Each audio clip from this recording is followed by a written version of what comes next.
literally sitting here waiting for this thing to go live, and I was like, look over, I'm like, why is Aaron looking up stuff on Mac OS?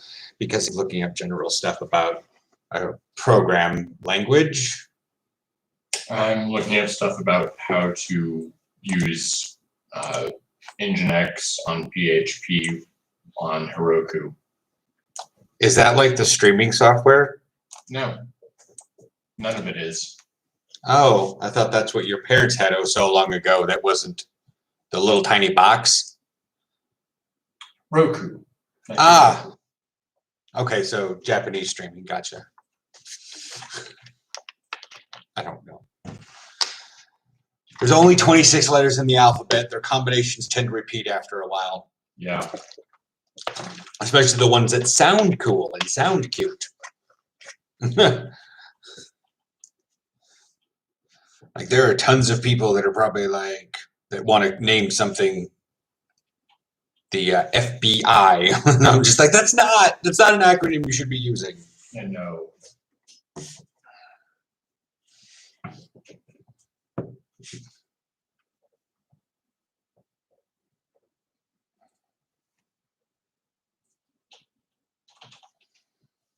Football, yes, Brody. Tro. We're going with Tro because I'm closer to France than the United States. Do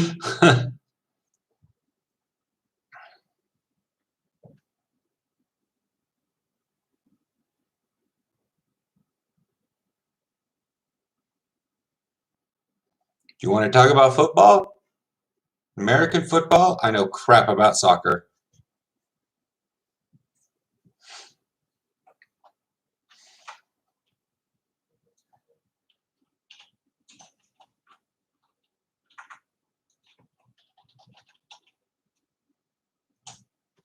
Hello.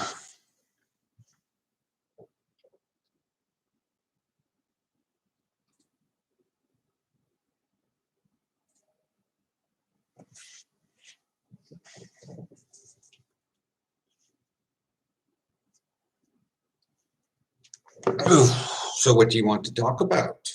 I have lots of knowledge. I could strike up conversation. We could, I guess, there's stuff about the draft. I don't know everybody that's ever been drafted today or yesterday. I think the last rounds are happening now or will be later. United States loves to do things in the afternoon. By that time, I'm like, I'm going to bed. I'm not staying up. It's like the Super Bowl. Just like, oh, you want to turn it on and start it at 1 in the morning? As the years go by in my life, it's getting harder and harder to be up at 1 in the morning. Yeah. Yep. NF. Like NFL? I've got a...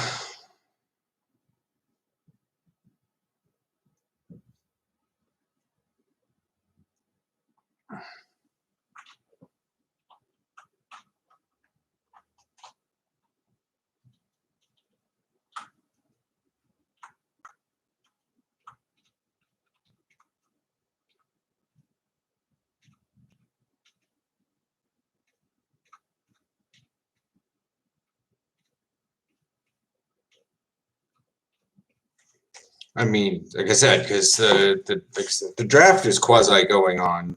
I haven't looked at who. I've been keeping up on the Panthers, and so far they've gotten a bunch of skill players because that's what the draft is. To be fair, there are a great number of linemen that go during the draft because sometimes you need to replace a retired guard or something.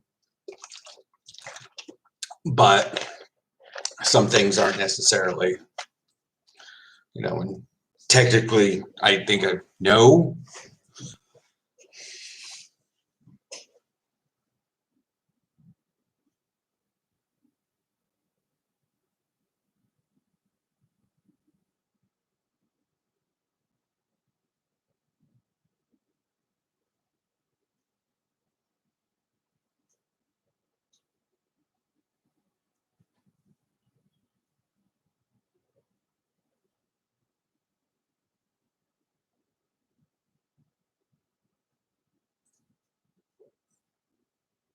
A singer? I do not sing. I'm physically capable of singing. I'm not going to sing on stream.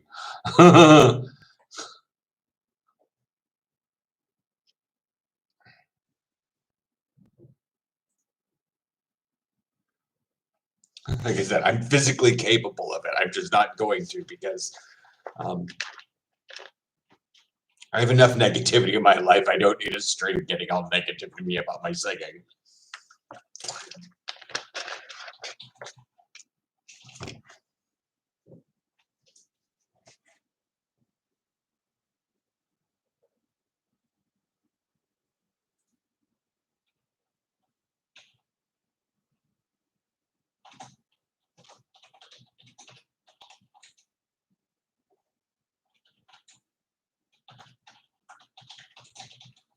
Is that a link or is that just, nope, that is just the emoji for the YouTube play button. Nice. Yeah. I would think it's, no, yeah, there it is. There's a whole thing of them. Hash YT, oops, buffering, stay home, which is the YouTube logo on the little, I didn't realize those were in there. But yeah, there's a lot of weird, I had to pop out the chat this time too. Yeah.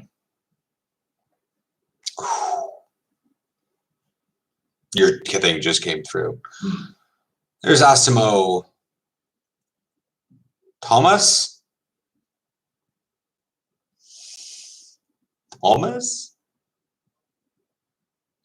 Beat Solo 3. It's a game, I guess. I think it's headphones. Oh. I don't have those headphones. I have ones with cords. Also ones that are cheap. By the way, I found a headset with a microphone. Did you want the ones that cup the ears? The over ear, not on ear? Yeah. Yeah, they're like 15 euros at freaking MediaMarkt right now. There's a whole bin of them. Oh, nice. I'm not sure, and they're not like super clunky over the top.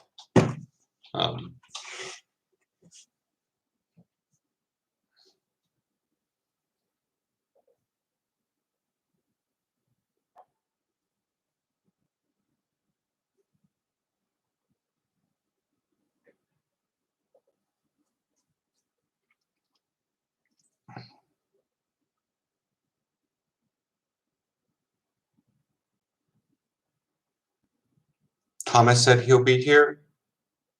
Okay. Bro, Thomas said he'll be here. I guess. Looks like he's not. Not much, Jelly Duck. I'm just sitting here with gray weather. It's not raining though. It's just being weird.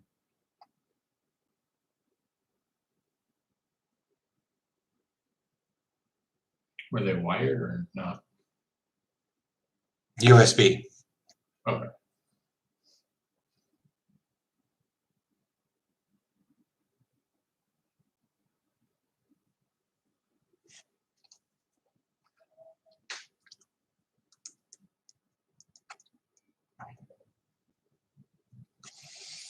But yeah, not much. Picked up a new, yeah, this is the new tripod I picked up. What I like about these things is you don't have to cut them open. They actually have a thing on the back. You can break it. No, it's not raining in the Netherlands. That was super loud. Yeah. At least I don't have to cut it open with like butcher shears, like the ones in the States. Why would you think it's raining? Like some hoodies and shorts for football. Like on the merch store? I mean, I think I can do hoodies. I'm not sure if Teespring allows for shorts. I haven't actually been there in a while. Because I keep forgetting I have it because nobody buys anything. I don't have any, I have no inspiration. I have no creative to do it. like, out of everything, I'm not a designer. When it comes down to like, I like can pop open the thing and just be like, I can type words and then have words on a shirt. And it seems bland. And yet all these other YouTubers and people on TikTok have massive merch stuff. And I'm like, you can do art. Or they can pay someone to do art. That's the thing is, I've looked through Fiverr, and the people that are on Fiverr have like, I don't know. I don't know how to judge art is the thing. I don't know if it's good. I don't know if I like it. I can't. That's the thing is I can't do merch because I don't grok art. Like, I was thinking about the linebacker shirt because I looked for the company that made the linebacker shirt that I have, and I can't seem to find them. I'm not sure if they just didn't make any sales and went out of business or whatnot. 2 years ago.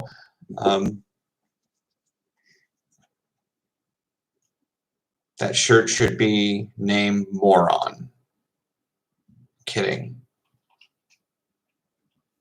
But like, there are tons of people that can do, like, they idly do things, or they have like a friend that's like really good at it, and I just don't. Should make a cap with your team's logo on it. Then what? I've got like a face mask with my team's helmet. It's this tattoo on the face mask. How are we doing today? Well, Aaron's been doing coding stuff, I think. I've been making a big loop to get out and about and see people. Like, not like go see a person, but like know that other people exist and possibly run into people that have no idea where they're going because they're staring at their phones. I mean,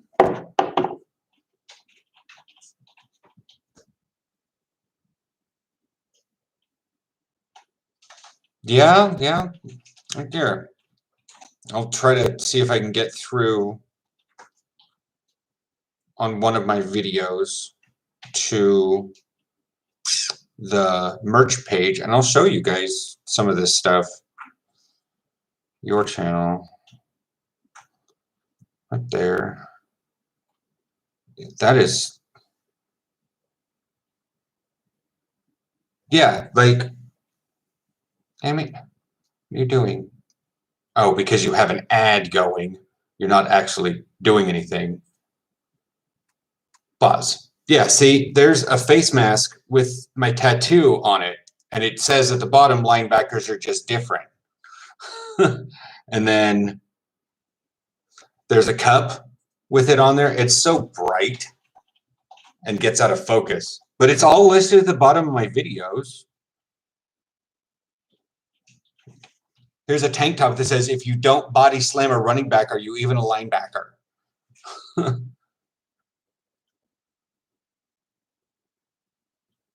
Same thing in orange, but it's a t-shirt. Same thing that's in a hoodie. You know, like, and iPhone cases. I keep forgetting how, like,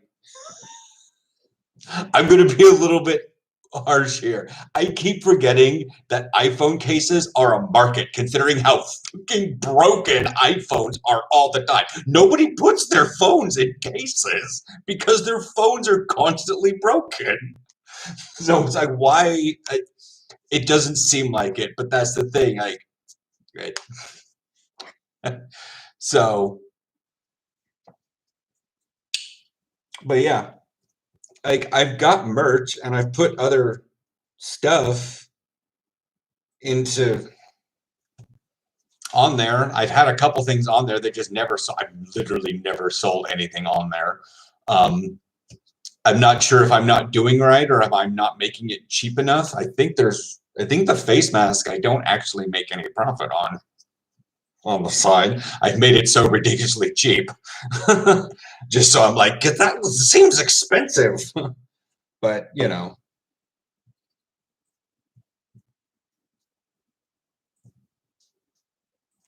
Anyways.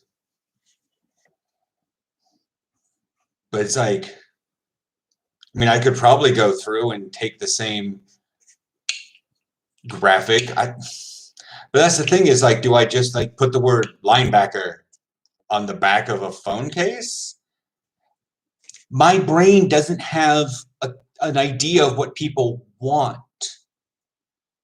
That's the idea. It's like, what do I make as merch? My brain tries to think about what people want. What would I want to buy?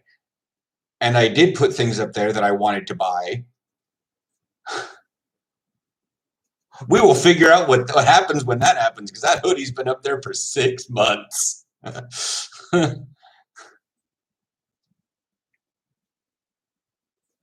ENFL? Like the NFL. Oh, just put like a helmet of some teams in the NFL. I'm a bit worried about doing that because of branding. That's why I haven't really done anything with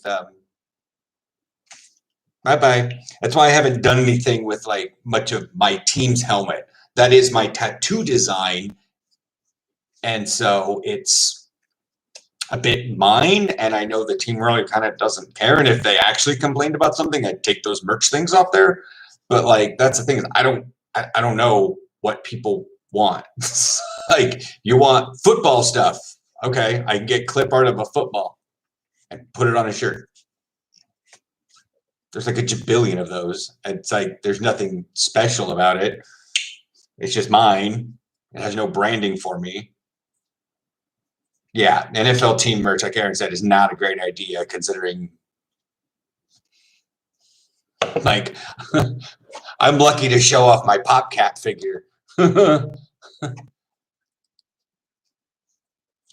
Like if I knew how to, like if I was still doing long snapping, there are some pictures I have of me in long snapping pose, and I could probably figure out how to get a stencil of that or some sort of artistic black and white negative, and I could like make it, I guess, but it's like there involves so much image manipulation. I'm not like I'm kind of trailing off here.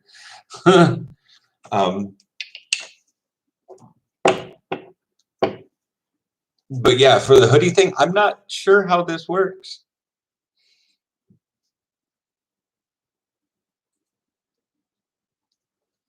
You know, I've never had anyone buy anything from that. Well, I bought a mug for Aaron because nobody had bought anything and I had no idea how the system worked. And that was 2 years ago?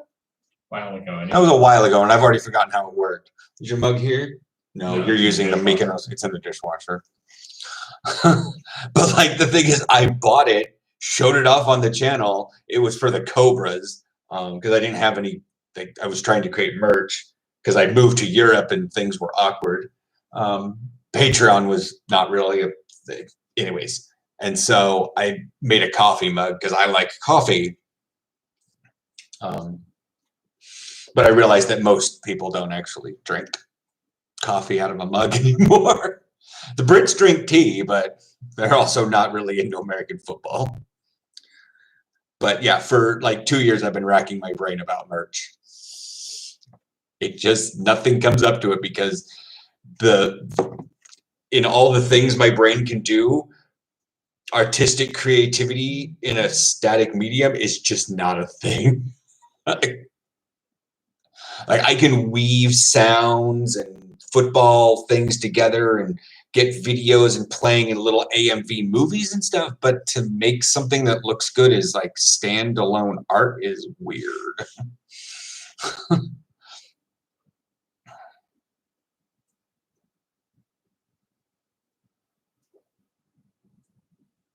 But that's also kind of a thing that I've seen a lot of people doing on TikTok is they'll take a video and they'll just re-upload it to their TikTok, and or they'll like screen record it and then they'll repost it to their TikTok. And that's like, why am I not, I have to keep posting that I'm not interested in the live stream of The Rock. I don't actually care about it. And I've had it come across my For You page for like 7 times yesterday. And I was like, what? Why? I don't care. I've clicked not interested. Because it's not The Rock doing a live stream. It's somebody else completely recording it and then reposting it. Yeah. But that's how you know when you're popular, is when your stuff gets stolen and repurposed. Because they know other people are going to want to make money off of it after a fashion.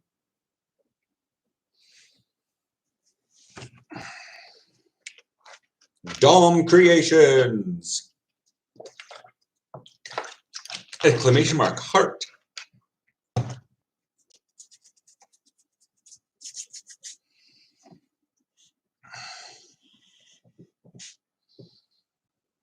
I mean, I kind of want to buy stuff from the team and support their stuff, but they don't have anything. We lost our supplier for merchandise for like the actual club. And I was like, when are we going to get it? Oh, when we find another one. I'm like, nobody's putting in any effort to finding another one. None. None.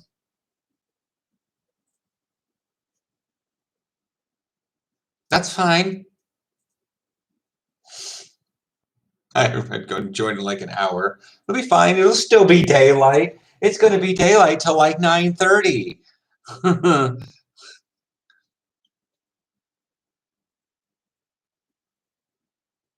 Shutflex 4.0 skill. That sounds familiar.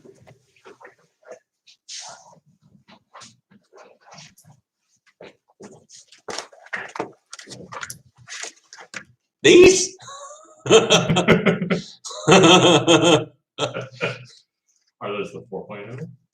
What do you think that number is, Aaron? Yeah. Do I think it's good? Well, I used those for a very long time.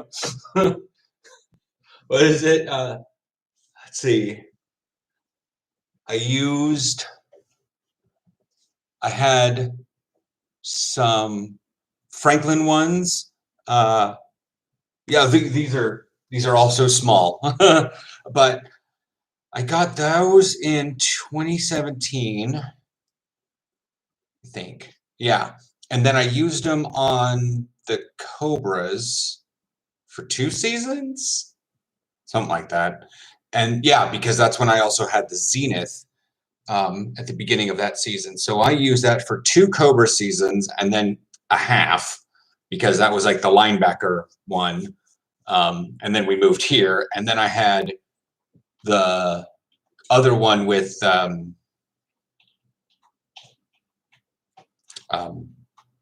Hurricanes, and that's like,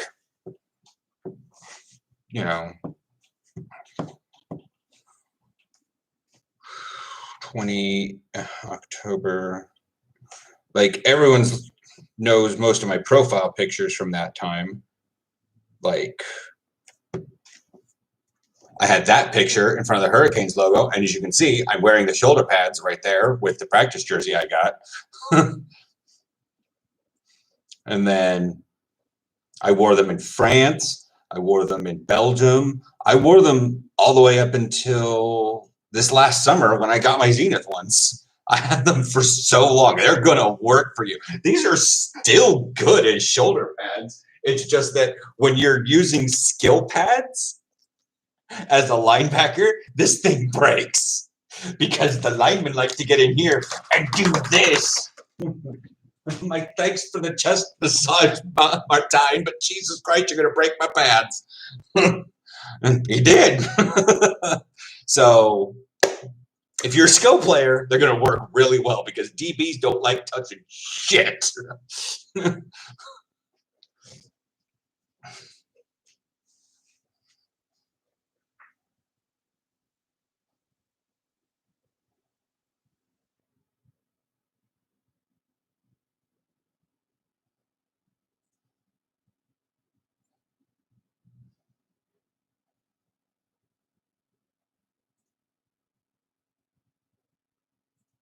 Yeah, even in that like below freezing Groningen picture, I'm wearing those shoulder pads. Like I said, I didn't get my Zenith ones until this last summer, and we had one game in Belgium, or we had one game against Belgium and a bunch of practices because, Corona screwed things up.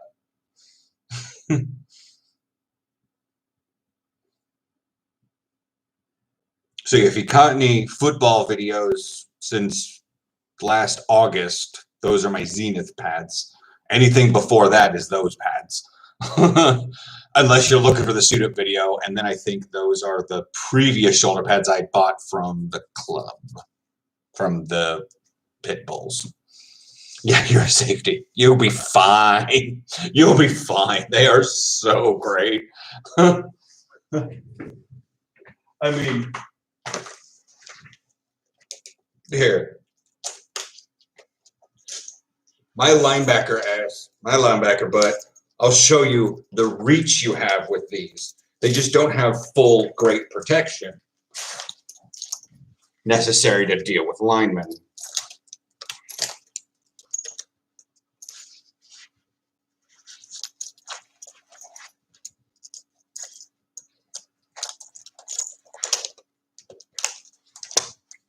Yeah, you got it there. And here's the shoulder pads. There's my arms. And I'm like 235 pounds. Like, I still could technically wear these. And to be fair, I broke my collarbone in these. That's not saying the pads are bad. It's saying that I was putting in enough effort to break my collarbone through these. But yeah, with this, it's a shoestring. Someone could probably get zip ties and probably grab these things and zip it closer together better, but I just didn't want to deal with that. But we didn't have much of a season, but I'm fully willing to sell these to like someone that's like serious about, playing football on our team and doesn't have any pads, because the team has a lot of very old pads. Like, these would probably be even good for your more like will linebacker, outside linebacker, that is. Pretty much anybody that's not dealing with them handsy offensive linemen.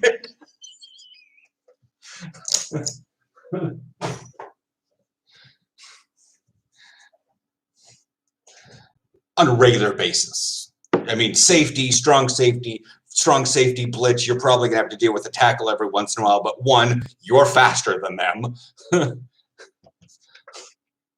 Two, you're faster than them. And with the free safety is blitzing, someone has been to Amsterdam and is doing the pharmaceuticals.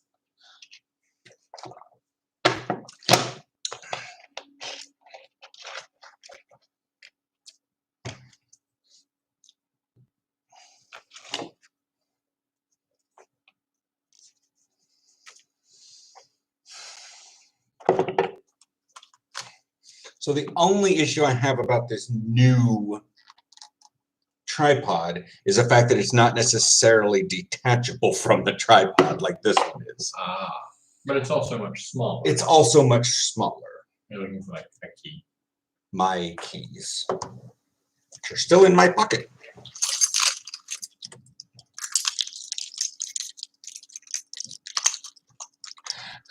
It's from a car I wrecked in 2001. But when you have that long of a key that has this,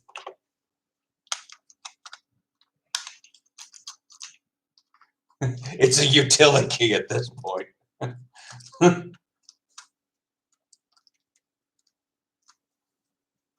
Yeah. Yeah. No, I'm going to say it again. If you really need to glow it, like, I don't know how much more to glowingly recommend those pads. They're going to serve you a long time.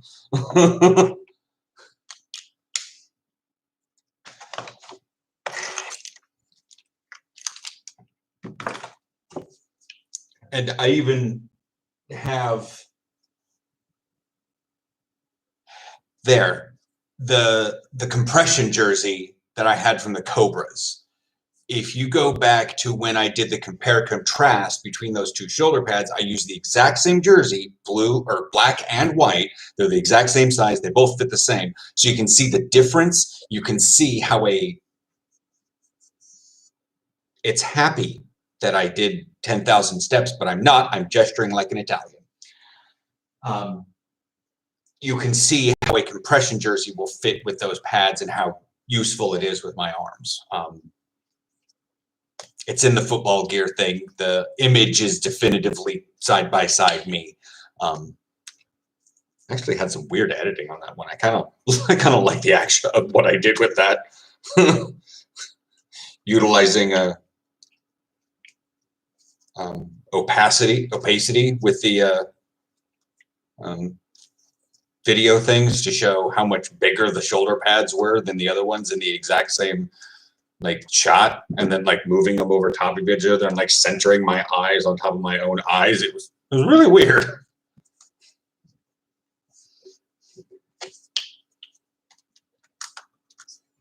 I'm checking something. Oh, this is fine.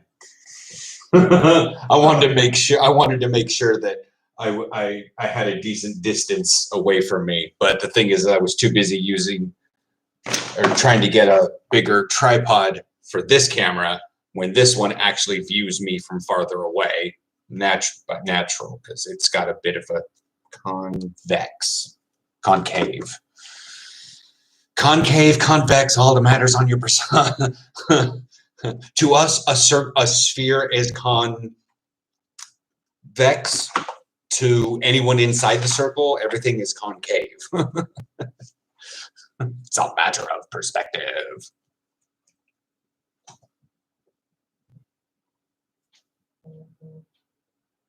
I can't necessarily tell if I was trying to get trolled.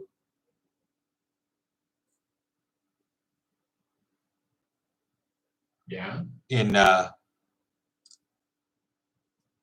So I posted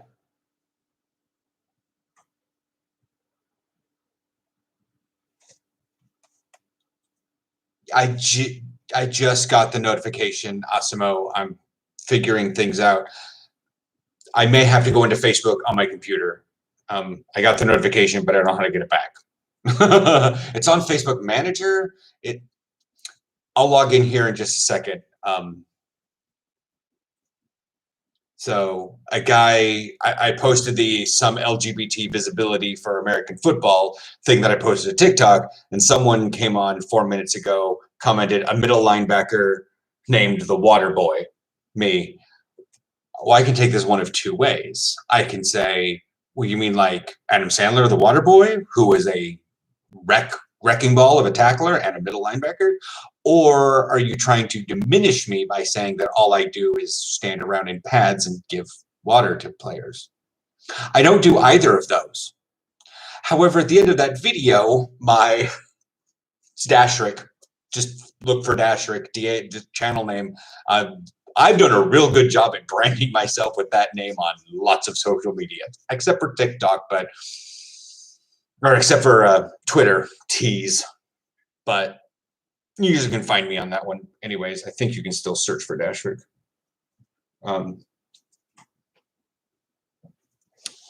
But it's but at the end of that TikTok video, it shows like me walking away from the camera, and I was like, yes, you can play American football as a gay man, just like I do. And at the very end, right over my butt, it says I'm a middle linebacker. So this person was looking at my butt. So I'm like, oh, that's why I'm a water boy, because you thirsting for this ass. So let's see, that came through the business suite. Hi, can you please follow me? Something went wrong. Of course, it's the Facebook business suite. Are you kidding me? Everything went wrong. I'm going to use this on Facebook. I'm going to go under the tab. How do you... Is that a thing anymore to make something always on top? Only for some things. And not like this window? Probably not. Because it's usually under this. It's usually under the move, size, minimize. Is it like under maximize is usually always on top. Yeah. Okay, there's Zachary. So I may miss some things on the chat because I'm clicking on to Firstberg.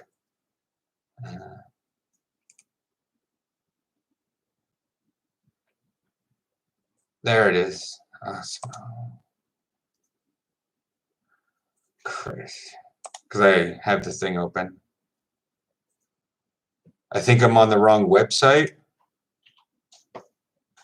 This is YouTube. I'm on a live stream. I'm looking for how to figure out how somebody just followed me on my athlete page. Figuring out.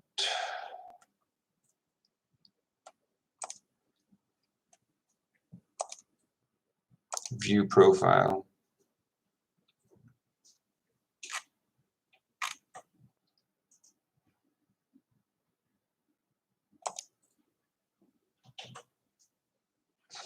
I hope that works.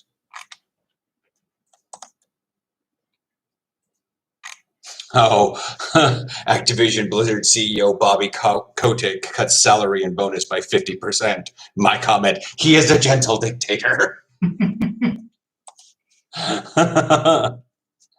So I think that worked.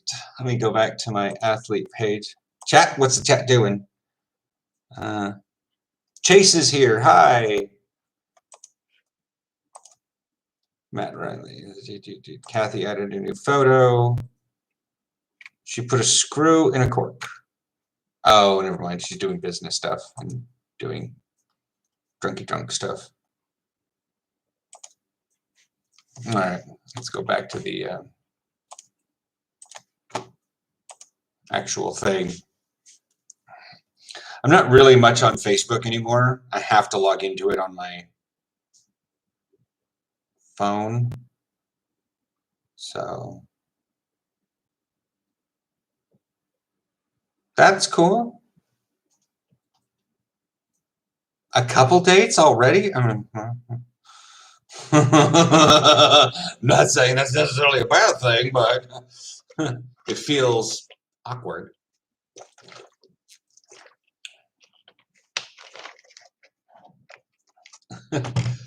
Unless you went in between the two live streams.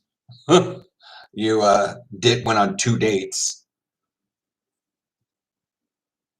Taking a wild guess, y'all have just like completely forgotten that there's a pandemic. Of course, walking around Dumb Rock today, I swear to God, people forgot there was a pandemic. I even joked to the vlog that I recorded, I'm probably going to catch COVID.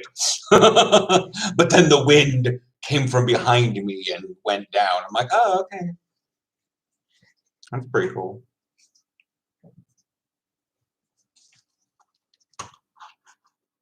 Oh. So you have to push this really hard.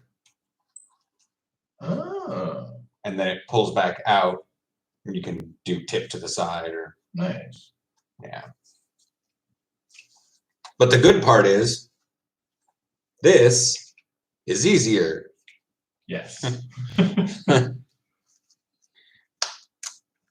He likes to take things a little fast, and so do I. Told him about your channel too, BTW. That's nice. That's cool. Thank you. The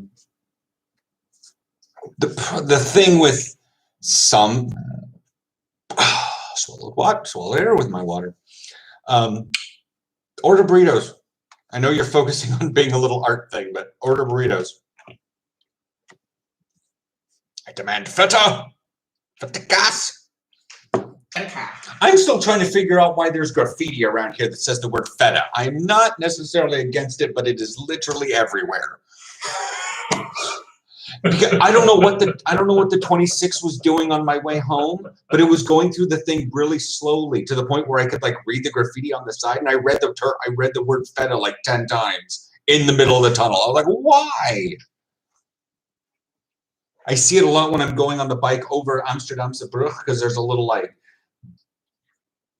transformer internet box thing, you know, those Yeah. sickly gray looking things that stick out of the ground. One of them just written feta on the side. There's a couple words feta across the highway bridge as you go into Iber. Like, what the feta, feta, feta, feta. I'm like, what the hell? What are the Greeks doing here? But yeah, I'm thinking of making kind of a humorous video tomorrow for football.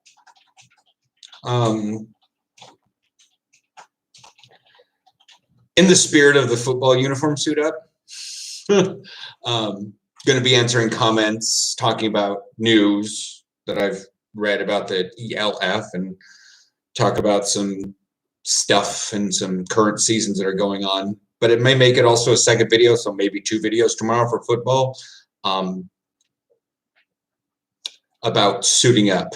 It's been a long time since anybody's actually done football stuff. Maybe we don't know how to suit up right now. I'm going to show you how, or something like that. Ghost pepper? Yes. If we're going from Burritos Anonymous, I want the hottest stuff they're going to give me. When we're going from Indian, they have a slightly different version of hot because they're curry. Yes.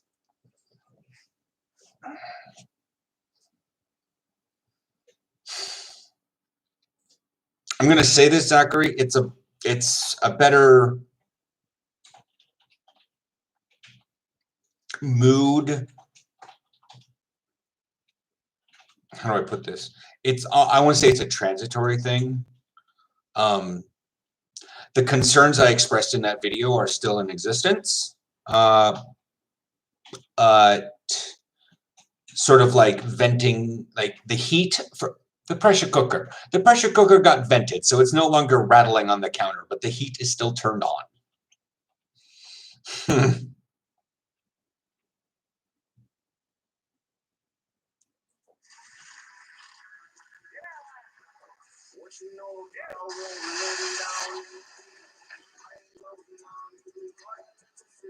That was actually pretty cool.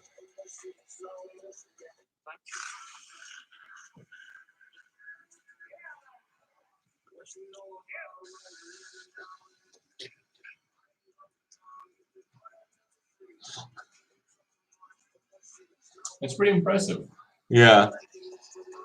Just so much water pouring out. I was expecting this from the tank. Someone to like go afterwards, stitch that, and been like, looks like somebody had Taco Bell. Boosh! Ah, it's falling out of my ass. But yeah, I've got numbers. I've got a few videos on the TikTok that are, especially new ones that I've made, like living abroad. Reference that in today's vlog. Weird and unique. If you guys saw the video about quicksand, I went out there to make a TikTok about quicksand. And then I figured I might as well bring it up on the video, on my video too. But I originally went all the way out there to make a TikTok about quicksand. Jesus. ETA 7:55. It's fine. I got water. I have colas. I'm waiting for Peterborough to get back because I want to show him a cool Ferris iced tea. It's the one that I've always gotten, the one that I like, but it's what's in it. It looks like a giant ginger shot. Oh, that. But it's not a giant ginger shot. Oh, yeah. It's fresh tea. Yes, Zachary, I've actually used that analogy a lot with the pressure cooker. I've had a song stuck in my head for 3 days and now kind of want to die. I can get something stuck in your head. I need to go to my favorites. Sounds. I'm not necessarily sure if it will. You seem to be one of those that's a little hipstery against the TikTok. But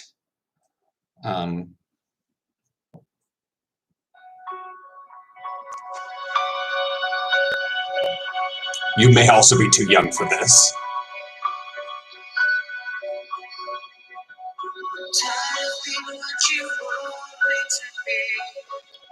Feeling so faithless, lost under the surface. Don't know what you're expecting of me, but under the pressure of walking in your shoes. Every step that I take is another mistake to you. Become so numb. Like I said, you may be too young for that. That is definitely. Nope, I was around when that was still a sexy meme of the moment.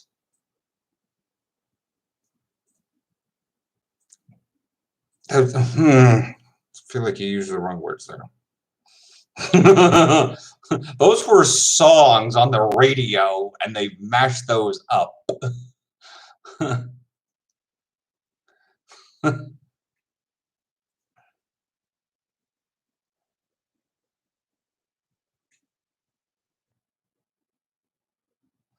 Yeah. There's various other things. I think I've shared them to the community tab about. Yeah, I shared it. It's called Linkin Park and Evanescence Numb Life official video. Salt of the Earth by Sundays. Salt of the Earth by Sundays.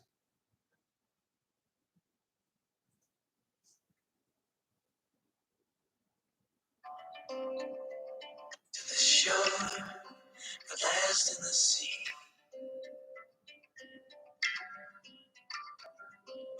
Can't keep up the score. Oh my God, that's stoned guy music on one of them little like. You know those instruments that the hippies in Portland used to play? They look like giant harps, but they'd like they're like I forget what the instrument actually is, and they just sit there and they're like, and then they just like verbalize spoken word. You're just like, this is the dumbest. Like, my parents actually bought a tape from something called, I think it was Saturday Mark. I can visualize the tape. Kathy would know what I'm talking about. Like, she gets it. She knows that thing.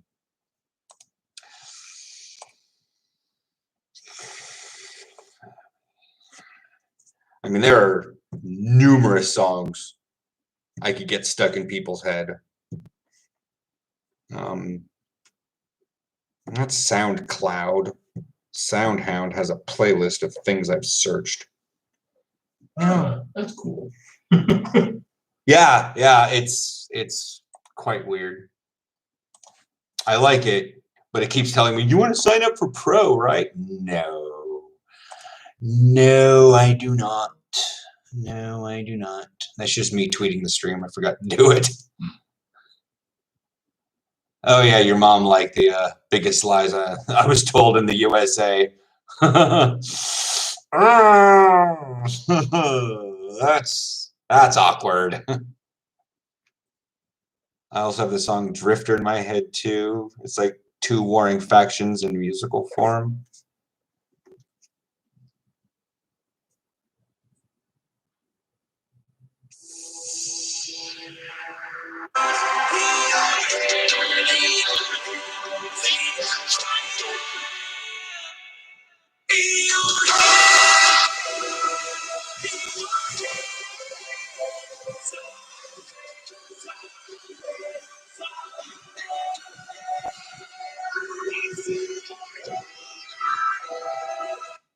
Yes, that is an EDM version of Zombie. In case you're wondering, it's by Randy. Heard that one on Radio 53 Oct. Posted at the end of the video of King's Day, in case you're wondering.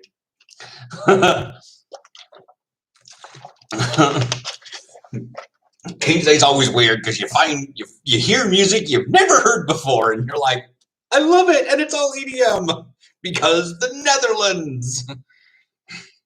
Because the Dutch. Because the Dutch. The Dutch are trying to figure out why I love them so much for being weird. I mean, we're just weird. It's not that big a deal. I'm like, yes, it is. You have no idea.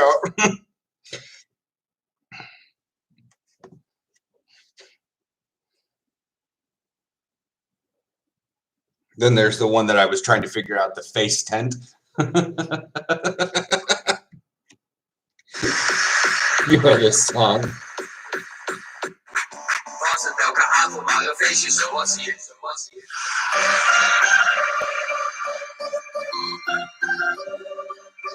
It's just, they played it while we were in the courtyard.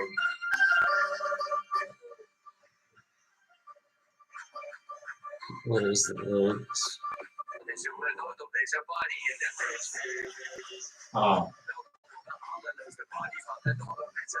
It's just the greatest faced tent. Party tent! Too many people are, let's complicate Dutch. Do not complicate Dutch. Do not even complicate the Dutch. Yes, back in the 1600s, they ate a prime minister. Yes, they did Grand Theft Warship. And yes, they built, I believe, the largest dike in the world. Largest dike in the world. I swear to God, if you give me Rosie O'Donnell. Oh, the Salmon Gam seawall. Located on the southwest coast of the Korean Peninsula, is the world's longest man-made dike, measuring 33 kilometers. 33 kilometers in South Korea, or along the southwest coast of the Korean Peninsula. The Afsluit dike is only 32 kilometers long. oh man. I don't know. I like Grand Theft Warship better. Went to war over tulips. Who do you think the Dutch are? They'll go to war over tulips. They'll go to war over cheese. They literally, like, it's not the, that's why when I brought up in, I didn't bring it up in a vlog. I brought it up in a TikTok. It's called the raid on Medway, not the Battle of Medway, because the British had, they didn't. Just didn't. They didn't. The Dutch came thinking, like, they came and were like, we're going to raid England, expecting a battle. So they're like, well, we're going to expect a battle, so we're going to bring more forces. So they brought a lot of forces. And the British were like, what? And so they're like, all right, well, you left a ship here. They boarded it and took it home. The flagship. They just boarded the flagship and took it home. Went to war over tulips. Yes. As you do. As one does. God created the world, but the Dutch made the Netherlands.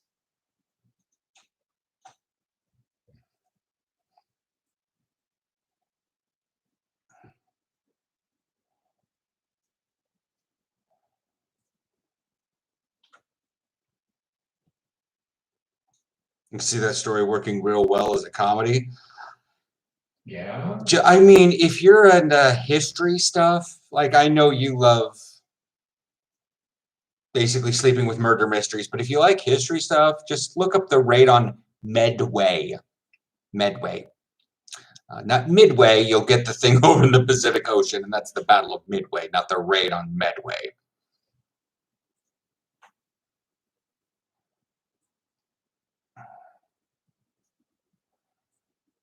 But yeah.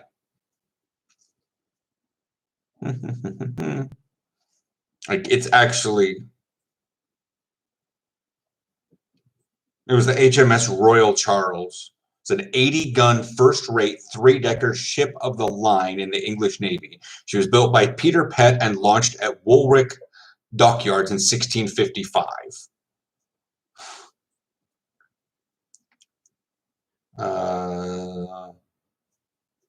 80-gun first-rate ship of the line, tons burthen, don't know how that reference. She was 131 feet long on the keel, so 40 meters, 42 feet beam on completion, later increased to 42 feet 6 inches. Depth of hold was 18 feet. Sail plan, fully rigged ship. Complement 500, later raised to 550, then 650. Yeah, she had, so 80 guns was most likely 40 on each side. This was a stacked ship for the 1600s. And the Dutch just stole her.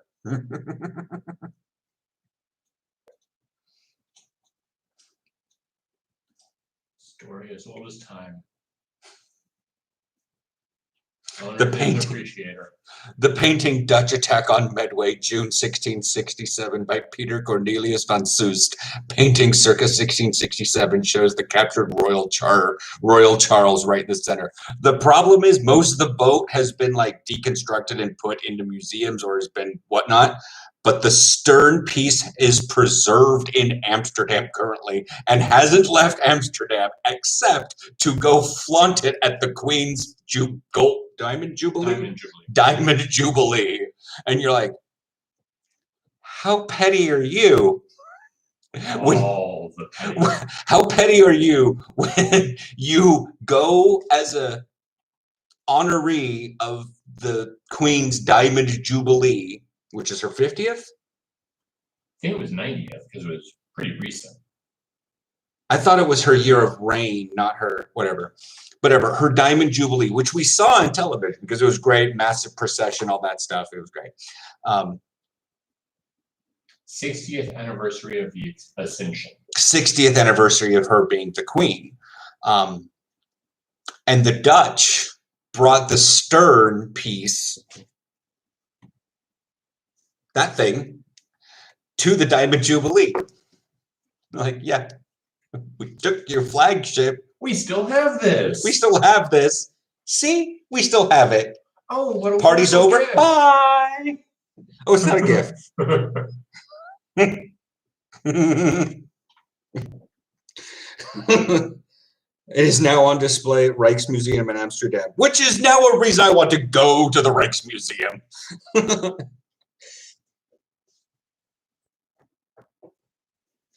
It was in Rotterdam, but yeah.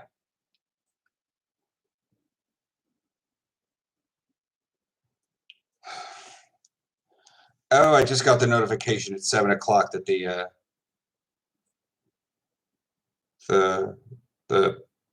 draft.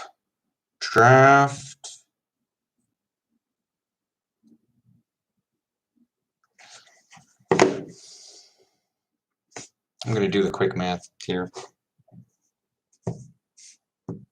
What year did the Jubilee actually take place?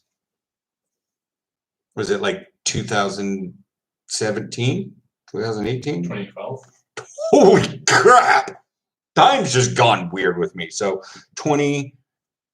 It's the exact reason I'm screwing up the dates now and have to keep checking the vlogs. 2012 minus 1667? 1667? What?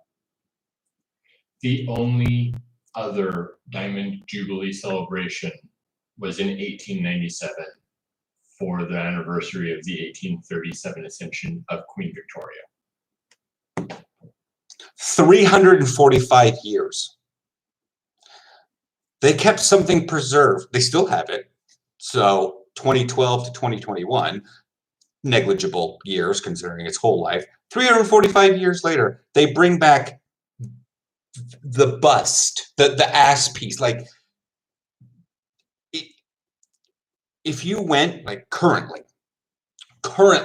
if you went to London, into England, and you killed the prize corgi of the Queen, chopped its head off, and mounted it on the wall in the middle of like the Amsterdam Palace or something like that.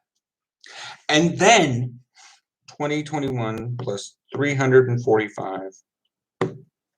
In the year 2366, you went back to celebrate the birthday or whatever of the monarch of England, assuming it's still there, and you brought the head of the corgi you killed in 2021. Is that petty?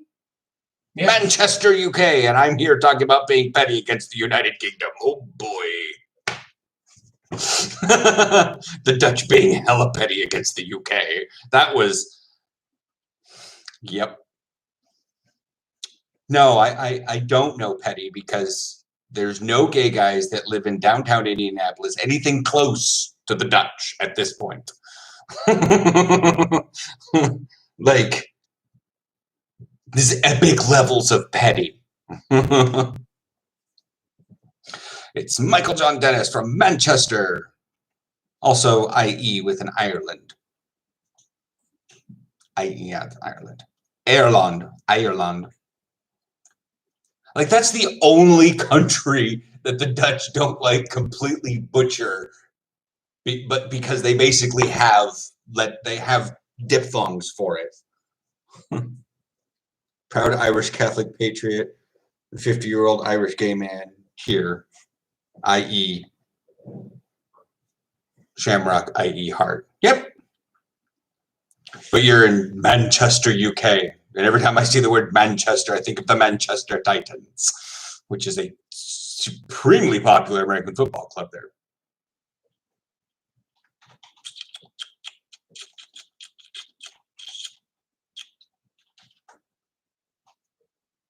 Now that I'm thinking of Ireland, I'm thinking of the Dublin Rebels and the Cork Admirals. Man. As much as the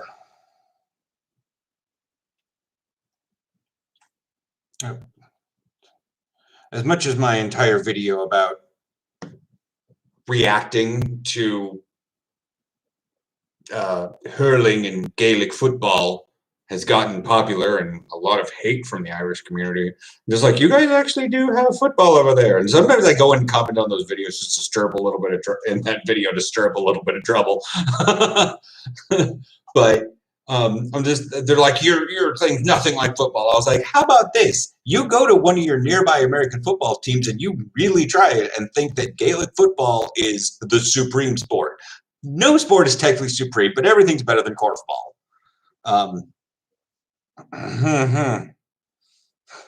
You can't be the supreme sport, but you can be bad.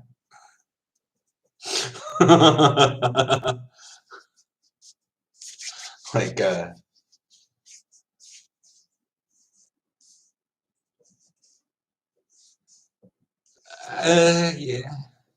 Korfball, what are you doing?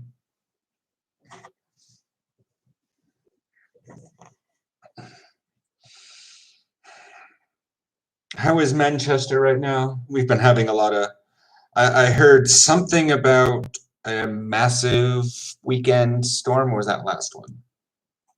Something was disrupting weather in the Isles. The globalist elites are destroying our country, and it's heartbreaking to see. The Irish government is going along with this, stopping Catholics from attending Sunday masses. Wow. That's harsh. Well, I mean, if the infections are going crazy, in Ireland, you've got to. Yeah. I mean, in England, that's the thing is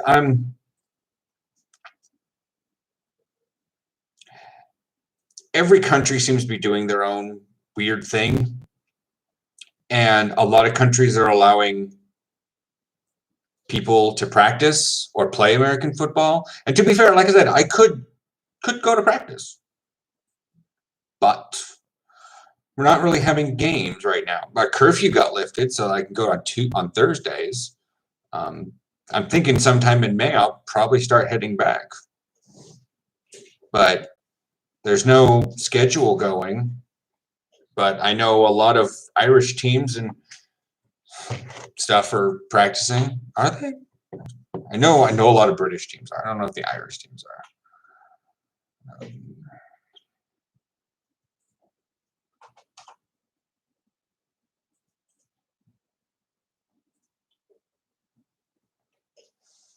My Swedish himbo friend just biked all the way from Amsterdam to Brussels. Jesus. Yeah.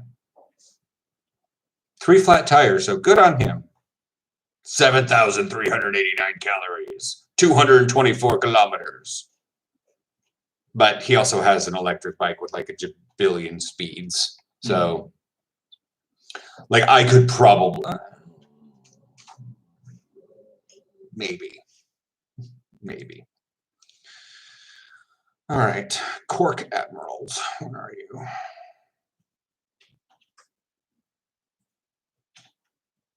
Cork Admirals, AFC. Obviously, St. Patrick's Day. Yeah, there's that whole thing. Okay, apparently they're not actually doing anything currently. Not sure if Belfast Knights. There's that.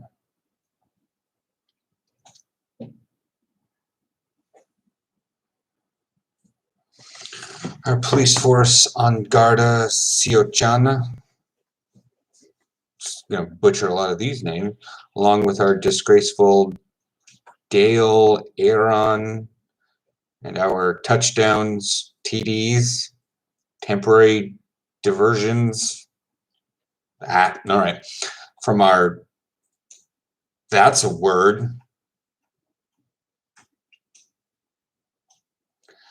My brain is telling me it's not actually, like, half the letters my brain is telling me about that word is not right. But I'm looking at that and been like Tayshalak, which is actually the sword from one of the Titans. Like the dude that we were running to in Argus that actually had like half a sword that was fire, his sword's name is Tayshalak. I forget which Titan it was, but that's what I'm looking at that because, okay. From our Tayshalak, our down our traitors to our country, our broadcaster RTE are lying to the public.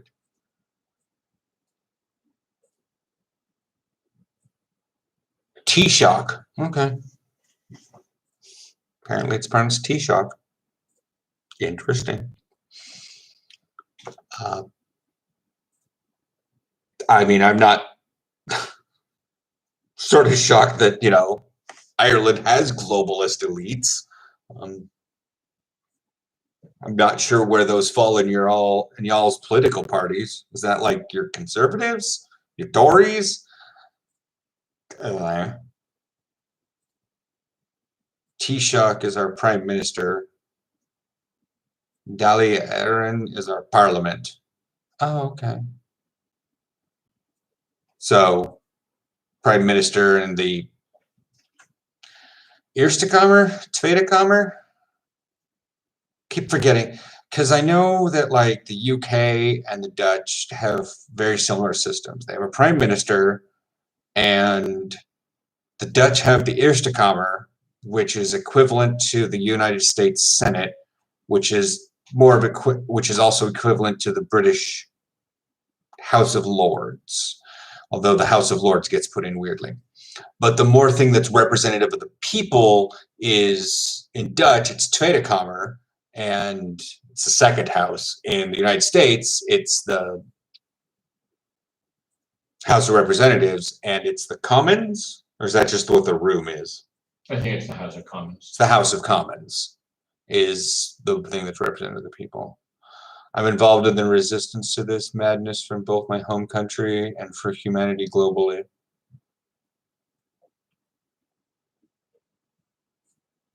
Okay. Cool, I guess.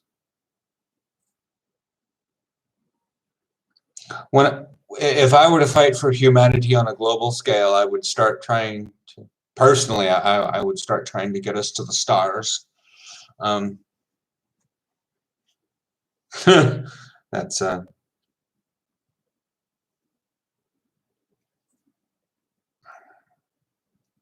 I tend to not think about borders in that way.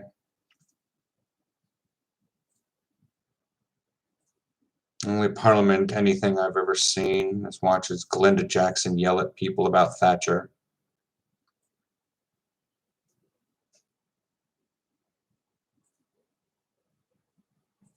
Actually,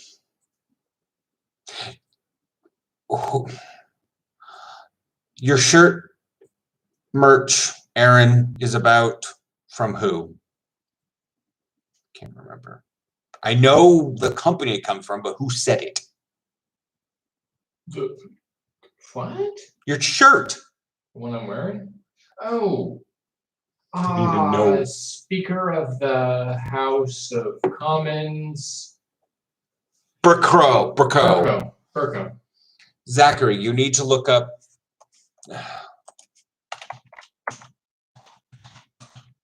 John Burko. He's a former House of the Speaker. He's a former Speaker of the Speaker of the House. Yeah. I think COVID is all based on lies. It's part of Agenda 21 and the Great Reason. Oh, are you a QAnoner? That's what we call them in the States. The ones that are like, don't get the vaccine, or the 5G is trying to do it. I actually saw someone on TikTok. They're like, I just got my second dose vaccine, so now I got to make sure I wind up to get the proper, and they're just like swinging their arm around. They're like, you got to make sure you go wind up to get the proper reception out of your new 5G antenna. And, you know, all that jazz.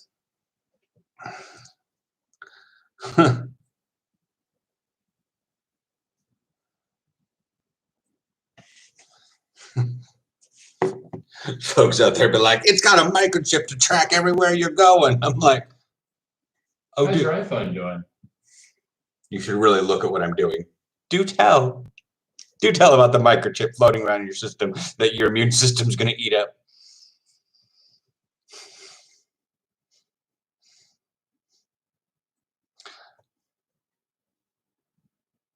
Like I've seen people with Bluetooth or the little NFC thing. They have something on the side of their arm that can test their blood thing, and they go, womp womp, and it will read their blood sugar that thing is detecting. So like, whatever.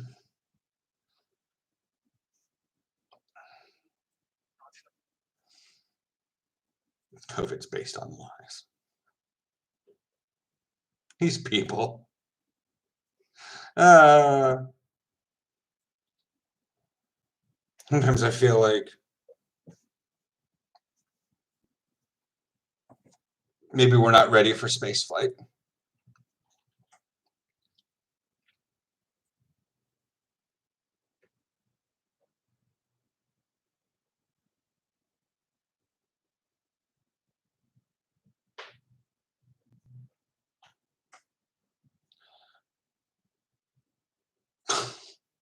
What is going? You are a QAnoner.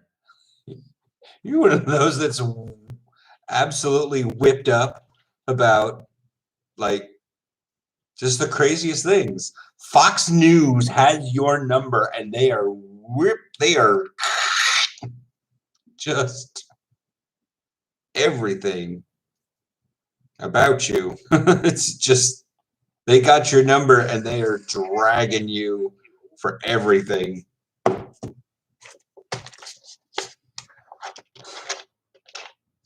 Like I found a lady on Instagram for Tekel de Luxta, which is like the nicest, the cutest, and it's a decal, and I think it's really cute. But like she put a little Trump thing right before the election on her dog, and I was like, why are you doing that? Why are you making your dog ugly? Nobody's awake to the truth about evil. Nobody. If you think you are, you've been lied to. But yeah, nobody's awake to the evil because they're.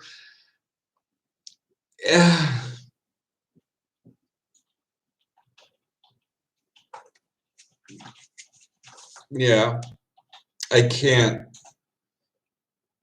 The Democrats aren't evil. I don't know why anybody thinks the Democrats are evil. Nobody's been able to give me a solid, reproducible experiment test. They just like, they're evil. Why? Because they're evil. That's not that's not that's not a thing. You can't do that. My little sister used to do that. Why aren't you talking to me? Because that's not an answer, Kathy. Because there is no evil.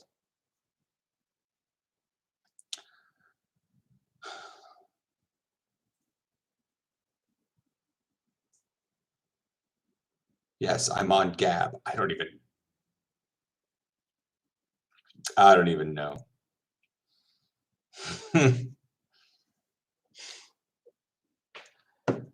So, Zachary, I saw another one of those ships yesterday. I'm starting to do this thing. Aaron's like, it's a shocker of a ship. And I'm like, kinda. Like, this is the actual, like, this is the shocker. This is why I do it this way, is because the thing for the top part, but it's like 1, 2, 3 to get the wind turbine up there, and then this thing sits on top. And then as I was at the locks the other day, you can see the blades going through it. No jab, no vaccine passports.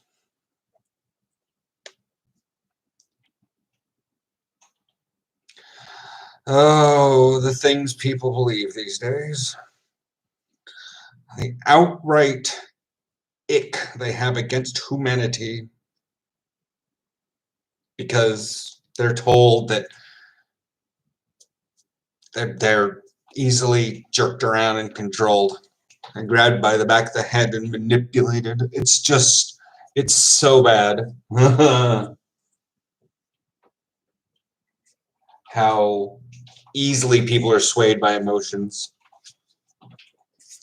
I've talked, oh, right, I forgot. You don't actually watch the vlogs as much as I think you do.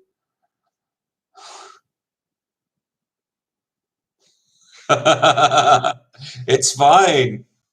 Changing the topic is great. That's why I was kind of forcing the issue of it. I took another picture of it. I feel like I need to be like one of those people that takes a picture every single time I see one of those ships. So I'm like, I wonder how many actually pass by. But like, you probably didn't even see the vlog where I did that to where I saw the turbine blades in the boat. But yeah, I don't know if you can see that ship very well. It's got, these are masts or these are the sticks, the posts that you put the turbines on. And then this little thing right here is what sits on the very top and holds the blades on. That's why I do this. I saw one of these ships again. And so, can you tell us more about life in the Netherlands? Oh. Well, I went on an excursion today around town. I wound up taking a bus that wound up going underwater for a little while because it's on a different route. And then I wound up going into a Nord train station and wound up going by an Albert Heijn in there that someone was trying to chase a pigeon out of. And I'm like, how are you doing that? It's like finding a pigeon inside the Albert Heijn at Amstel. And it's just like, I literally saw it because so the station is covered, kind of like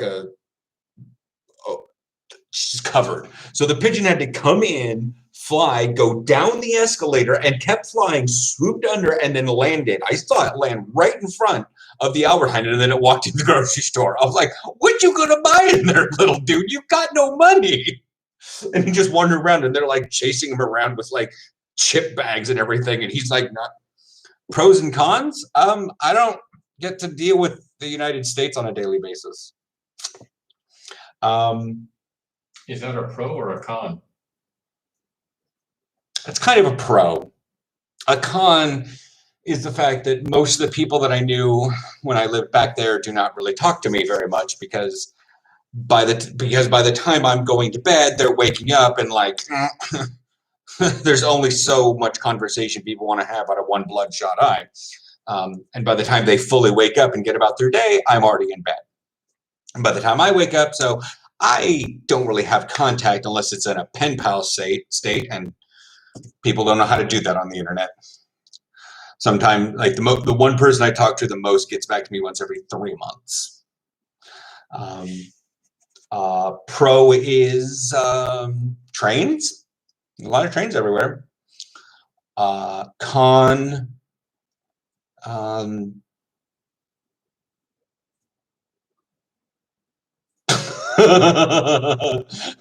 Sitting there was one of those TikTok things. Make the video look like a picture. Well, I'm thinking about another con. I guess for regular folk, a con would be the fact that they aren't nice about things. They're very direct about things. And it sounds good until you get told no, until they say no. So in the United States, you may have a football coach or sports coach that will say, no, I'm not putting you on kickoff, even though you can run fast, blah, blah, blah. And they're very decisive about that. But like bosses or something will be like, yeah, no, we may want to go in a different direction as well. And they'll pad it. They'll be very floofy about how they say no. They may say no, but they'll no, like that. Whereas the Dutch will just no. Now the difference, you're like, wow, that sounds really rude, like the Germans. No, the Germans be like, fuck no. That's it. They'll still tell you no, but they'll emphasize how that it is so much no. A pro, sparkling iced tea. All the fruit here is sweeter. All around. The bread's fresher. The cheese is better. The chocolate is creamier. They dislike cheddar.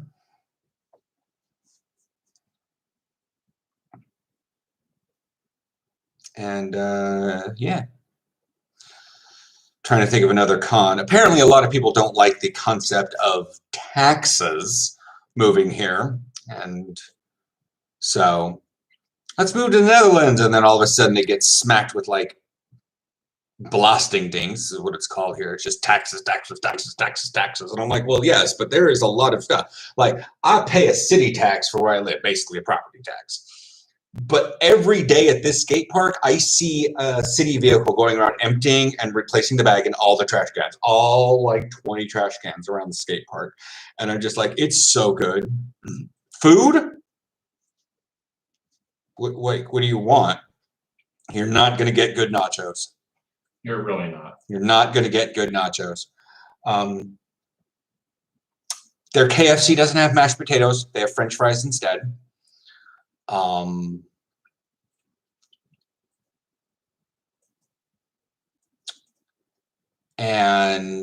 But you get fresh, authentic Parmesan on your Italian pizzas if you want. If you want it on your like it's easy to get POC,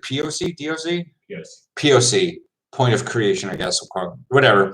You get like they make it in the Parma region of Italy and can ship it here in like an hour.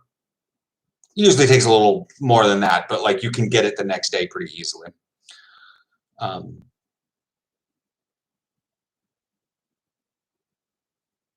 Yeah. Oh, you're not going to get Taco Bell unless you go into the southern part of the Netherlands. Very few McDonald's, very few Burger Kings in comparison to the States. Most of the Dutch food is very bland. You're going to get a lot of mashed potatoes, not a lot of spicy stuff. One of their big staples is mashed potatoes and sauerkraut. They do love their deep fried food. Yeah, I will say that. Like deep fried cheese, deep fried chicken, deep fried sausage. What else do you get from there? Oh, deep fried. We'll just call it bitterballen. Even the Dutch are like, we don't know what's actually in it, but they're tasty. I'm like, oh, it's gross. Chicken sticks, not strips, sticks. Oh yeah, the actual like tube o chicken that's deep fried. Yeah. I don't eat it. What's it called? Is that the kipcorn? Kipcorn. Yeah. Right, kipcorn. Kipcorn.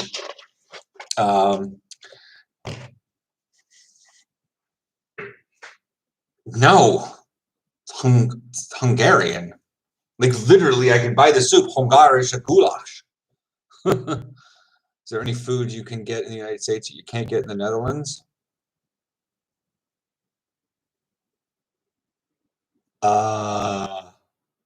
Aaron's looking at me like I should. Good nacho cheese sauce.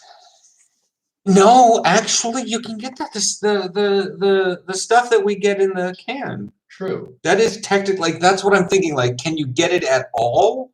There's a lot of import stores, but they always jack up the price on things. Yeah. The thing is the Netherlands has got a really close relationship with the United States, so you're going to get a lot of good things here. There's not a lot you're missing, but there's a lot that they add in that are Netherlands based that may be better, like the orange juice. That's actually something I've never actually seen here is pulpless orange juice, pulp free. I think I've seen Sunny D. Yes, we have looked up that there is Sunny D, but it only exists at the American import store. Okay. You can get it at the import store, Cheese Whiz in a can. But it doesn't come in a can. And it's not Cheese Whiz, it's called Easy Cheese. Cheese Whiz comes in a jar. And by a can, if you mean metallic, you mean Easy Cheese, which is not Cheese Whiz. Those are two different things. But the stuff in the metal tin, that's basically Frito's cheese sauce. It's sold here by Santa Maria, or just Maria. And Cheese Whiz is basically that. In order to get Easy Cheese, you just need to get a little square of Smearkoss. That's what I found before. Beers? I cannot name beers. I will be here the rest of the night. There are so many beers. I go to Sterk and it's literally floor to ceiling of beers. like, I don't know if you translate very well, but like from that poster to the edge of that window, floor to ceiling could have 75 different beers in it. Like it just tons of beer. There's no shortage of beer. I'm running an experiment right now with my body and beer, so I'm off of it for a little while, so there won't be any drinking tonight. I will have some soda, though. You will see less Pepsi than Coca-Cola. Yeah. Bread, all of it. Name it. What do you want? The only thing you can't get is what I would call Jewish rye bread. That's kind of hard to find. The rye bread that you would get out of like in a sandwich from like a deli, you don't get that here. That's typically Jewish rye or marbled rye or black rye. Not a thing here. Literally I'm surprised my island doesn't have a coffee shop on it. Yeah. Like I walked from Dam Square to Central today, and I did nothing but smell weed for, how would that be in city blocks in America? 10 city blocks? 8 to 10. Because it's one tram stop. So it'd be like 20 tops, 20 blocks. Yeah. Tops. And all I did was smell nothing but weed. And we had a decent wind too. There was weed everywhere. People were out. People were smoking it at terraces. People were smoking it everywhere. People were smoking it next to the cops. The cops did not care. The cops were too busy trying to keep people anderhalve meter afstand, but nobody was really doing anderhalve meter afstand. The thing is it's really hard to figure out blocks here because everything is so organically grown. It's not cut and paste stamped out like the United States. Like even in New York, things are built. Amsterdam grew. Like you can see blocks later as you get outside the Grachtenhordel Hortel, and you can start seeing straighter lines appearing. But once you're in what people think of as Amsterdam, it is a curvy mess.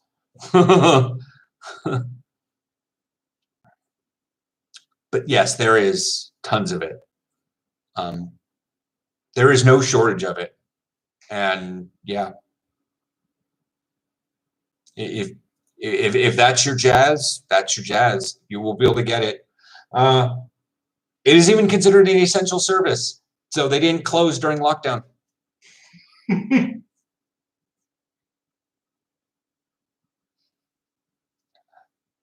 You know, they were just as important as a grocery store and bakeries and butchers. The coffee shop stayed open. The hair salons did not. I had to go 3 months without getting a haircut. Well, 4 months without getting a haircut. And then before that, I had to go longer without getting a haircut. But language, Dutch. But I'm safe to say that 90% of the Netherlands speaks English also. Like, it's not even close. Like, how's my Dutch coming along? Well, you hear it in random words that I say.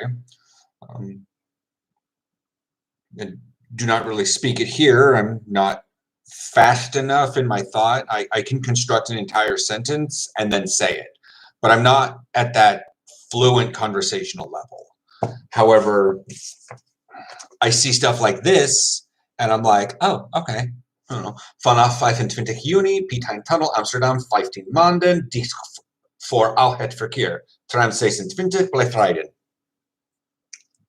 I mean, that's pretty good, and I know what that means. Of June 25th, the Piet Hein Tunnel in Amsterdam will be closed for 15 months to traffic. However, Tram 26 will remain driving in service. Try some Dutch tongue twisters. I think Cherry tried to send me some of those at one point.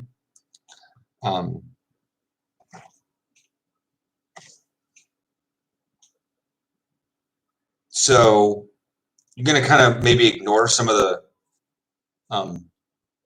words on here because it's maps, but you can see what I mean by it's hard to, I'm not sure how well this is focusing though. How well, like, how do you describe blocks?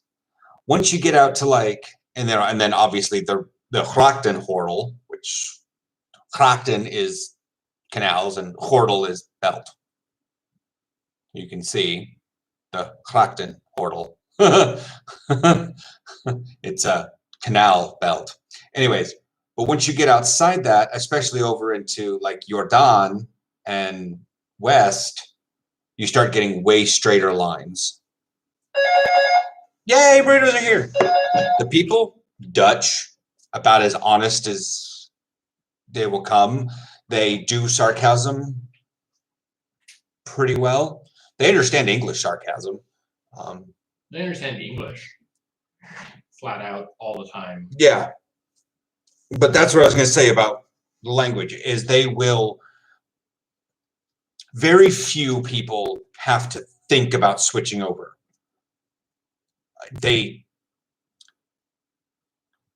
There's a little bit of shade when it comes down to like line players and the line and the like I'll walk over with everyone and we've got 2 defensive linemen, an offensive lineman, and me because it's a light practice. And then Ed will go, okay, youngins, I will, and then he'll look right at me.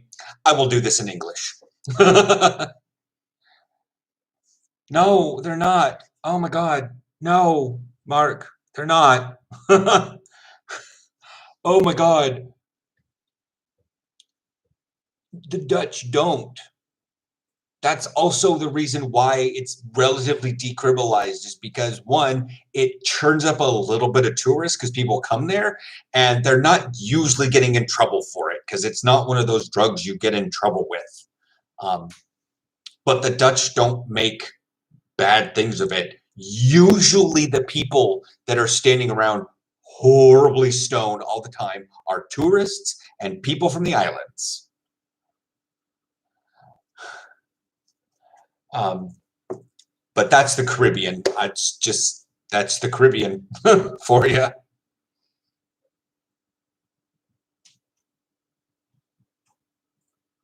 Yeah, there's actually an Aussie that comes here and visits every once in a while. Um, I think he sticks around on his Schengen visa. Is Australia on Schengen visa? I would think they are. And he sits here and magnet fishes. I think he might have a residency permit here, but when it gets like super bad weather, like he was here during the ice and he was trying to do his magnet fishing, but he is so just Bondi magnet fishing. That's all you got to search, and he's gone down to the Gold Coast in Australia and done magnet fishing out on the beach, but I think he lives here most of the time. But yeah, it's going to be that. But the people, they're great. They're weird as fuck. They're weird. They love being weird. They love it so much. Like I thought the Germans were weird when I was living in the States because I was like I was watching German football and I'd start like watching some people's, personal Instagram things or seeing them on Facebook. I'm like, you guys are a little quirky. You're a little weird. And then I move here and I realized that Germans are just, whoa.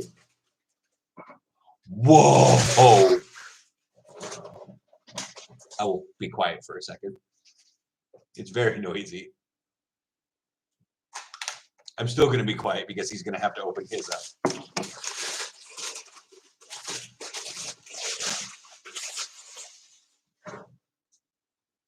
Okay.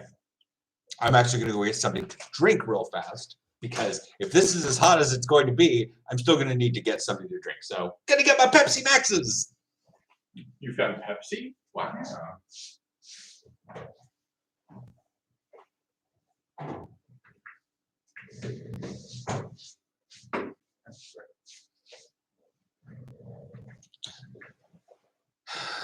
Beaches, the country's a beach. I mean, it's that's the thing is like the country is a beach. They've had to take sand from the ocean and bring it back in to make new islands because they didn't have enough land. They built the Afsluitdijk. You guys can go Google that one. And that stopped massive storms from coming in from the North Sea into the Zouderzee. Once that was put in and it fully, this kind of, it flushed itself out because water comes in and into the Zouderzee, which then dumps into the ocean. But they put a dam. They put a big old earthen dike across it. So as it flowed out, it kept getting fresher and fresher and fresher. Then they put smaller dikes on areas and pumped the water out. That's the whole idea with windmills. That's what they were doing with windmills mostly. They were just walling off something with land and then pumping the water out of it. And then they farm the land underneath. The country is a beach. But they do have some amazing beaches out on the actual beach because it's a coastal country. Zandvoort, Scheveningen, Rotterdam is kind of Zeeland is more of a delta of the Rhine River. So it has a bit more sandy stuff, but the Nord-Holland is sand. How hot does it get in the summer? Depending on whether or not we have a heat wave.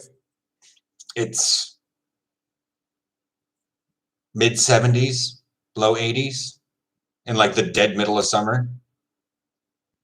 If we have a heat wave that takes us into the upper 90s, like in like 30 degrees, it's terrifying. I honestly don't know because we live in a small, cheap place. It's for tourists, Zachary. So everywhere in Europe has value-added tax.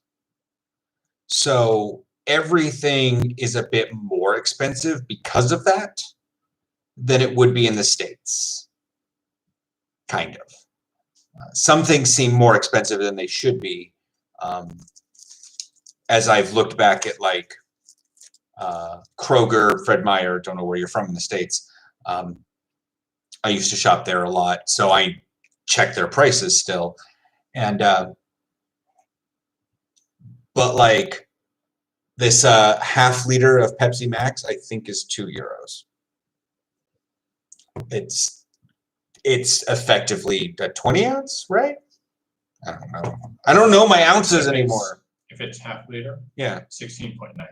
Okay, so it's 16.9. It's that little bit less than, and that's why you have 16.9 bottles, is because in Europe they're half liter.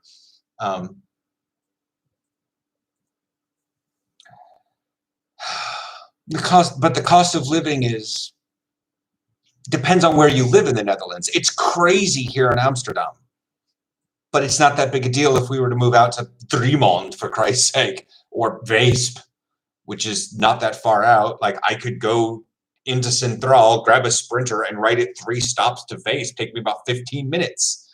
Nothing goes 80 miles an hour, but whatever. And Weesp is cheap.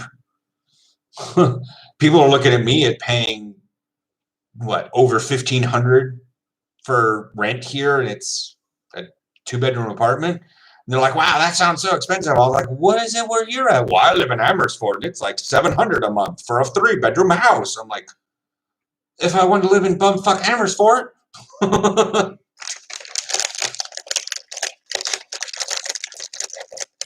mean, after a fashion, Aaron and I could probably go live for a ton cheaper if we went out to actual Hilversum. Sort of thing. Like, it wouldn't be that bad. But that's the thing, is like, overall metric system, yeah, it's the metric system. That's it. Like,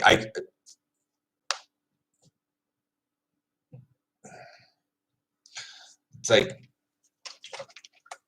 1.5 liters, half liter, 500 milliliters, half liter. Everything's by tenths. That's just what it is. It's the metric system. Yes. Like 5 places in the world don't use.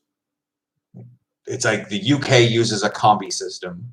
Yeah. The United States uses its own system. That's even weird. That's not even close to the UK one. That's why it's the American imperial system, not just the imperial system. Because the UK is now in a combi system, and they still use stone for their weight, like their body weight. But yeah, it's the metric system. Most everybody uses it. That's why I've just completely gotten used to using the metric system. I didn't even try to keep doing. I don't know. Google it. I want to eat my burrito.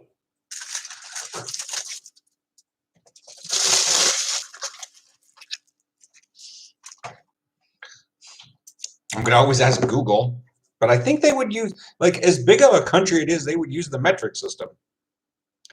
Measuring system in India. From Wikipedia. The metric weight mandatory by October 1960, and metric measurements were mandatory by April 8, 1962. So way longer than I've been alive. Depends on where you live. There's a lot of people that live in slightly outer areas of like Amsterdam or Rotterdam, and you know, they need a car to get into town. But the thing is, but if you live in Amsterdam, I don't see why you need a car unless you need to travel long distances in a like outside the city in an point to point, an A to B transit system. Yeah. You're asking a question. I don't know what you're trying to find out. Trying to figure out the name of like the bike versus the bus? Is it just point to point travel system? Or door to door. Door to door. Yeah. Like I said, I took a bus all the way to the Nord metro station, took the metro into Central, and then took it one stop to Rokin, walked upstairs, beeped out, walked all the way around looking for a certain Pokemon today because I needed to take a picture of it in the wild. Wound up getting a coffee at a little French cafe. Tune into my vlog tomorrow. And then I got coffee, really good, strong coffee. I think it was really just an espresso for €2. And then walked up to Central and wound up going out to MediaMarkt by walking there, and picked up a new tripod, walked back to Central, grabbed the tram, and came all the way back out to my island. I haven't had a car in the Netherlands at all. I've gotten rides from some teammates that live in Amsterdam or nearby, can drop me off at like metro stops, but it hasn't really stopped me from getting around. We've had away games all the way across the country, and I still like wake up totally bombed out of my brain, like probably still half, 3/4 drunk from the night before, and guiding Aaron across a town I've only been in twice before, because the last time we were there was the third time. Still figuring out where I'm going, following Google Maps, holding the football helmet with pads, like my backpack. And I finally go and I get on a train and I just have nothing but gummies and Chocomel. And I ride an hour and a half on the train back to Amsterdam. That's it. Car-free life is pretty easy. It's limiting in the fact that you cannot go from like city to city whenever you feel like it, but it's like there is obviously limited freedom from that. But unlike in the States, you are not required to have a car. I have a bike and a transit pass. I've gotten rides out to games because it's a pain in the butt, or away games because it's a pain in the butt sometimes to get out to where the fields are because they have to rent a field out in the middle of bump nowhere.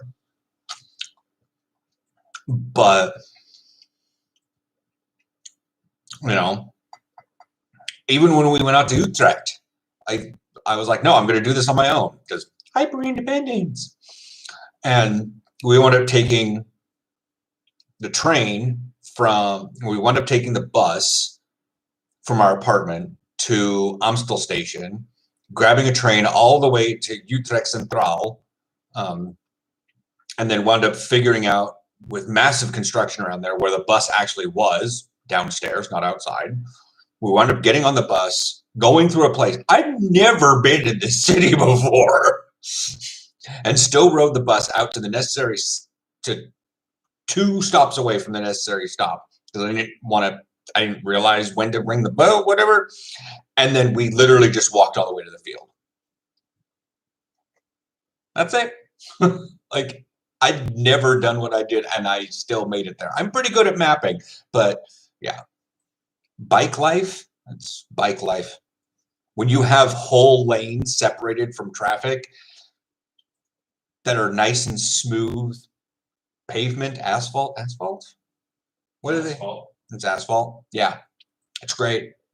The cobblestones are a bit weird, but on your older roads, it's pretty okay. They usually try to pop out. The bike gutters on a few places are weird, but that's usually when you're super in like some parts of the city where they haven't fixed things yet. But in a lot of places I go, that's a Fietsstraat, which cars are the guest, auto te gast. And so you can just ride your bike. Technically, you can ride your bike down the middle of the road and the car has to go behind you. Like, that's literally what it is. You can ride your bike down the middle of the road and the car has to follow you. However, it's probably nice to dip over to the side and let them pass. But if you really want to be a prick, especially someone who's like revving their engine a lot and has a lowered car, and you're just like, you're a guy, a little peener, yeah, edge out to the middle of the Not that I've done that. But yeah, bike life, not a problem. The Netherlands is pretty flat. I think the furthest in one direction I've been on a bike is 20 kilometers. Like I've ridden loops. No, yeah. I've ridden loops that are hilarious. No, I went 35 kilometers out to the wind turbines. That's right. Okay, that's the end of this. That's the side where the hot sauce is at. Wow. So I went out to Pano.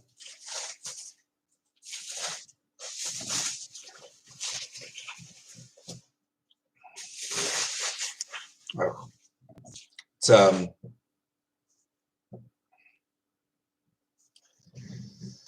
It's Fano. I keep thinking it's a parking lot called Fano, so I keep thinking it's called Pano. Yeah, it's 15 kilometers out there, but I think I've gone other places that are farther away. Did you not watch that video, Zachary? I literally posted in a live stream for you guys to watch where I ate the hottest.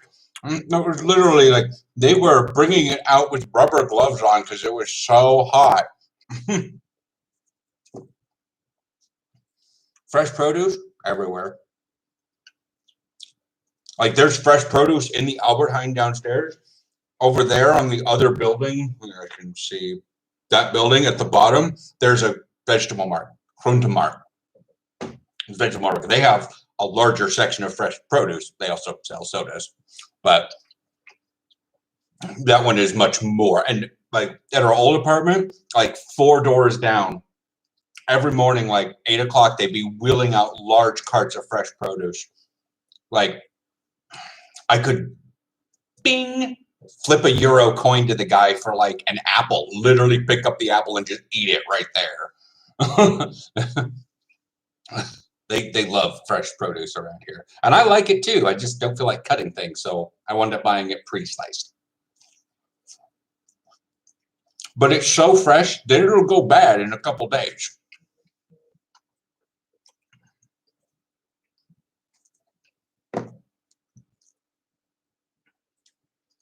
But they do love the produce here. And like I said, it's so sweet.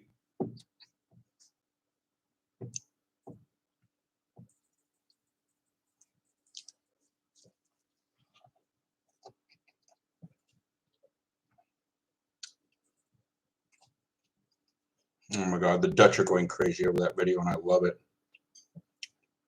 There are way too many. I mean, for a TikTok video, it's got 194 likes. I mean, for mine, because there's not having nobody who follows me, that people are finding it. It's like, it's great. It's got tons of views already. It was only posted a day ago.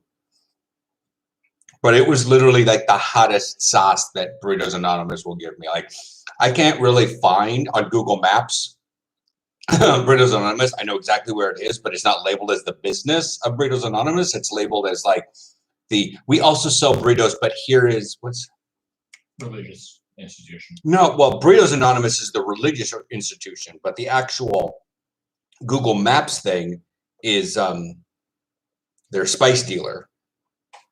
I'm zooming into it now. Peeper House. Yeah, I'm like zoomed in. I can click Peeper House. Gourmet grocery store. But it literally just shows a bunch of Burritos Anonymous sort of thing. But Burritos Anonymous is listed. It's fine. I posted on a TikTok that was it TikTok? Yes, that it is much more of a problem to my American football teammates that I don't speak Dutch than it is that I have a husband.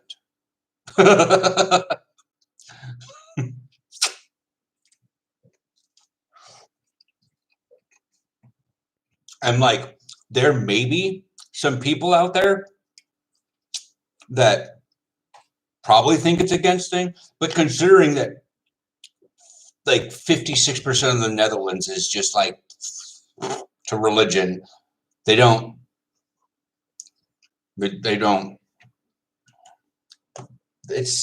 they may have some sort of higher spiritual belief, but they don't really ascribe to anything nor do. So a lot of those religious teachings that cause people to hate others, they don't really have.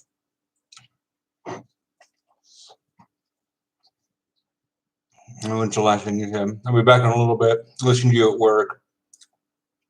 So Zachary asked about if the imperial system. Where I talked about car-free life, bike life, fresh produce, and now being gay in the Netherlands, but it's like not a thing. Like gay pride's a thing. I've been to it. It didn't happen last year, but the year before that, in 2019, I went to it.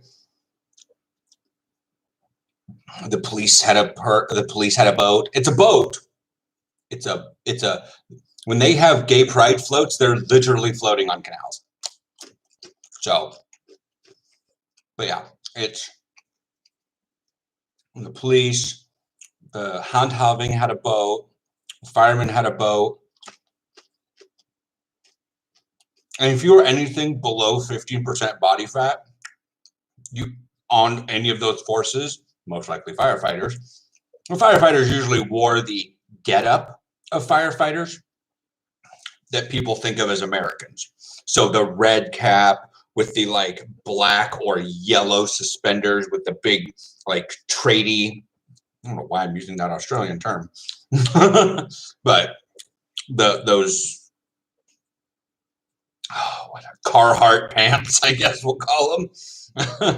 And they basically oil themselves up and they dance on their boat. But like Phillips was there, Shell was there, because hey, we wave a rainbow, buy our stuff, don't hate us, as Pride Month happens. But like everybody was there. Like the Amsterdam Pride Parade gets televised nationally. I lived in the United States for 38 years. I never saw Pride Parade televised nationally. Not even locally. Like occasionally they'll be like, hey, look, it's the Pride Parade in downtown Portland. Okay, cool. But if they didn't have a news segment at the time, they didn't interrupt the regularly scheduled broadcast to watch gays walk down the street. Yes. Brandweermen. There's a lot of homophobes in the Netherlands. Doesn't compute in my brain. They're here. I mean, just like the dude that was in here earlier. They exist in Ireland. They exist in England. They exist in all countries. They exist here too. Do I feel at home?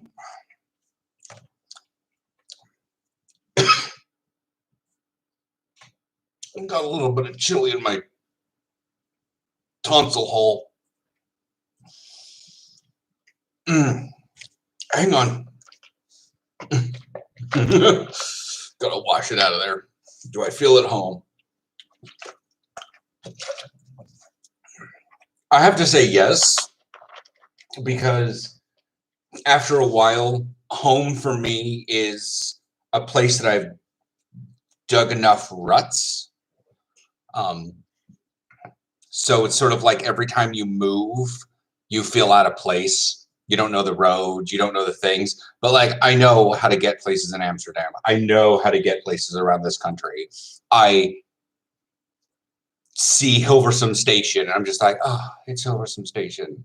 Oh, that's a nice new bike parking lot you guys just put in. I've been gone for a while.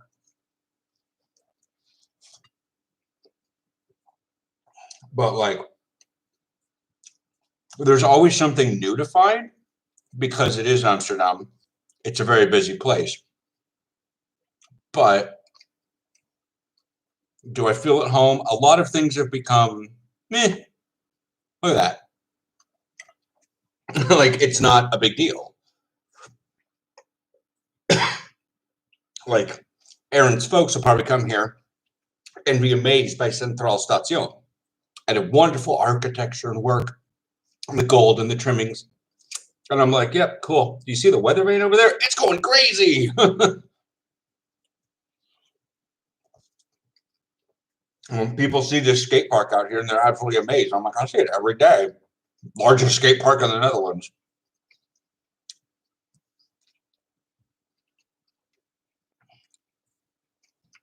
After a fashion, like I was saying earlier, I'm probably going to head back to practice, which is going to,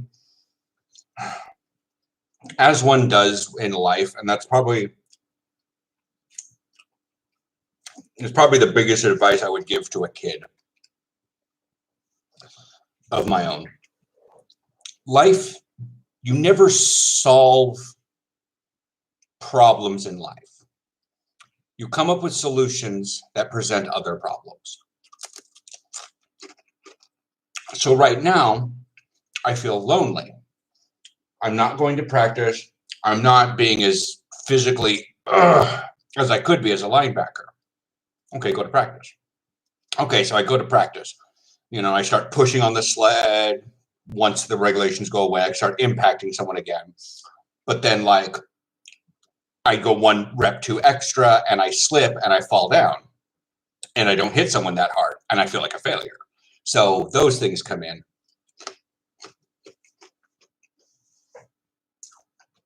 And so I can get the physical exertion out. I can get the idea of hitting someone and the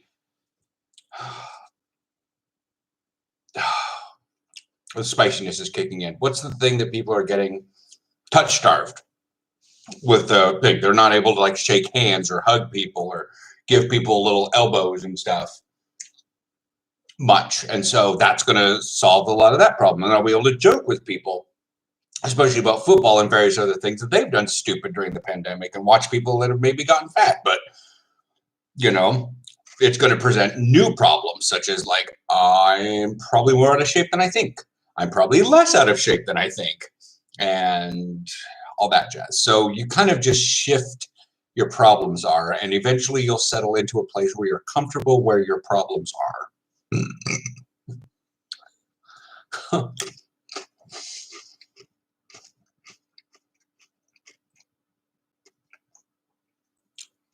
Directly, so this is for Mark. I just read the whole thing. Directly, no.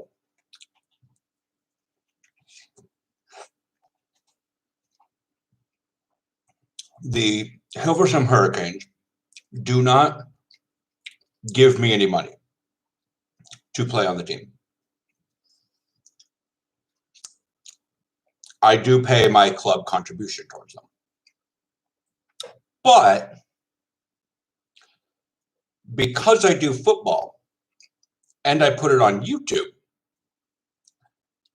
I get ad revenue from that. And the more those videos are successful, the more ad revenue I get from them, and thus make money based on being a football player. But I don't get paid for football.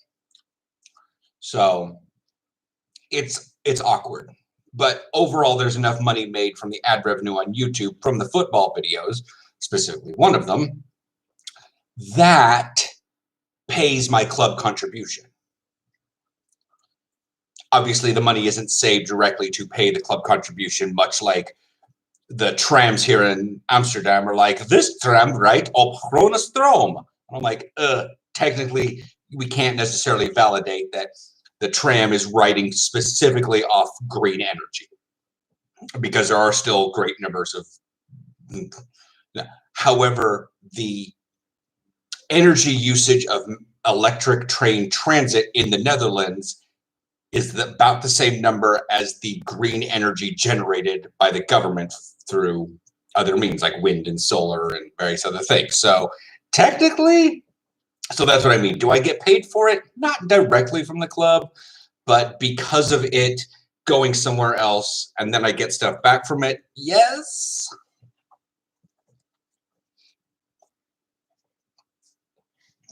But yeah, in terms of a professional football player, no. In terms of a professional YouTuber, yes. And the YouTube videos are based off the money, yeah. So what I'm legit worried about is after the pandemic, how many healthcare workers are just going to totally leave from being overworked.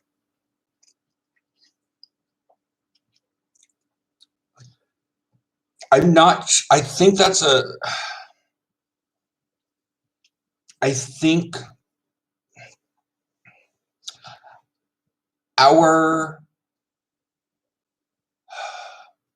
our physical trainer, Cheyenne, is a student going, she does shifts in hospitals and stuff. So September, I was kind of asking her just a lot of, not like detailed information, but like, how bad are these numbers? And she's like, well, we're really okay out here in Hilversum, and things are not that bad. But I hear that Amsterdam at UMC, University Medical Center, Amsterdam, whatever, UMC, and they're pretty bad. But that's Amsterdam, so you'd expect them to be more, considering it has way more people than tiny little Dorp of Hilversum. So that's that. She doesn't seem like she's burning out. She's still posting every day. I'm going to class. Class is fun. So I think this might be, and she doesn't really know anyone who's like thoroughly exhausted and burned out. So I'm not sure that's necessarily hitting the Netherlands. I'm not sure how well it's hitting a lot of Europe, but I do know that the United States and Britain have been hit really hard by that, but less so in Britain. It's because the healthcare system in the United States is fucking wrong. The best information you'd be able to find about that one is if there seems to be a lingering threat from in Canada, like Toronto, Montreal, Vancouver, BC. Are those hospitals, are those healthcare workers feeling overstrained and burdened and all that jazz? Like, are they on burnout? Not saying that, they aren't feeling burnt out on the Netherlands. I just don't think they're going to leave their posts per se,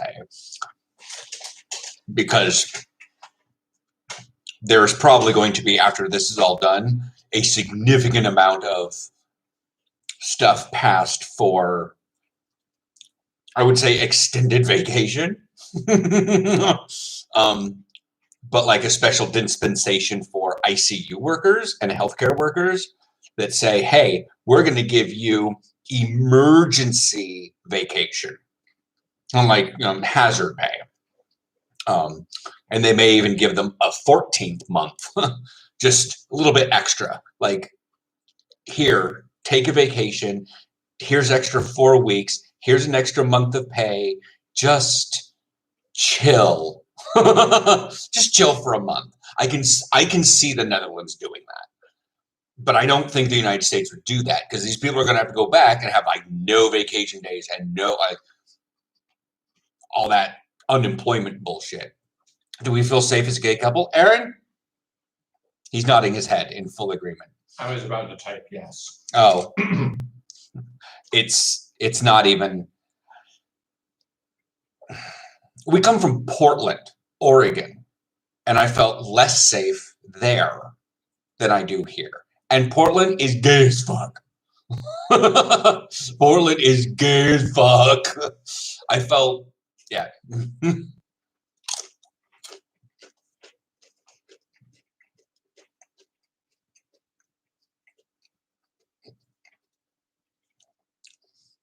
Like, there's nothing in the United States anywhere close to the Homo Monument.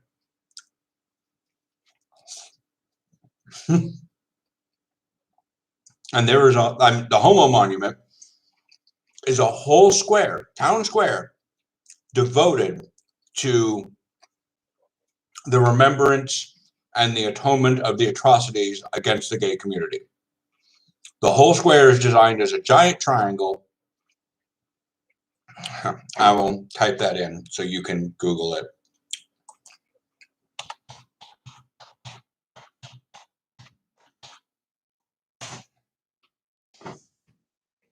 Literally, look it up. I've taken a picture of the sign. Oh, I sent it to someone on Facebook Messenger. See if I can find that.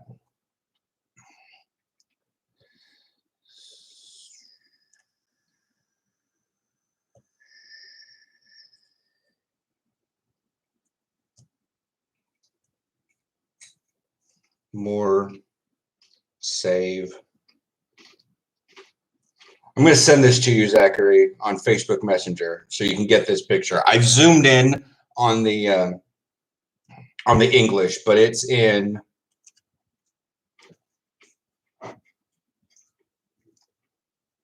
There's Dutch. There's English.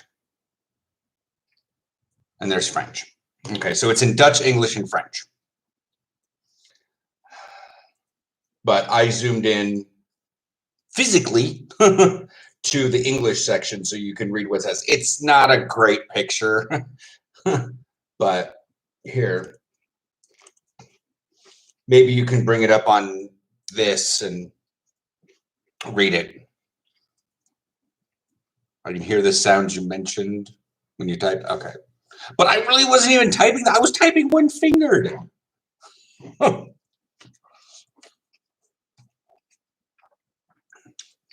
that's like when I've taken the tram because I've done extra leg stuff and I didn't want to walk all the way to Sterk. I've literally taken the thing, and when it stops by the Homo Monument, I forget the stop, but it actually announces it on the tram. It's right next to the Anne Frank house.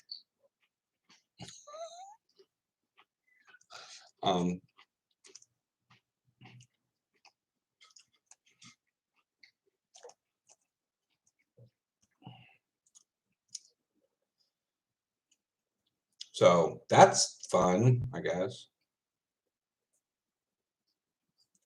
Oh no, that's the Amsterdam Cheese Museum. What am I doing? Ah! Of course it's by the Anne Frank house. You need to explain that one, dude.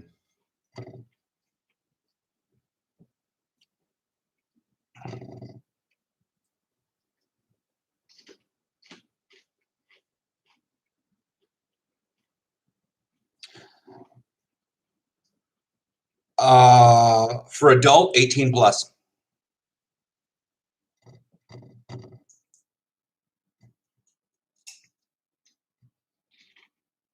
Westermark, that's what it is.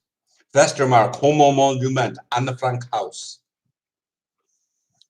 That's, and then overstopping, and then it'll tell you what you can transfer to.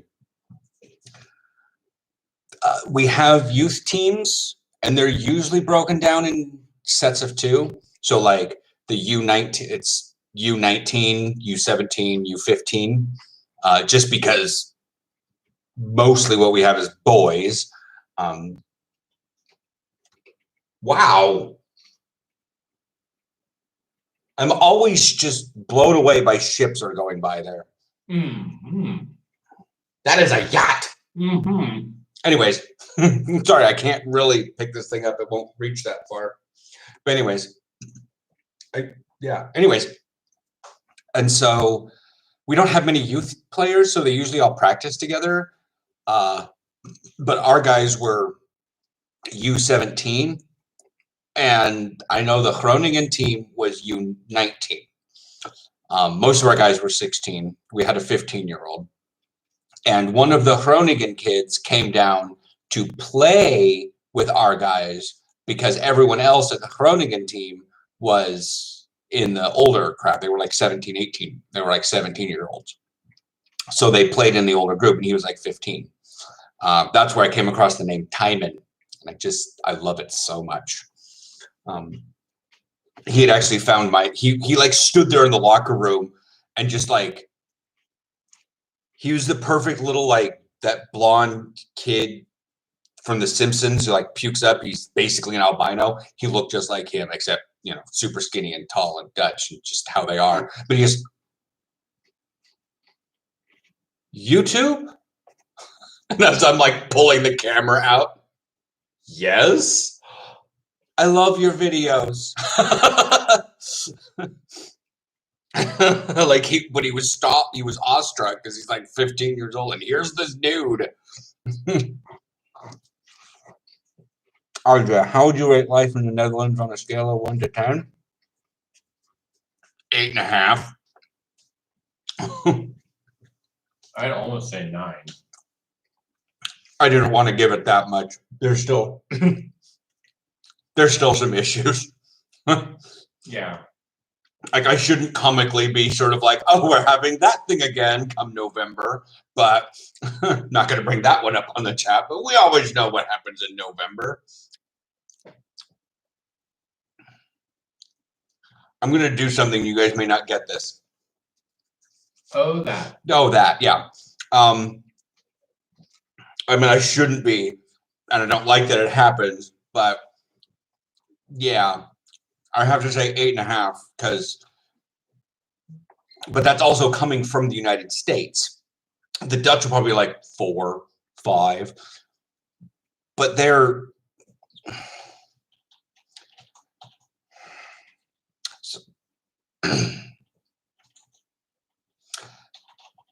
yeah, Zachary, you're right. I don't get it. RJ, I'm going to say this.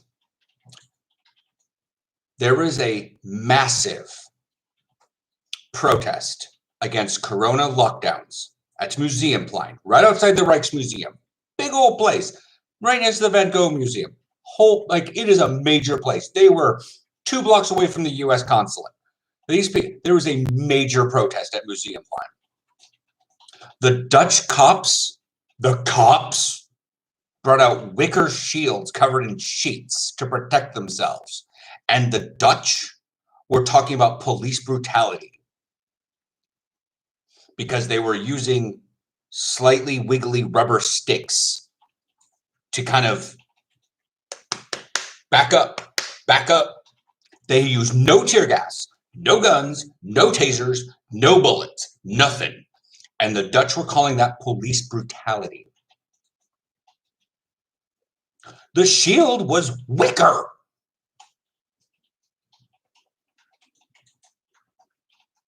That thing's deflecting a football, but not an MLB baseball. It's going to do damage.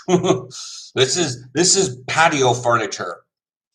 And the Dutch were like, police brutality. We live in a criminal state. I'm like, are you what?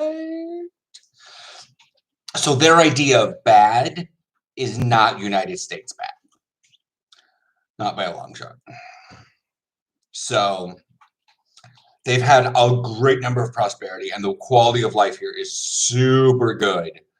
So when something bad happens, I'm just like, really? You guys are complaining about this? Like the entire government cabinet resigned because 10,000 people were falsely accused as gaming the system for child care stuff. Whole government resigned. Yeah, there's a weird thing. We had an election. They wound up getting voted back in and now have power again, but whatever.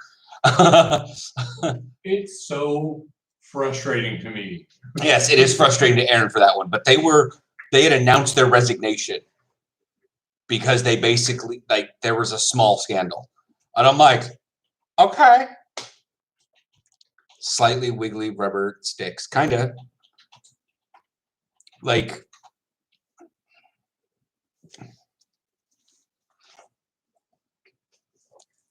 and I'm not saying the Dutch aren't tough people. They're really tough. But lately,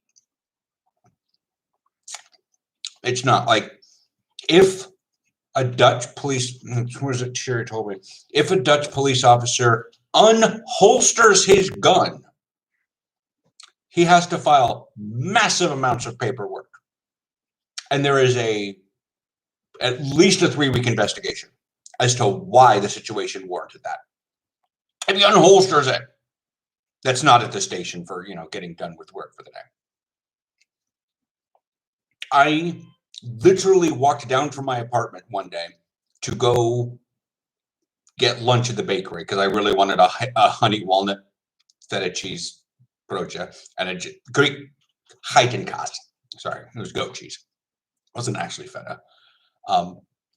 And the cops had cordoned off a small section. Oh, excuses, meneer. Sorry, what? English. Like, I'd only been here like a year. He goes, oh, sorry.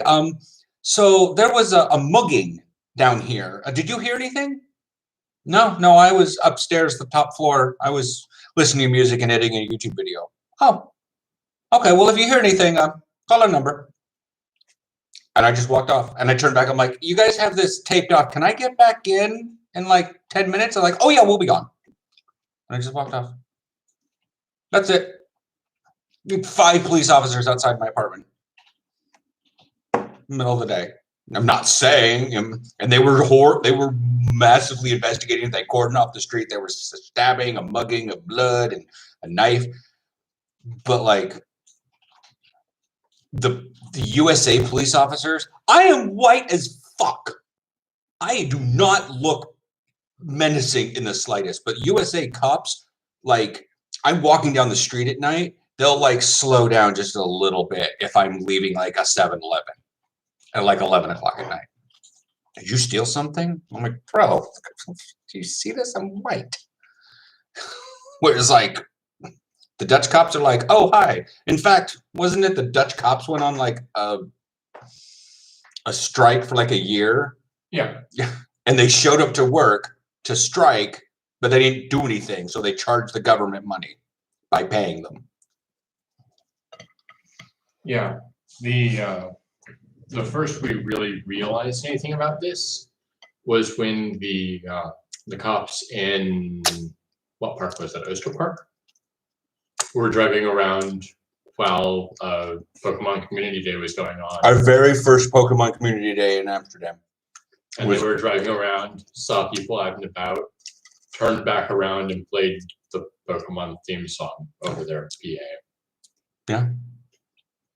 Vlogged about it. Didn't actually let the song play because I was too in shock. That happened. Yes.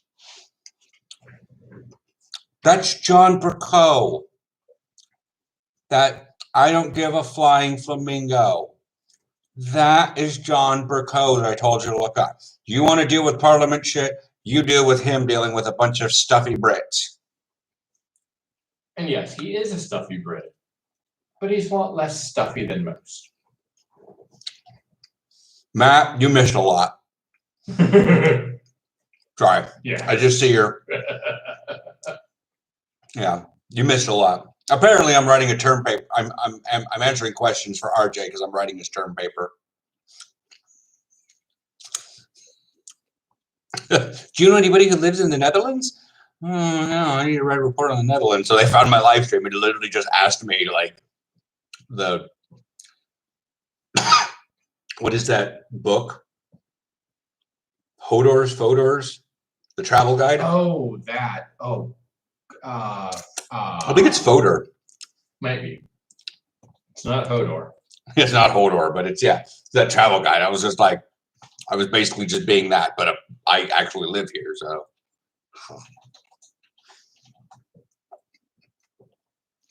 Yep, Fodor's. Stolperstein. Yep.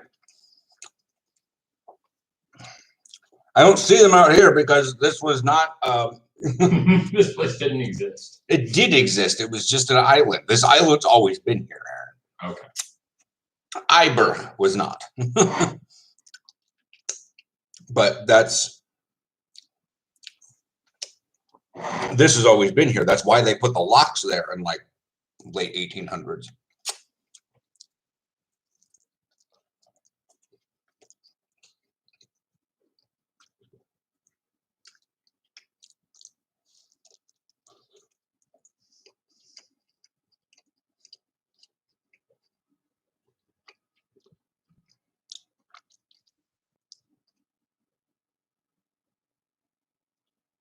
Is Aaron enjoying his Dutch marital life?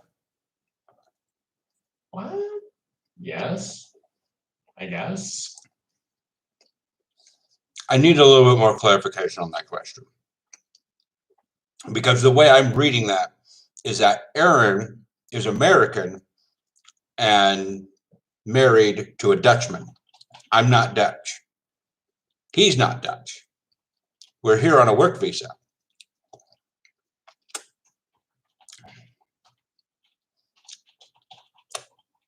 I have no. Oh, I'm like, where'd they go? Oh, they're underneath my phone. Yes, the hot stuff was at the top. Feta cheese was at the bottom. And now I'm.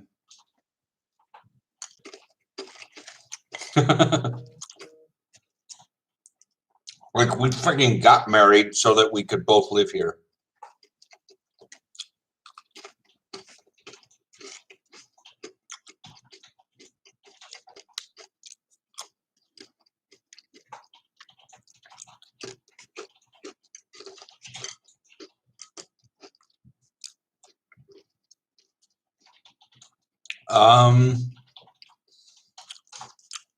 So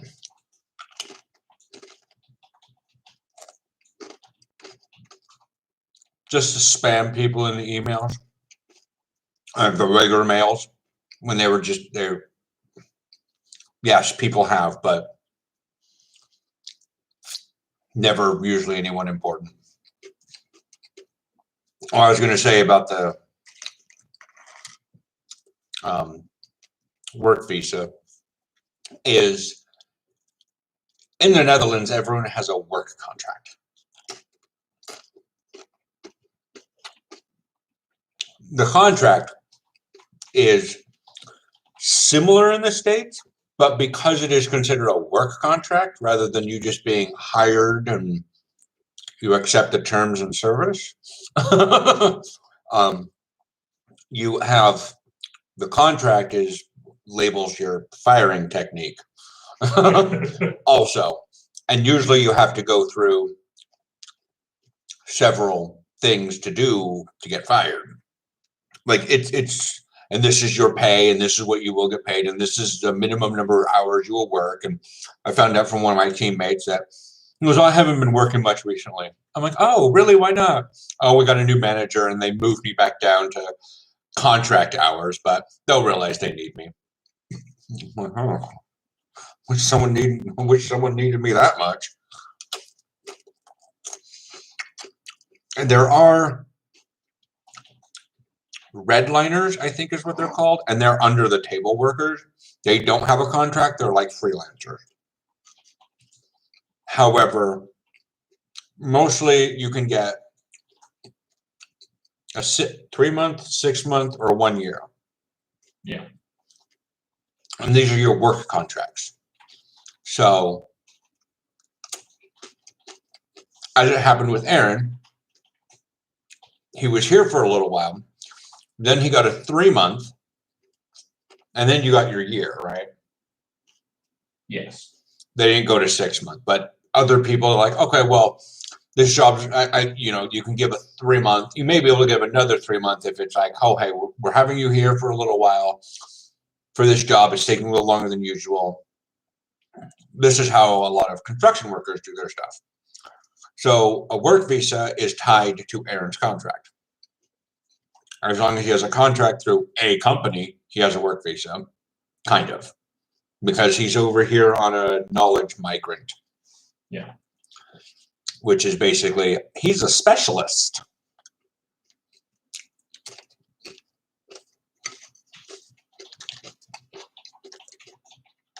But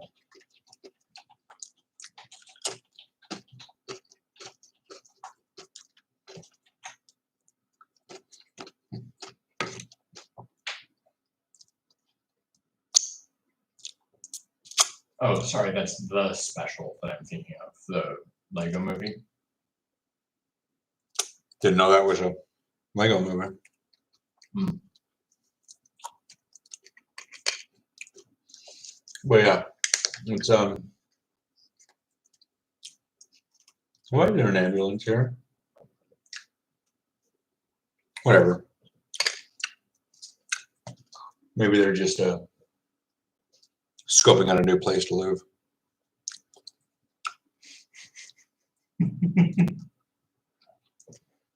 I mean, if you have to station yourself somewhere, you might as well drive around and Yeah. Maybe see if you want to live here. I've never been out to this area before.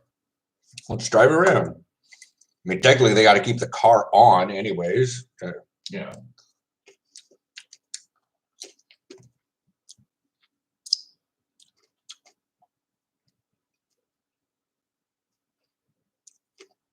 Mm.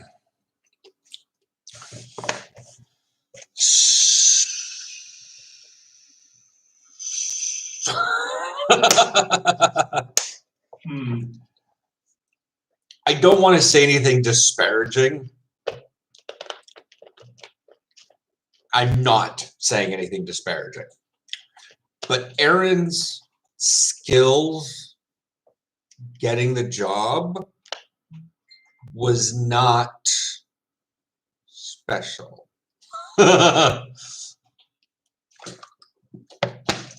After a fashion, he did roughly the same thing he was doing in the States.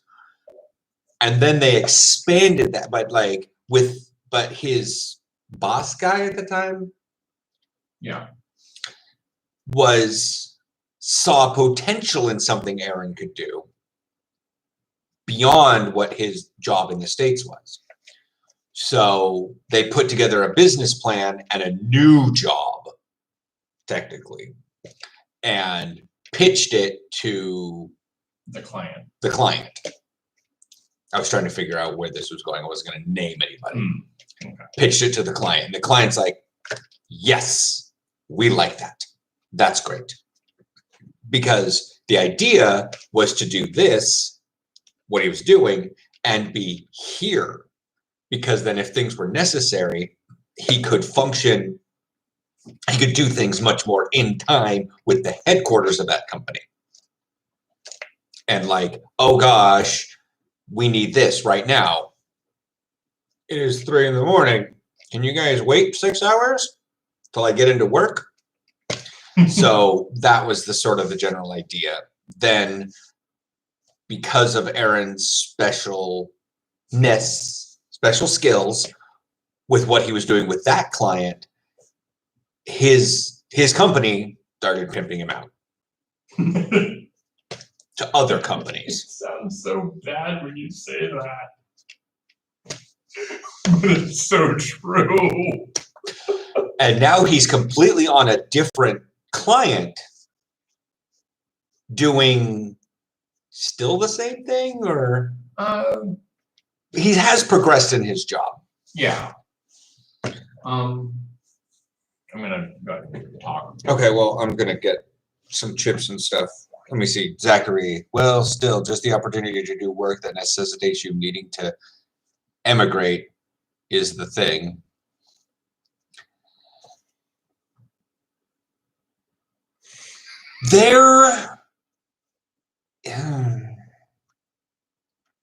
I need to go get. We don't have any dry chips. Like, we have chips, but we don't have any like tortilla chips. True. Anyways, Aaron's gonna say something. I'm gonna go look for something to eat the rest of this sour cream with because I'm fucking weird. So yeah, what I was doing when we moved here was basically building out reporting for a large company, helping them figure out how to make all of their reporting consistent and make sense. What I'm doing now is back-end data warehouse work, where I'm helping get our data warehouse consistent, in shape, and expand it out a bit. I'm moving more from a data analyst role into a data engineer role, if either of those phrases means anything to you. Yeah. And yeah, Zachary, the face he made was perfect. Just that, face that I can't make. Yeah. Okay, you can step away now. Bye. Coming back over with a just gonna fucking do it. I have extra snacks. The face you just made. It's called my him-ha face. Trying to figure out how to say some things without actually getting in bad trouble. Trying to teach myself how to use Photoshop, do color grading. Oh, RJ, what was the reason Aaron to come over since his job kept the same? Like I was saying, it's so we lived in Portland. That is 9 hours difference from here. It is, so subtract 3, flip the clock. That would be 8:40, so subtract 3, 5:40 in the morning. In order to, so like most of a workday happens while you're asleep in the States. No, it's the other directions. Add 3, flip the clock. Never mind. It's not 5:30. It's set. It's 12. It's noon. Noon where you guys are at in Portland. But it's still just that concept of having such a drastic time. Like Aaron would have meetings with the people in Amsterdam and Turkey, and to coordinate things on like a Thursday night, and he's up at 11 o'clock, 11:30. If people got to the meeting late because they woke up late and got to the office late, he would be up until midnight. So working with other employees from Amsterdam and Turkey makes it so much easier when you're only an hour difference, not 9 or 10 hours difference. And they were even staying late. So the reason is because he was good at his job, and it was better for the client at the time to have him within the same time bubble. Because if they had a problem, he could then, Aaron just typed something in.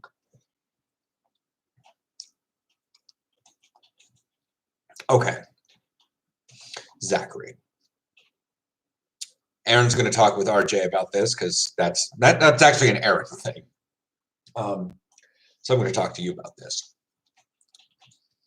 There is a community. There is a visa. And there are opportunities within Amsterdam that involve the arts. I do not know much information about this, but I've seen things. Not like I've seen things. I've seen things. Or like somebody is all pupils and like that cat has seen some shit. No, but I've seen things around. Like I went to NDSM, which is the Nederlandse Dolk en Scheepsrechtmaatschappij. Shipbuilders, scheepsbouw, and maatschappij. And scheepsbouwmaatschappij. So basically that's the Dutch dock and shipbuilding consortium community.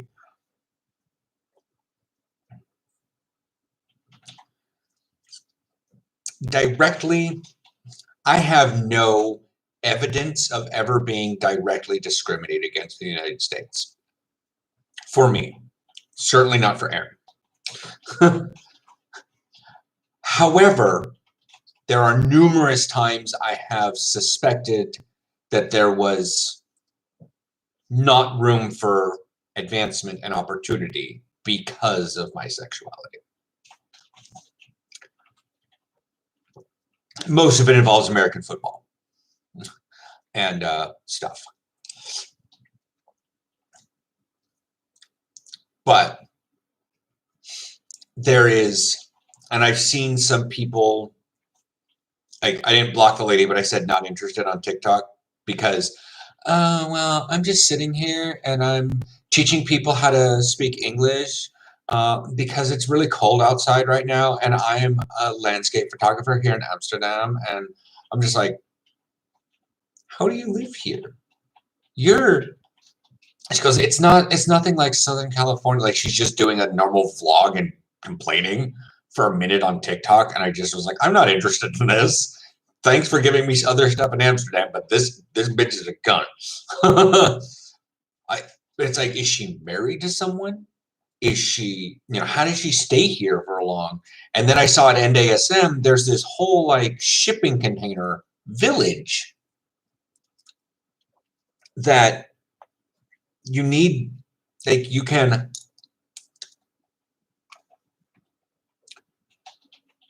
I'm going to show that one because I kind of agree with it, but whatever. And like I said, up in NASM, it's got its own little thing.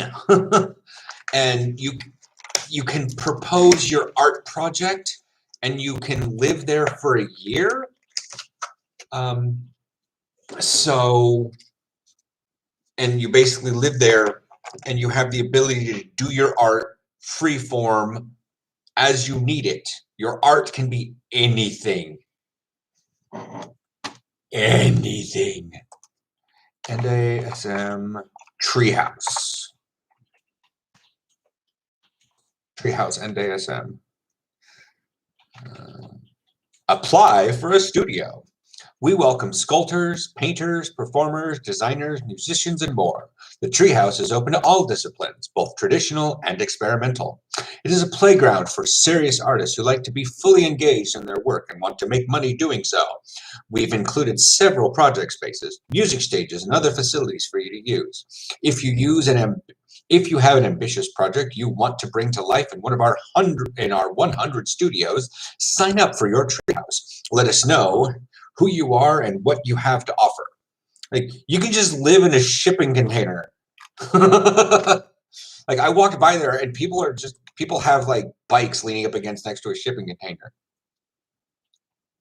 Exactly. And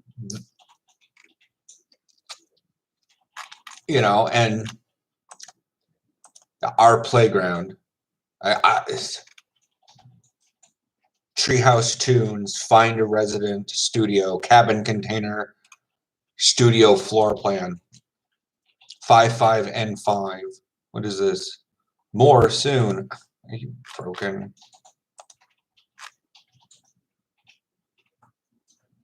Are they just like not working very well? Yeah, more soon. This may even be new.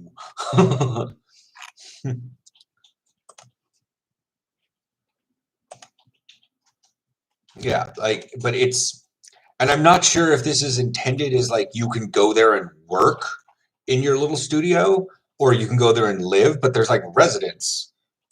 Find a resident. Writer, musician, painter, cultural entrepreneur, sculptor, creative collective, visual artist. Like there's a digital designer. So like you can now arts visa Amsterdam, Netherlands. I'm googling this with like 3 keywords. Artist visa Netherlands.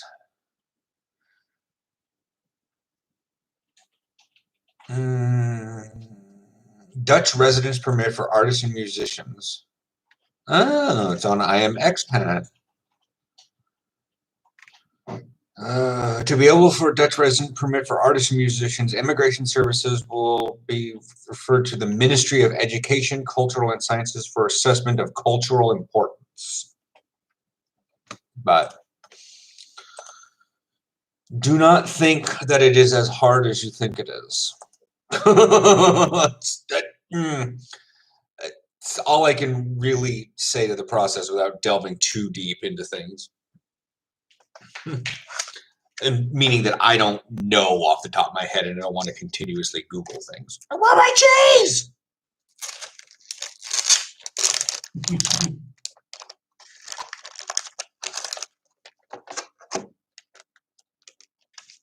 Probably. Do you want the Hattenkast piece that's missing? It's got a giant hole in it. I'm like, there's a piece of cheese that exploded. It's probably not even old Amsterdam. It's like completely the wrong. That is a giant hole. There's a giant hole for that kind of cube. Old Amsterdam. This is pretty old. Okay. That's cool. Where'd the lid go? I want to keep their stuff on it.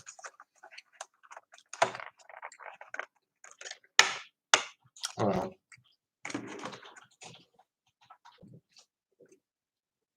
I mean, that's what I'm saying. Like, you can do your own research.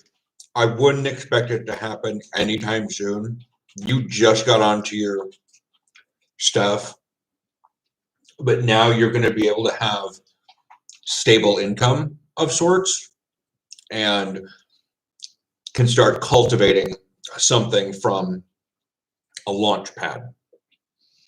And so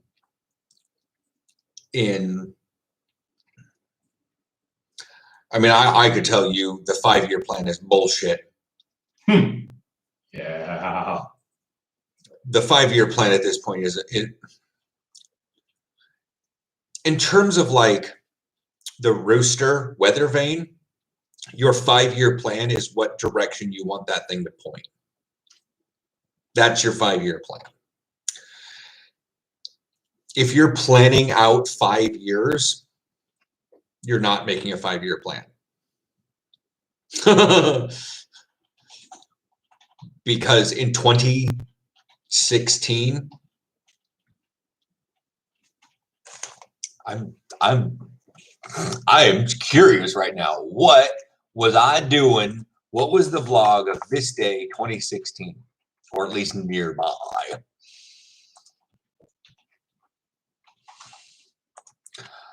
Oh 05, 01.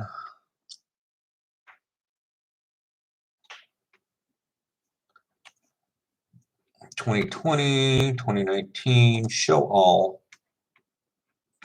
2017, 17, 16. Oh, that's 1551.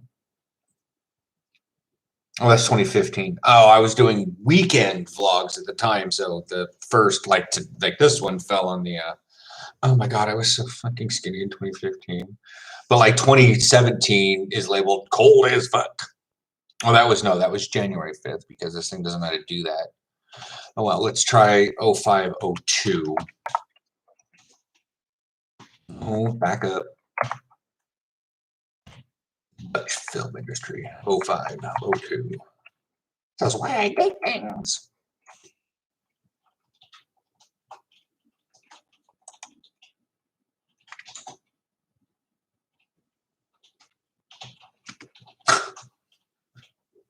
Because it popped over the weekend, that vlog is called It Became May. Despite the fact that it's only been a week since the incident in Puyallup, things go pretty easy back to the game against the Raiders.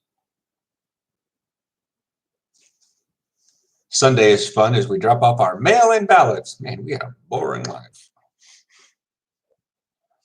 So that was the season of the white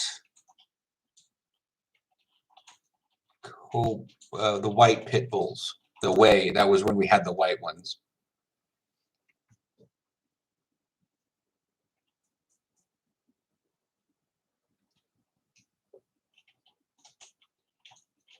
Yes, you did send me a video of you sent me a link in YouTube, and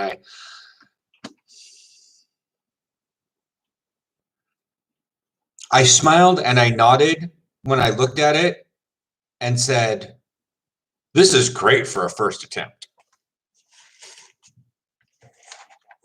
Because I had no information about your schooling on filmography or whatever, like how long you've been doing it.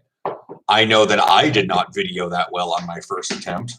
It took me a year to get that good, but I noticed some major possible editing flaws, not shooting flaws. I've been a YouTuber for as long as I have.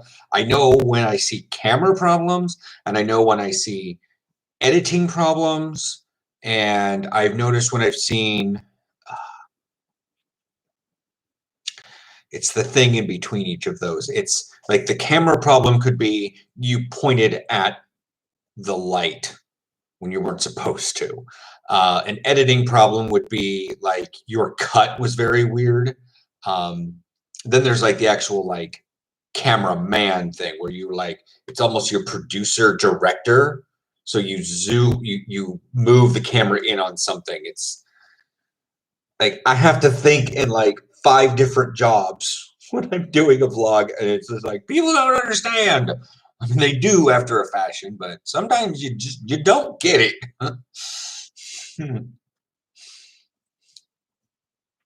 So,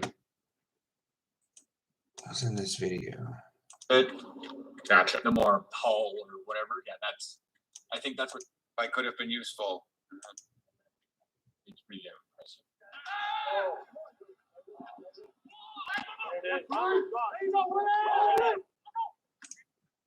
Why wasn't I in this game? Was I in the game? It was weird because it was an away game at our home field because Oh. yeah. And it talks about the incident in Puyallup. I'm not sure. But it starts out with a tub talk on Friday.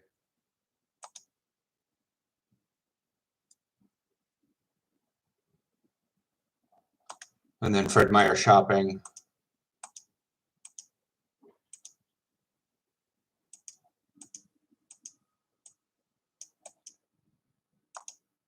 Anyways, yeah, I had no clue at that time that I'd be living in Amsterdam post-pandemic. So,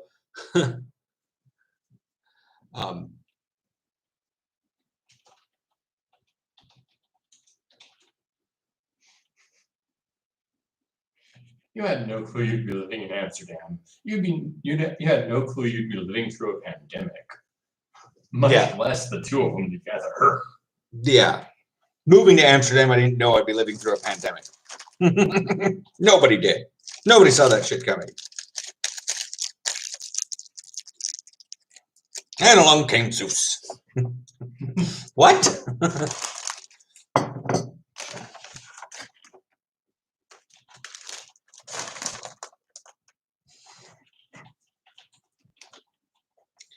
Like,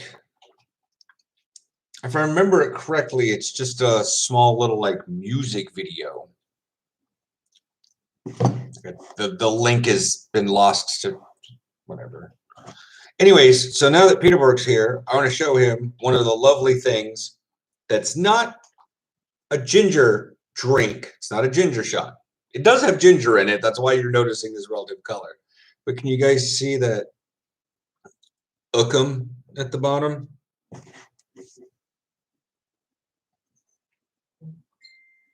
Most proud of?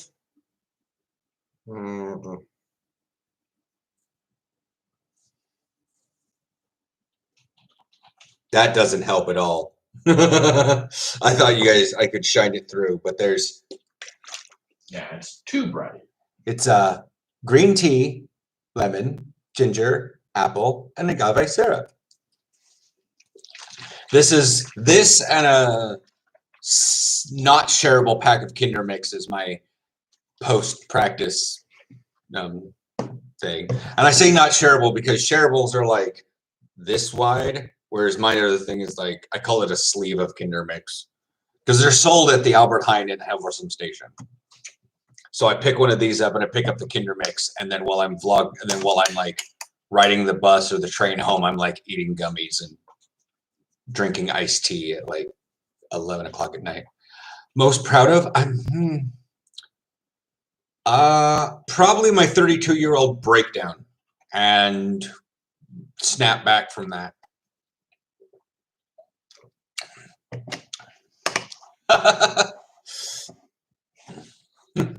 That probably would be the thing I'm most proud of. Mocha eggs. Mocha. Matcha. Mocha.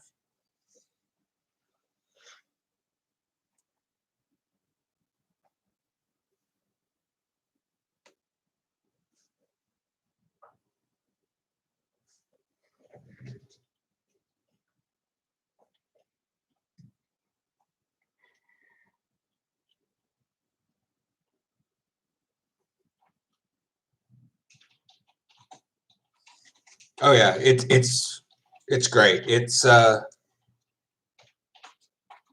whole bottle is 74 calories, 18 grams of sugar. It's a perfect after, and with like the lemon and the ginger and the green tea part and the apple, it's got all the various vitamins. It doesn't list the vitamins here, but those are just the necessary things. This is water, 5% apple, 4% agave syrup, 2% lemon, 2% ginger, and 0.9% green tea.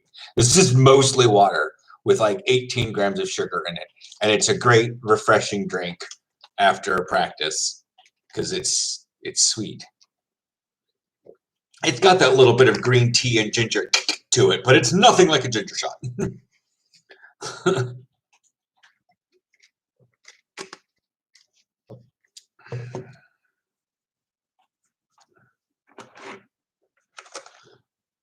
Boroblokius.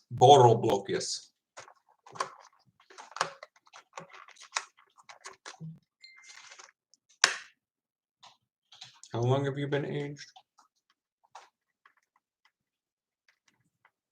Deze kaas is gemaakt in de weidemelk. Afkomst van koeien den tenminste 120 days per year, minimaal 6 hours per day in de Nederlandse weilopen. Oh, the cows. That's telling us the cows, not the cheese. We like to make sure the cheese roams free in For 120 days per year, minimum 6 hours per day. Okay, I don't care if Bessie was happy. Your cheese is delicious. But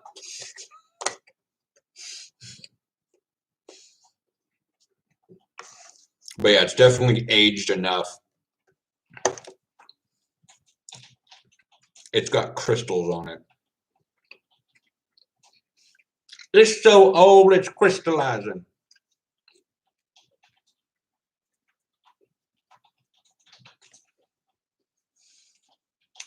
I'm like, my molars come down on it, and the cheese just like it doesn't like crumble away. It just like cracks and then slides off. It's great.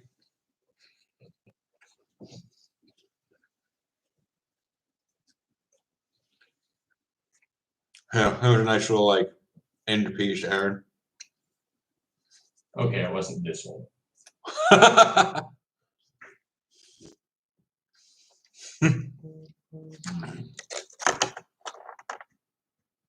What?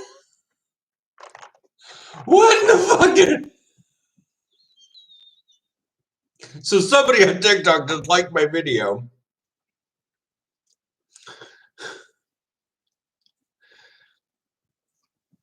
The account is private and it's called 2 Men Inside My Fursuit.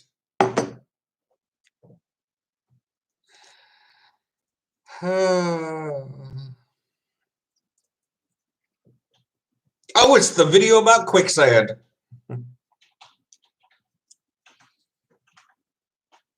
In terms of the quicksand video and the living abroad video currently going crazy. I'm not saying viral. I've seen viral on TikTok.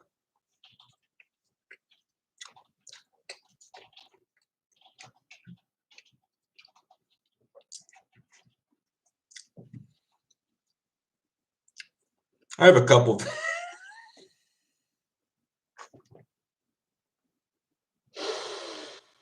So I actually made the video. I haven't captioned it, but I put the tabs on to just. It's just the greatest. Oh, the captions didn't work. How about new, you crazy Dutch bastard? Apparently the captions didn't save, but it's supposed to be when your line coach says to do more sprints. How about no, you crazy Dutch bastard? So apparently that didn't save, but oh well. But it still has that same general idea of like.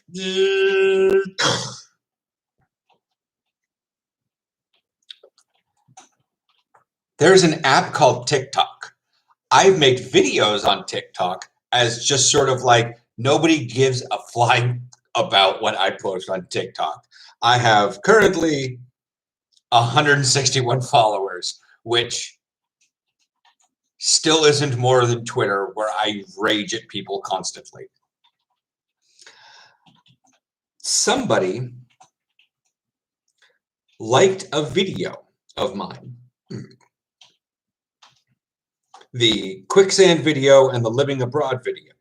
The person's name is two men in my fursuit.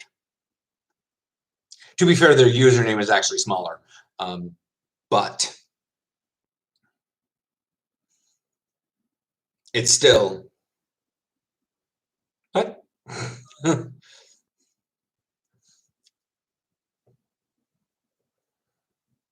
That's it. That's all. That's it. Yeah.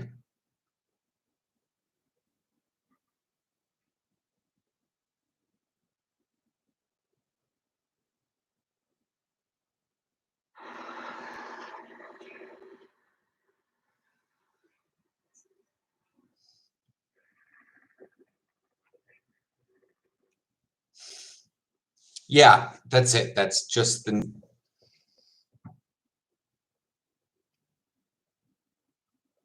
like because the name is not that, it's too long. I'm looking for the actual person who liked it so that I'm looking for the icon. I am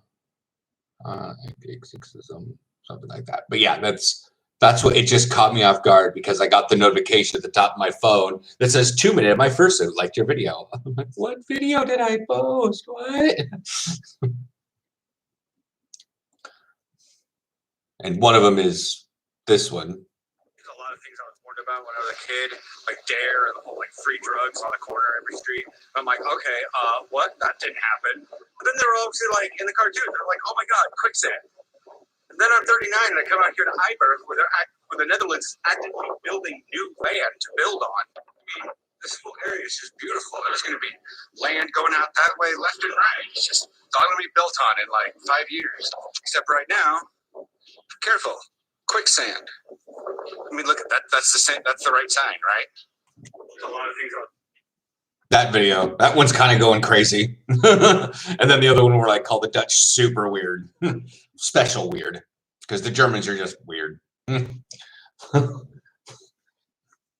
the Dutch people that find that video are like rallying behind the fact that they are now considered special weird by an American. Which is the perfect Dutch thing to do.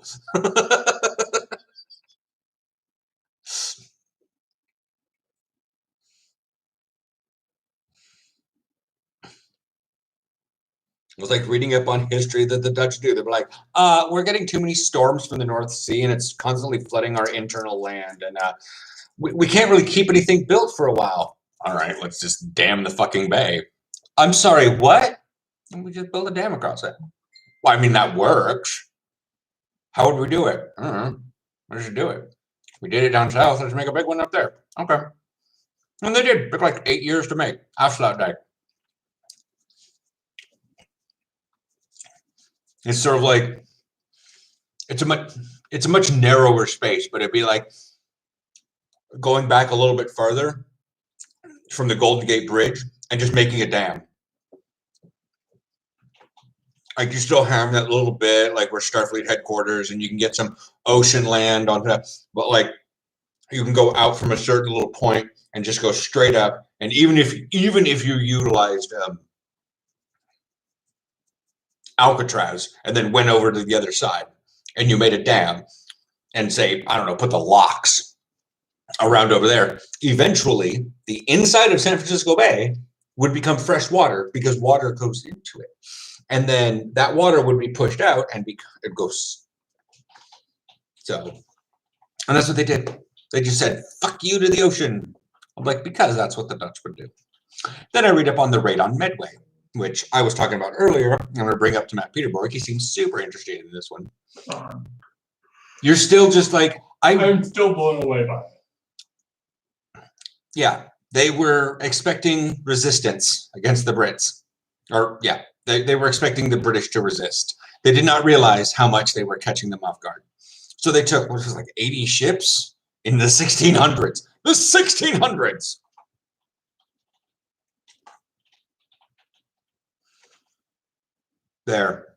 There's a notification. I don't know if you guys can read that right between my fingers.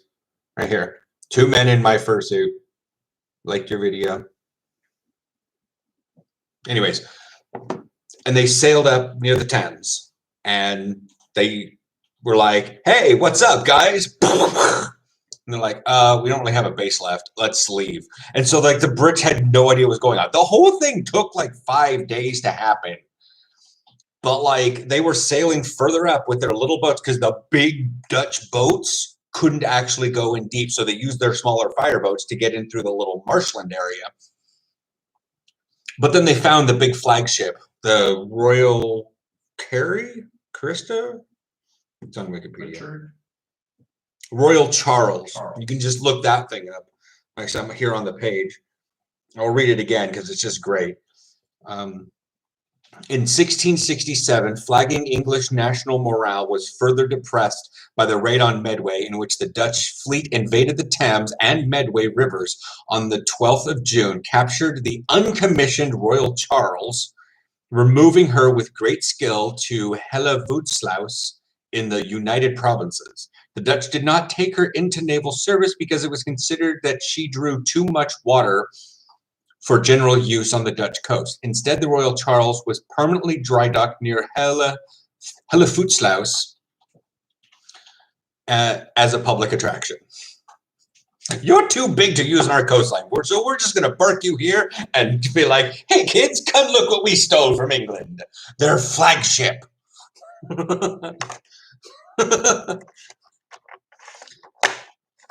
Like, you could probably... I'm going to Google voice search this.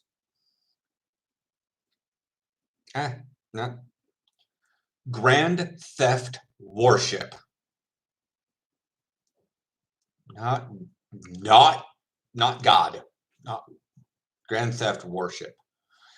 Literally, there's a video called The Raid on Medway, Grand Theft Warship, which I've watched. You just look up Dutch. And just like suffix that with Dutch, and you will find all of the wonderful things there.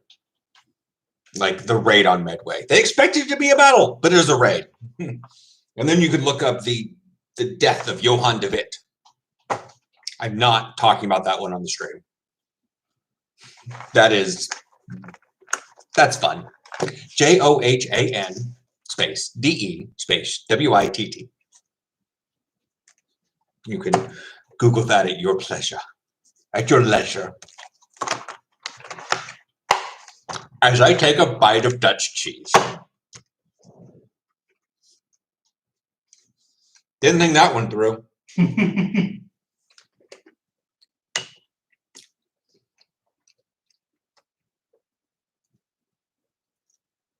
But yeah. My headphones fell. Whatever.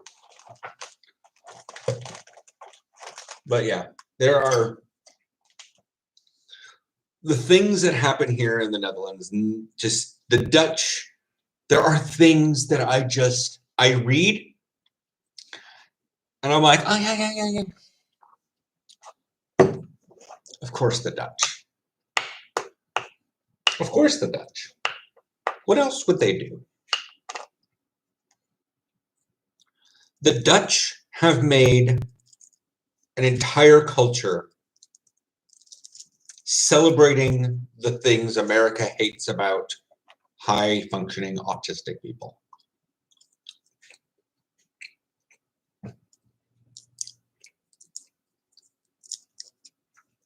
It's a really long way of saying it, but in fact, there are two schools of thought on their motto.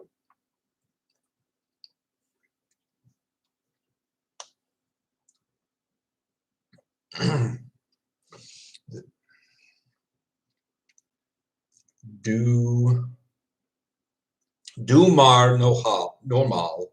Where'd you go?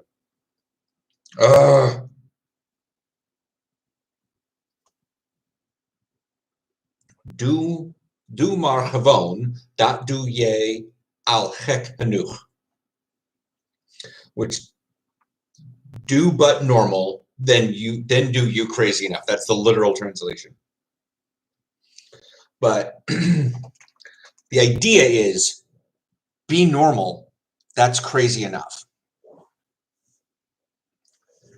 The concept that some people take that as is be bland, because if you stand out, you're going to get the brown sheep gets picked off because you spot them amongst the white, sort of thing. Don't be special. You're just going to get the taller plant, your tall pieces of grass get cut by the lawnmower. If you stay down, you stay normal like everyone else, you won't get cut. That's one school of thought. Do normal, and that's crazy enough. The idea there is the fact that the rest of the world is too busy trying to be weird, and they don't notice the normal people going about their lives. But when they do, they find it weird. The tall tulip loses its head. And now there's, I don't want to say a perversion, but I would think the younger generations are taking do normal, then dat is gek genoeg. That is crazy enough. Is you do not need to try to be weird. Be yourself. That's weird enough. And they're doing that. I can't conceive how to raise a Dutch kid. Like, I'm not going to say I have raising an American kid figured out. I have raising a kid not figured out at all. I don't even think the Duggars do, because they just outsource it to their older children who have no idea what they're doing because they are like 17 and have 16 younger siblings. But there is a level of, I don't want to say brain plasticity, but it comes across that same idea that they are not hindered by bullshit that the states teach. Obviously, they're not hindered by the bullshit the states teach, but even to an extent, other European countries do that. I mean, Britons do it too. They almost squash intellectual thought. They don't really allow for freedom. But like the Dutch don't, people that are my age that are Dutch are just, they're not as beaten down by society. They're not as, and they teach their kids that. I've seen dads co-parenting. I don't mean like two dads. I mean like a dad in the grocery store with the young daughter, teaching her how to grocery shop. Like before the pandemic, the 5-year-old is the one that had the little tiny kid cart, which has the big giant rail on it to give you a flag, just make sure you know where it's at. But the kid pushes and remembers what to get for food.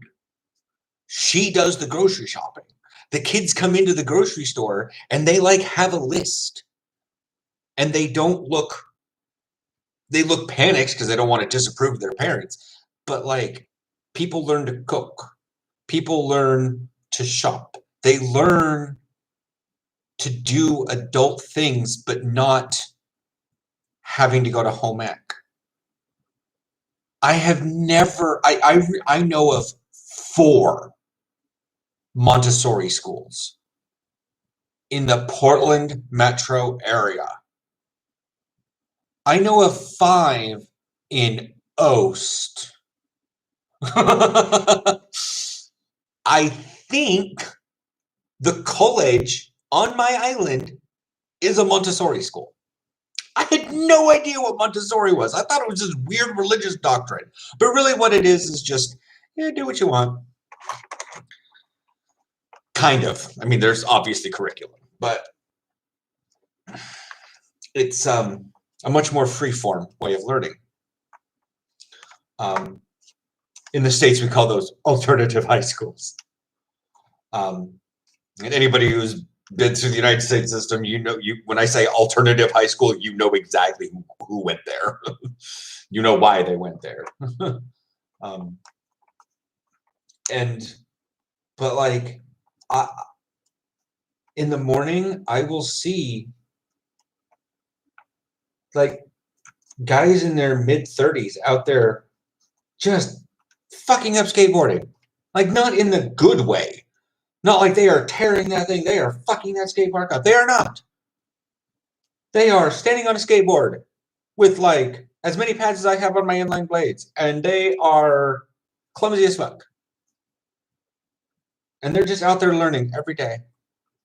They're expanding their knowledge. They're trying something new. They're not hindered by society that says you're an adult, you should do this. What does it fucking matter? Like, one of our defensive ends is 35. He's like, oh, I'm starting to feel it when I get old. He's been playing for like 12 years. He's been playing since he was like 19. He's like, oh, I've been a tight end. I've been a wide receiver. They tried to put me on the line once. Now I'm on defensive end. Okay, Dennis. Okay. And that's the thing. The Dutch come to American football and they're like, wow, this seems really cool. But then they get tackled and they kind of come out the ground and we're like, huh, all right, that's a thing.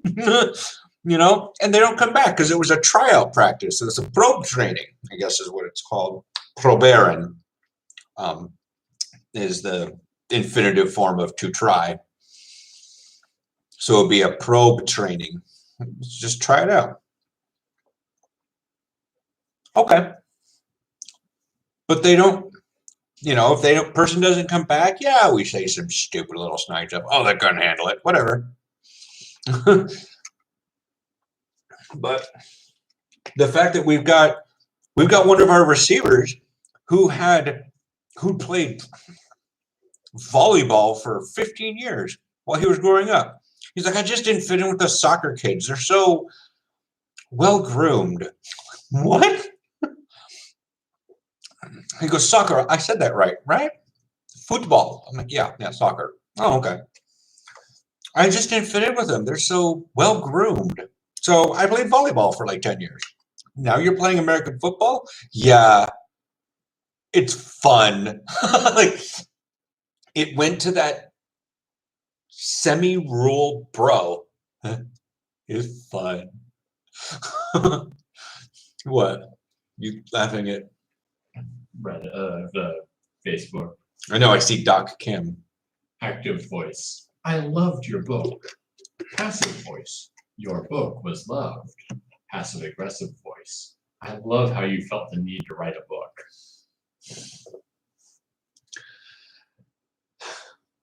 But like, and I'm not saying that all the parents are the same, but there's just a different way of they raise their kids around here. They raise them as adults that need to learn the right things rather than children that need to be taught. And I don't know if that really makes sense. It makes sense to me because I've thought about it for like 2 years. I'm pretty much writing off at this point the first 6 months of just trying to acquiesce what the fuck happened in my life. You know, and then all that jazz.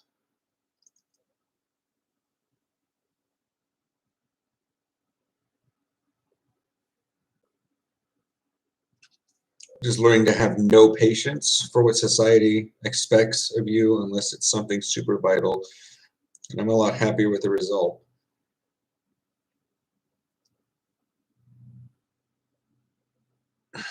the way you phrase that sounds aggressive. It's learning, it pays to have no patience rather than I'm learning to not care. A little different wording. Yours sounds more aggressive.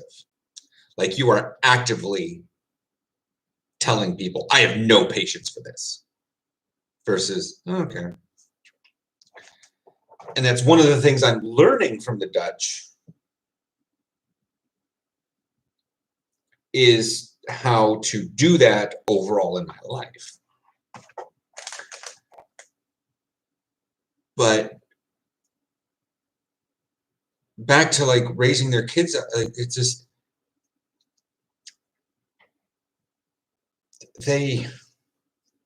I'm not saying that the kids that are, with, skateboards and scooters hanging out in their little, trio of 11-year-olds are just the most mature things on the planet. They're not. They're dipshits. They're twerps. They're going through they may be 13. They're going through heavy ass growth spurts. They have no idea what the size of their body is. They're constantly falling over, and it's like their arms are like, hey, let's go. Like the body is being ripped at by Stretch Armstrong, and they're trying to be cool about it. That's just male puberty. Our body is tearing us to pieces, and we're trying to be cool about it. It's not, and it never works. It's not even like against each other. We're missing the point completely.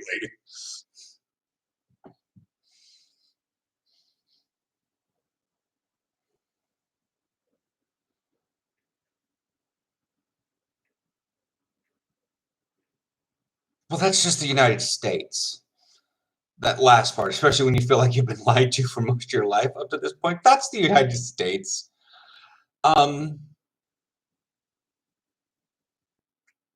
There's a lot of people that are coming to the realization that the United States, I'm not saying that's the first realization, but someone's going through with a nail gun on the coffin. Like they'd had an inkling that something was a little fucked up in the United States, and this happened like 6 years ago, but there really wasn't anything to do because phones were still kind of funky back then, and only the super rich and Apple users were really into Vine. Then that sort of twittered out. We kind of got into Twitter, but that's weird. And then nobody really wanted to be around Twitter because of Trump. And then we had 4 years of Trump, and now we've got all this TikTok thing. And there are people 35 to 40. They're just losing their shit.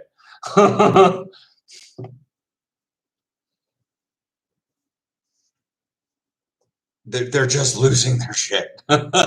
They're coming to the realization, I don't know, on the For You page, it doesn't list the dates as to when these videos are, but there is definitely a number of people, at least in the last year, that have figured out about the crumb tray on toasters.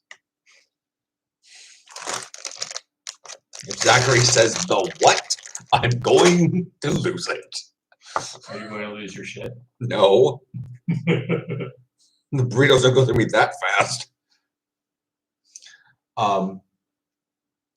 There are people finding out that you can rub a garlic clove and pick the yolk out of an egg from a plate.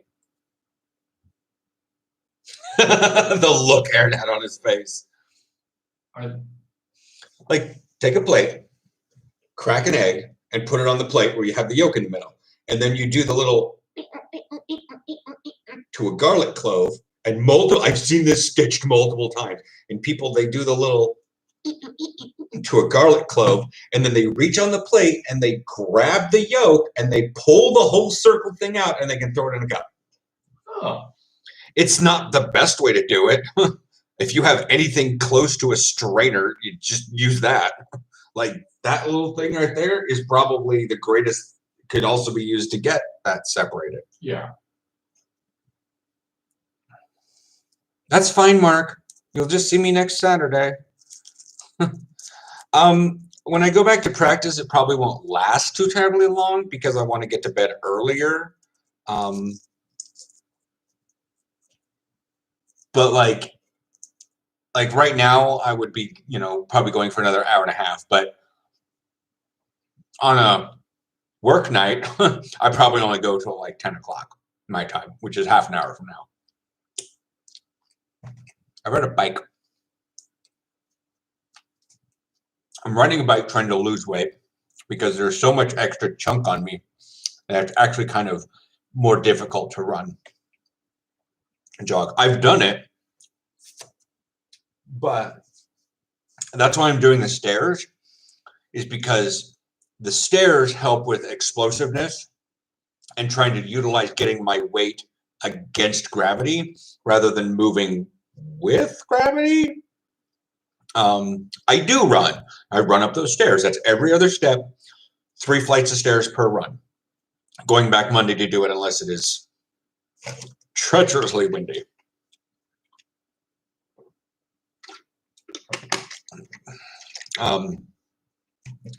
Because that's howling. That's howling through there because it's a train tunnel with a dip in it at Retailon Park.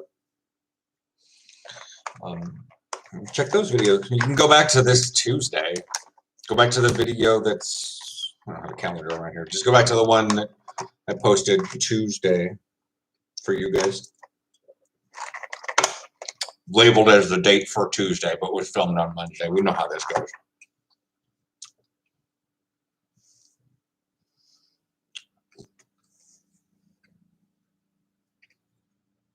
Okay.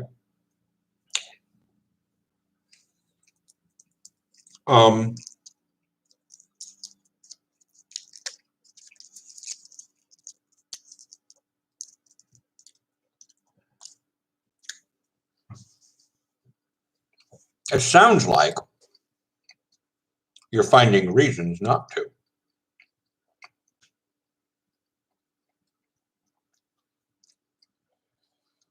Do not make me Google flat feet on Olympic marathoner. Because if I can find one Olympic marathoner that has flat feet, negate your entire thing about going out and jogging for a city block.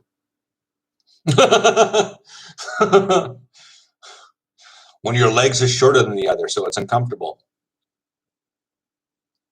Like how short? I understand that it makes you a little off balance. Your hips are a little weird, but you're not whole ass pimp limping, are you? Like all the time when you're walking around, you're not dealing with like that much difference between your legs. It's uncomfortable because you don't do it often. My left leg is not nearly as responsive as my right leg. Do I have a pinched nerve somewhere? Probably. Do I have maybe some hemispherical brain damage that just prevents that because my left arm's kind of retarded too? Maybe. But it doesn't stop me from playing football. Just makes me a little bit stronger going to this way because this leg is so much more powerful than this one, but I can work on this one and make sure it is as powerful as it can be. So yeah, wish you were into running more, but feet are flat. That's easy to prove wrong. One of your legs is shorter. I don't think anybody's legs are perfectly symmetrical in length.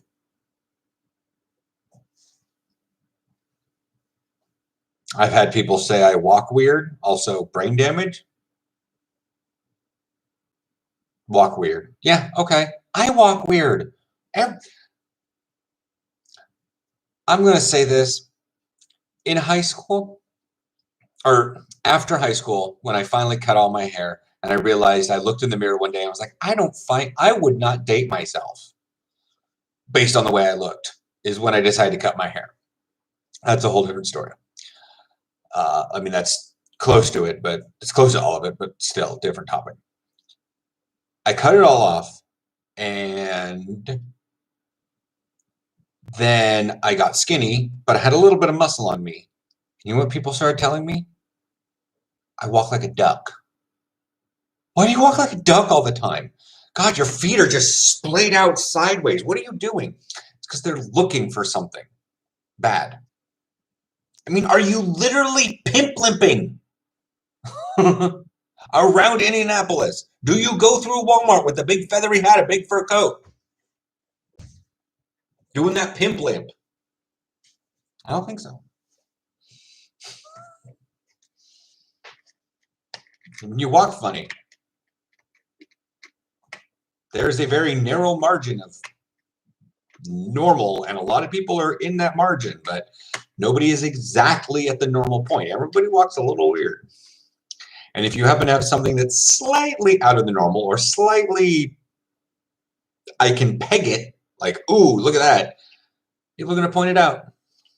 Because when you got very little flaws elsewhere, they look for the small things.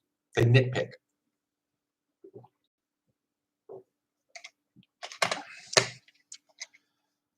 How do you know if they're nitpicking? If they don't offer solutions or offer to help. Hello, Manu. Manu 069, nice 6.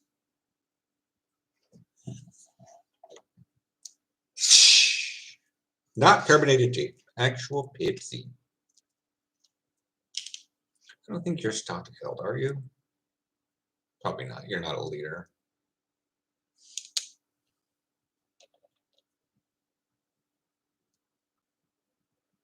Okay.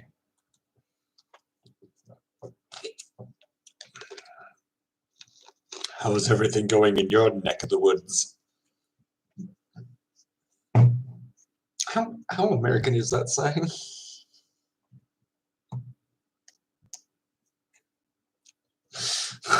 It's one of those that I would assume makes sense to everyone or everywhere, but I've been burned by that assumption before. We were burned by the assumption that we thought carrots were naturally orange. Then we found out that they were natural. Then we found out that they were naturally white, and then we find out why they're orange, and we went, "Fuck."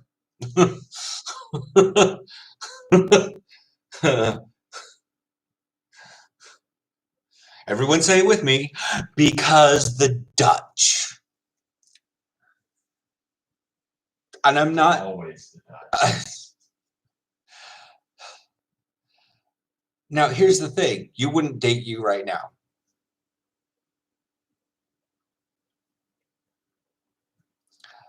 This seems odd, but I mean, you can change things about yourself.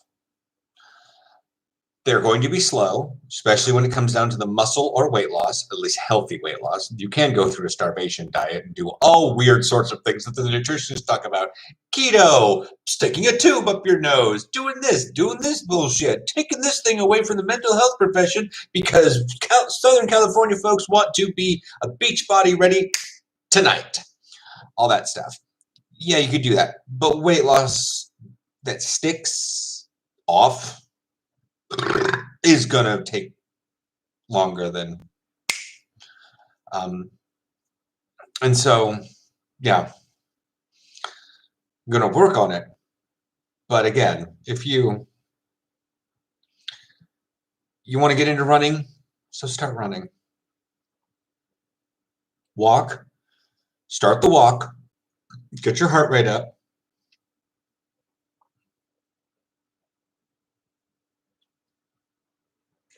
That's just sticking a shower nozzle up your butt.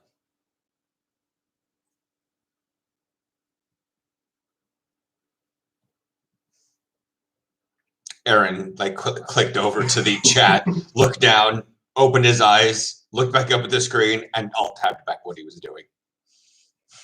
He did this.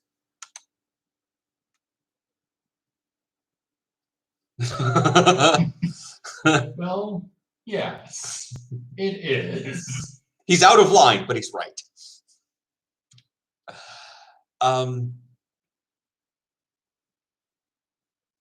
The thing about running, especially if you happen to have chunk weight, I don't want to say fat, but like chunk weight. is you're going to jiggle it a lot and you weigh more than your muscles really want to do for running. And you might have a bit of stress on your heart. You need to get the cardio up there. That's why you're running. Plus, running is generally fun, especially when you can go long distances through nature parks or something. Anyways, but go for the walk. Like this is what I do. Is I walk out to the beginning of the bridge where I can walk up onto it. There's horrible construction right now. I'm not sure what I can do on that bridge. That's why I had to grab the 37 to go through the tunnel to go into Norris because they've closed. That's what all that grinding sound was. Anyways, side note. And I'll walk over there at a fairly brisk pace. Not like power walking. We're not going back to 6th grade here. But I'll walk fairly fast to get the heart rate up there.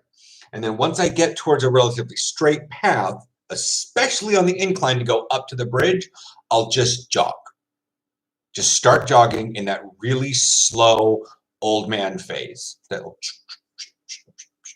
My legs are strong. That's partially why I walk so fast, is because my legs, I don't have a long gait. For most Dutch, I'm fairly average sized. I'm a little on the short side, but you know, but the thing is, anyways, so I'm not out of place here. In the States, I'm tall. And here, I'm not. So I have a normal gait, but I still walk faster than most people because my legs are powerful. And when I do that and I plant this foot, it pulls back faster. So I technically walk faster because I have more slow twitch or quick, fast twitch to move my legs forward. But you don't hear fast footsteps. 5'11". 181 centimeters. So anyways, I'll walk out there. And once I get to where the bridge starts going up, where the bike lane and the things are, if you saw the shorts, I did the thing coming back, but I was on my bike. And I recorded a shorts on the YouTube channel of showing what it looks like from the top of the bridge. And I was like, hey, look, so you can see like the bike lane and the thing on the side of that bridge is over there. And I'll jog uphill. It's not a terrible incline. It's not. It's like Aaron's walked it with me. It's certainly an incline, but it's not a terrifying incline. Yeah. Yeah. And so I'll get to the, I'll go as far as I can until I start feeling breath, all that jazz. And I'll get up and I'll just stop. I won't stop walking. I'll go back to walking. I'll do a jog. I'll do a run jog. And then if necessary, I'll walk through because the suspension span over there, I'll walk the distance of that. And then I might walk a little bit further because the stairs that go down on the other side are a little bit further past the gate area. So, but after that, I'll run down the stairs, run underneath and run back up the stairs and then stop. Then I'll walk back to the suspension side and the entire span, I will jog that. And then I'll walk a little bit. Now here's the thing. If you do something like you find a very small area, bridge is technically a small area for how long usually people go for runs, but if you find a small area and you find designated metered areas to jog, you will jog and then you will be able to jog a little bit further. Your jog and your walk will start doing that sort of thing. Like you're starting to get more jog, less walk.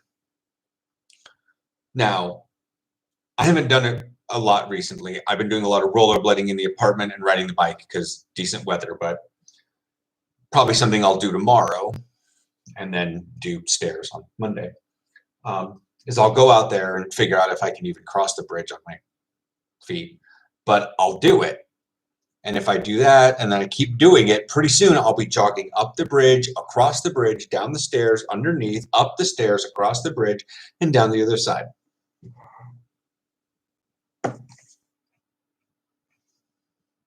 I don't have flat feet, I guarantee you. So that's not really a similarity I can make. But I have, like I said, I have a weaker left hamstring overall. Possibly even, and it's not a weaker left hamstring because when I think about it and I try to do a single leg pull with the hamstring thing, I pull the same weight, but it doesn't feel under the same control as my right leg does. So that's why I think it's much more of a nervous system problem. And so I do try to work on it. But flat feet, it's going to be 73 out. Fucking go.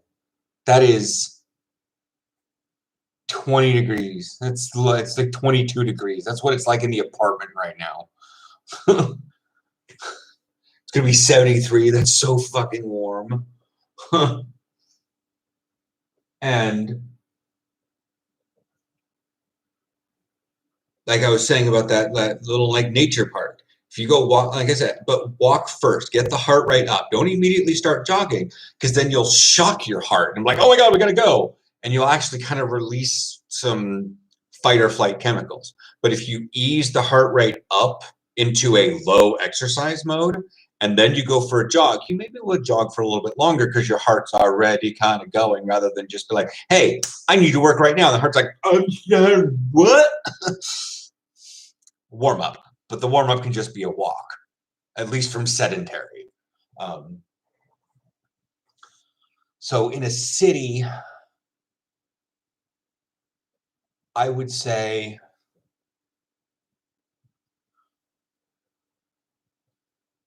about 2 blocks of brisk walking.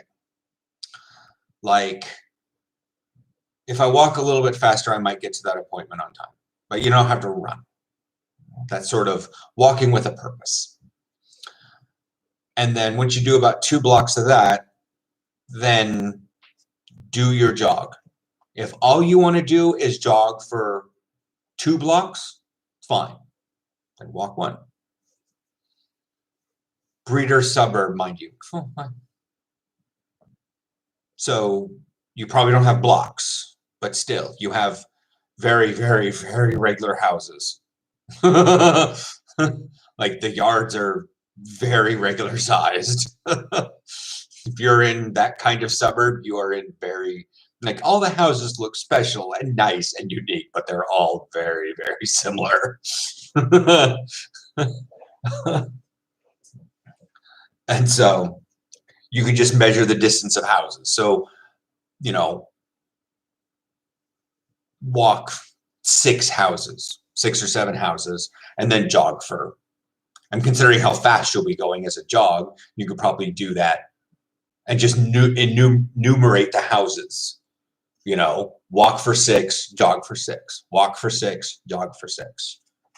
Stop, turn around, walk for 6, jog for 6, walk for 6, jog for 6. If you have that as a pathway, those are hypothetical numbers. If you have 6 then a corner, then 6, cool, even better, but keep stuff measured like that. And then when you feel that's become easy, which it won't right away, don't trick yourself. When you feel like,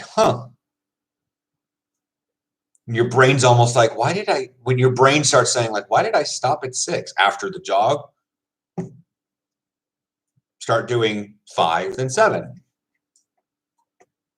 5, then 7. 5, then 7. Take 1 off the walk, add it to the thing. It's progression.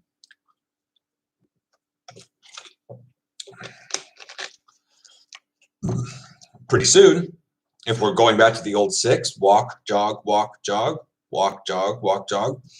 After that, you've just jogged 48 houses. And you're like, wait, what? And that's 6 times 4 times 2.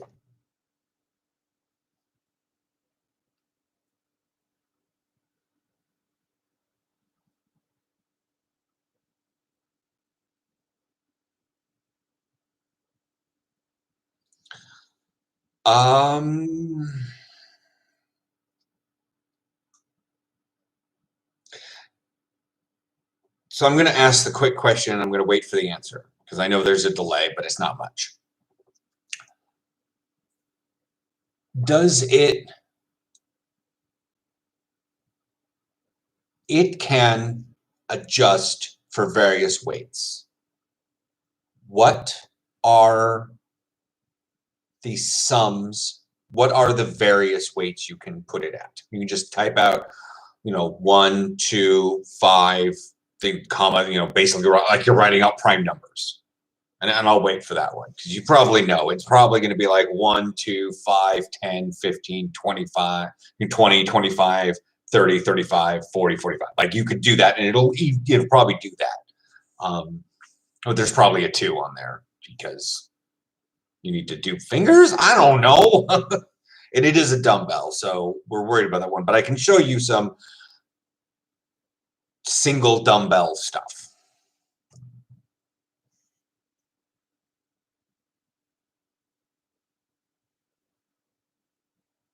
Yes. Yes, I know I did because my pinky got lazy on the shift key. And by the time I noticed it, I had already hit go live. I will change it in post. I cannot change it now, but because these live streams stay up so people can rewatch them, and then I will put it into the editing studio and I will change the Netherlands to all caps, all of it.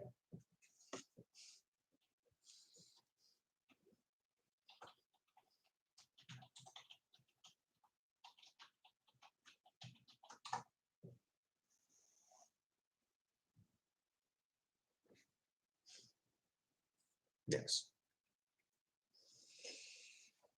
Let's check how much my the Netherlands is super weird video is going crazy on TikTok.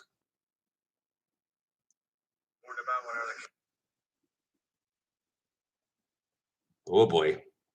2,700 views in one day. Wow. There are way too many. And 196 likes. And who knows why they're liking it though? There's a lot put into that 60 seconds. Like the first part of it is there's a lot of Americans that romanticize living outside the United States. I have a saved video of me doing the little selfie thing while I was riding the bike through Eiburg saying, let's see if we can trigger the Dutch internet police again. Because I posted a video where I rode through a herd of sheep on my way out to Mountain, and someone's like, you do realize that operating a bicycle while the apparatus is in your hand is a €95 fine. I was like, fuck off. Who's going to find me out near Mountain? The fucking sheep?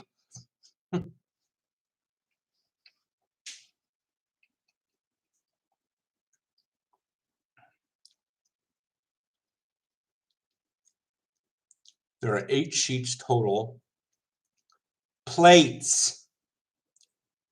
The only problem is the pins that keep them into the bars are missing. Okay.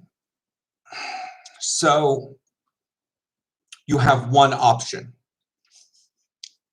right? When you pick that thing up, you cannot change its location because all the pins are missing. You have one option. What is that? They're called plates.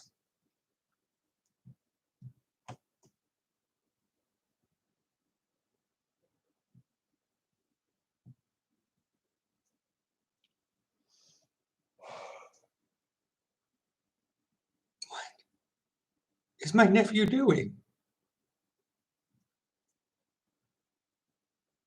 Excited for that 10-hour RV trip with 5 dogs, 3 cats, a bird, and 5 dudes.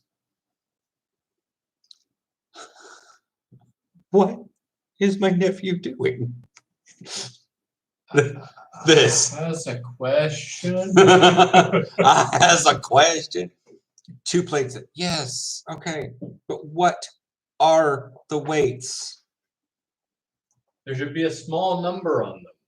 I know. This is like. We just want the number.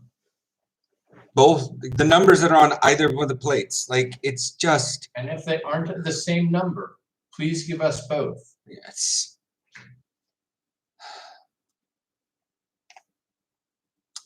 Like I was looking for because the plates label their weight.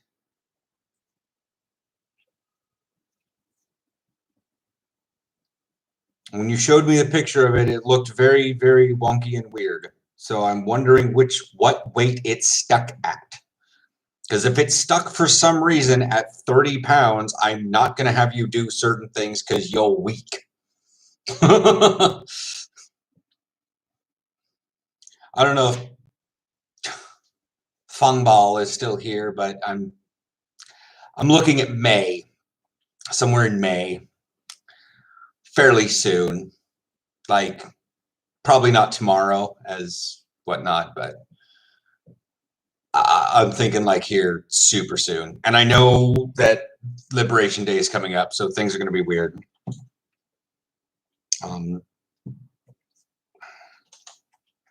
That's next Wednesday. It's entirely possible that the 9th I may be back at practice.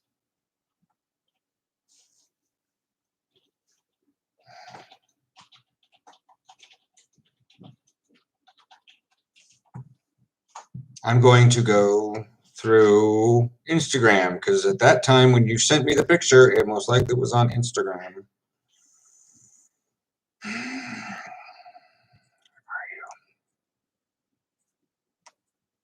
Sometimes they're not labeled on the plates. Sometimes they're labeled on the base that you set it into. Oh, I cannot bring that photo up anymore. Because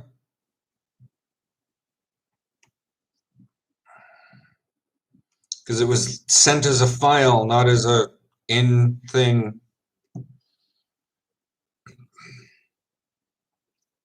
That's the thing is if he doesn't have the set anymore, if he doesn't have the place that they sit in, they don't have the numbers they correspond to, and he doesn't know the weights of anything. I'm scrolling back in Facebook to see, in Messenger to see if it's in here. Facebook does the inflow pictures. Nope, it's not in there.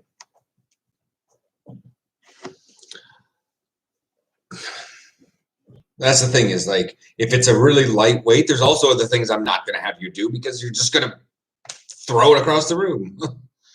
Like if it's only 5 pounds, I'm not going to have you do funky chest press with that. You are over the age of 1. You can chest press 5 pounds.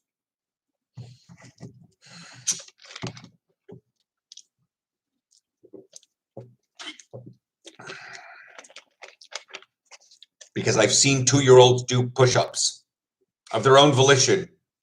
They fall down and go, ugh, and they weigh well over 2 pounds. Most fucking newborns are over 2 pounds. Should be. Babies.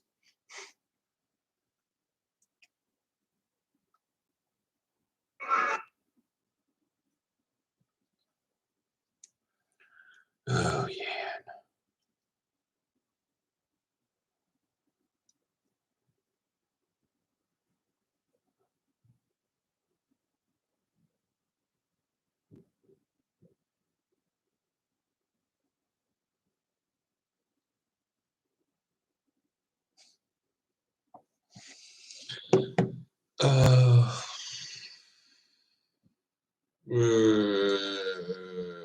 Like I said, I have no idea what weights you have.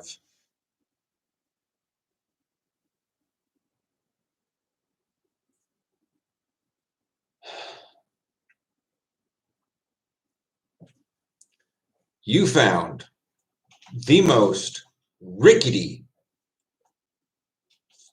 4th hand weight set.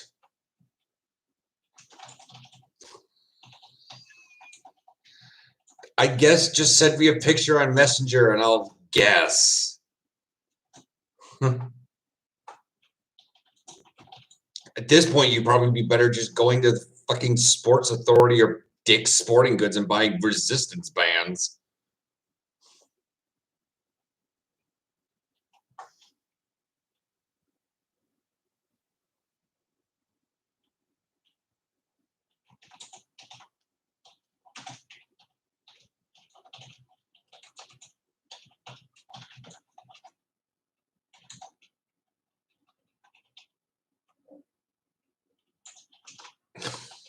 God, Aaron. Yes, let's do Bernoulli's principle here. That's not Bernoulli's principle. I thought Bernoulli's principle was the displacement. No, Bernoulli's principle is this. But I can't do ever. But it's motion flowing over a fluid flowing over a plane causes lift.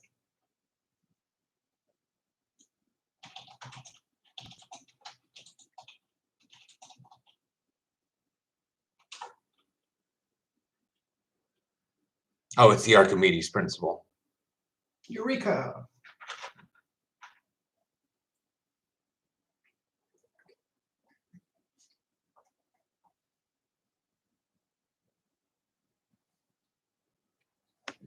You're also assuming that the glass of water will hold exactly a liter of water. No, I'm assuming that it, like most glasses in the US, will hold 16 ounces. I know. This is a complicated thing for Zachary. I'm trying not to confuse it. I'm trying to dumb it down even more, but he's just like, he was calling them Sheets. sheets. To be fair, they are sheets of metal, but they're not that thin. And it made me. I mean, if they're sheets, then maybe they are.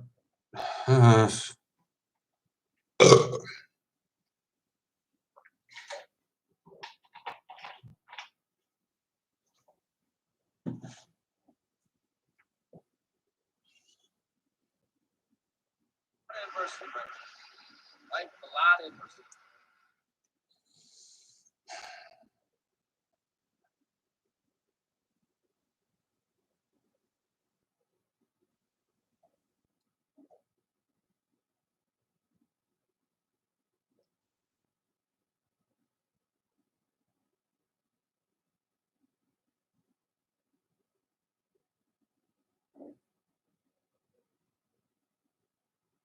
I'm looking at this picture and it just looks like you'd be so much better off. Like all the plates are the same size. Yeah. Like, and it's, you know, obviously got that black and steel look. This is definitely post 1990s.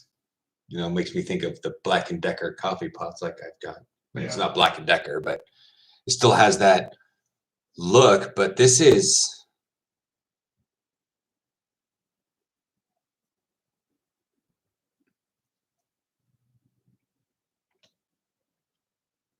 I'm not even sure that there are pins that hold this in place. Your mechanical aptitude is not on point for me to diagnose this. And I'm just saying, you might as well go get resistance bands that are like Dick's Sporting Goods. Right, I can't view Dick's Sporting Goods because they're owned by a conservative company and they don't own to GDPR.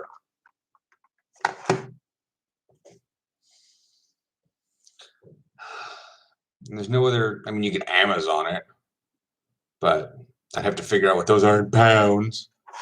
But you could go with like a 5-pound band and a 10-pound band. It'd be good for a long time. Because do 5.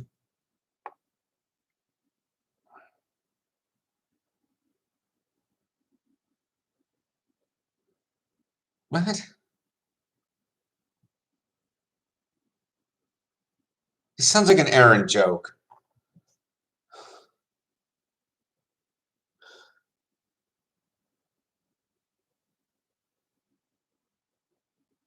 I don't get it. T14? Yeah, I don't get it. Aaron doesn't get it. I'm gonna ignore that. I'm just gonna move on because I can't.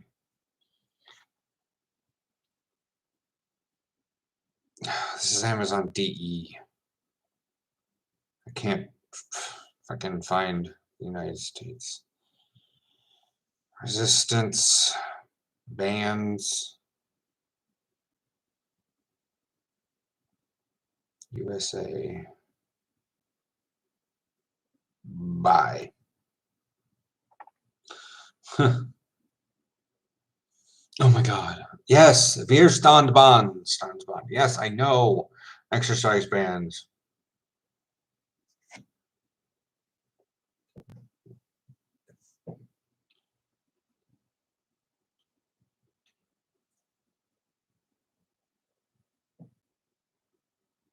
Like this one's actually fairly good.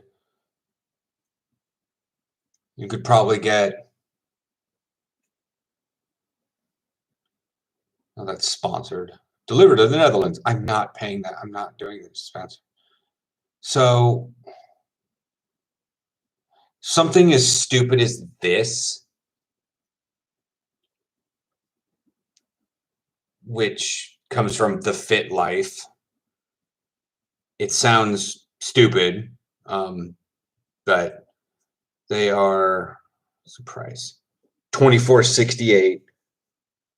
They're discounted right now. I'm not sure why. No import fees, deposits, yada yada. But you can just buy that,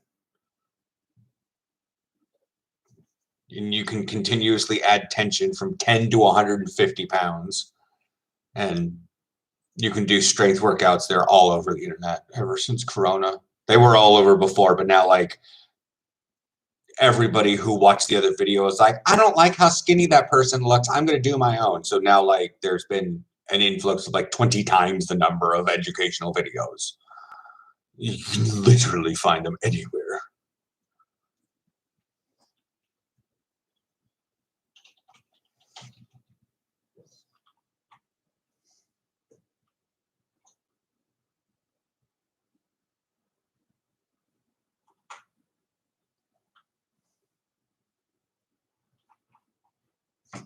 Yeah, I'm like I said, it's and like with 10 pounds, you could the idea is you can what you can do with those is what I do, except I have loop bands. Those are resistance bands that you can put things on and clip onto the end. But the thing is you just put the band like around your foot and you stand on it, and then you can pick both ends up with, you know, around both your feet. You just stand on both of them, put it underneath your arch, and then just bicep curl. And as it stretches, it gives more resistance pulling up. And you can just add on and do math. And I know math's not a strong suit, but they're whole numbers. Don't have a panic attack when you have to add 10 plus 5. Ooh, I don't know. Is that 16? But yeah, you can just add on another band and figure out how much you're going to do. Or, you know, if 5's easy, move up to the 10. If the 10 is easy, then move up to the 20. Then add the 5 back in, get 15. Actually, there isn't a 5 on there because it says it starts at 10, but 10 pound, like you're going to pull 10 pounds and you're like, oh my God, that's 10 pounds? Yeah.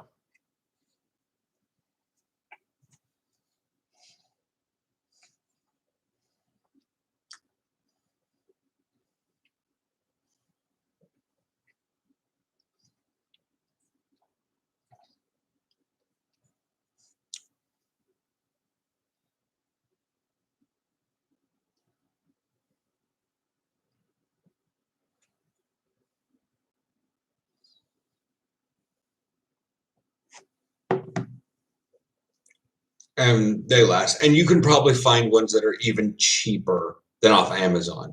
But once you know once you look into them and you can see them, you can go to a sporting goods store. Like I said, I can't physically check dicks because of GDPR. And it's not even one of those of, oh, well, we're sorry. We can't, we really appreciate our European users, but we're figuring some things out right now. No, I just get the whole ass. Like there is machine code error, and all it says is like error. You whole ass broke, and you have no intention of fixing your shit. You could probably go to Dick's. You can probably buy them at Walmart. Yeah.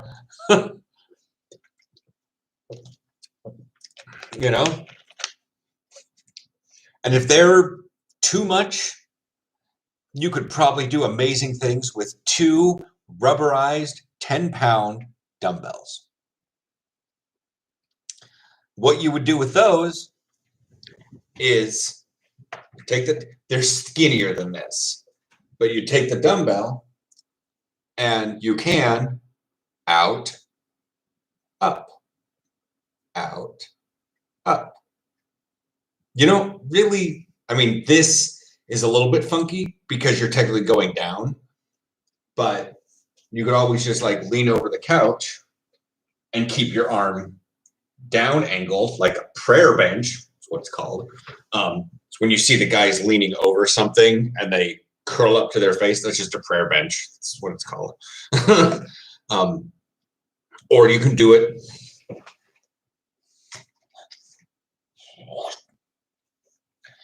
and don't skimp on range of motion. That's the one thing I will always say, and that's one thing that I can say without having a thing. Do not skimp on range of motion. But a 10-pound dumbbell is like, nah.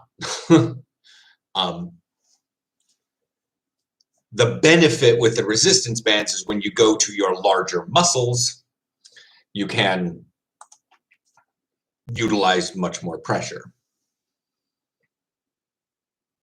I was actually in Dick's yesterday with that guy, and I'll look into some dumbbells. Like, that's the thing, is dumbbells are great because they're very consistent weight. The resistance bands are weird because if you don't have them positioned quite right, they won't be fully resisting until midway through your movement, possibly. But if you don't have if you're on the low end of the weight you can do, you're not going to get tension until midway through your motion because you're strong enough to pull up to a certain point until that. Because the idea is not, with the resistance bands, is not, it's, and the further you pull them, the harder it gets. It's a rubber band. So you don't pick what you can do as a weight. You pick less because you're going to get more at the extension motion. So they're a bit funky to deal with. But again, if you can find home workout sale at like Walmart and get resistance bands or dumbbells in the sporting goods section, they've probably got a whole fucking aisle.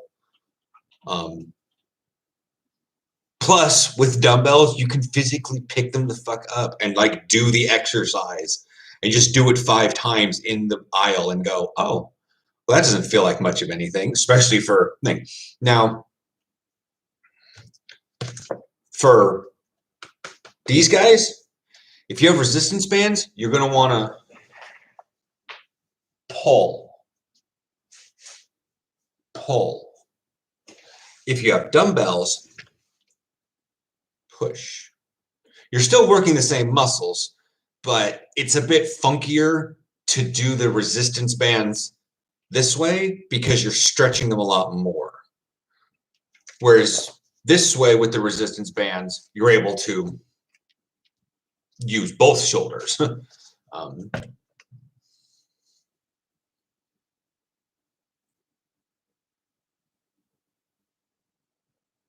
What the hell is a recumbent bike again? And why would it have resistance bands built into the bar? What in all hell has been buying your exercise equipment? Who has been up at 3 in the morning watching the Home Shopping Network? By the way, I saw someone play that Sounds of Love. You've never woken up at like 2 in the morning, your television is playing the Sounds of Love? No. Oh, or whatever it is.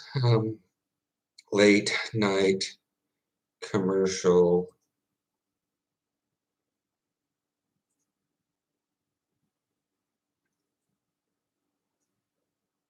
Ultimate Love Songs collection. Oh, okay.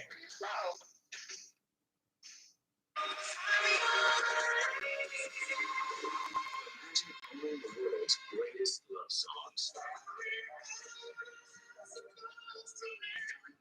Music presents the Ultimate Love Songs collection. 36 beautiful songs. That. I've seen the TikTok memes about that one. No, fucking what? But yeah, the love songs. But that's the thing. Like, resistance bands and a recumbent bike. What?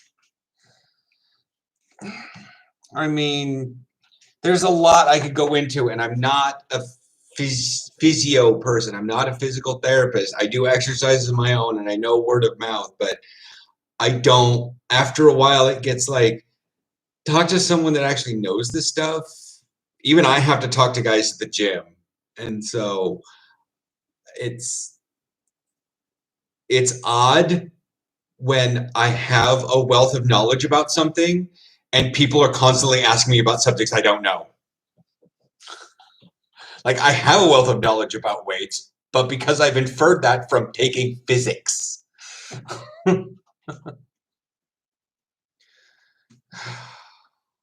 Christ, cracker. Don't care about your... I can't... Oh, it is an image.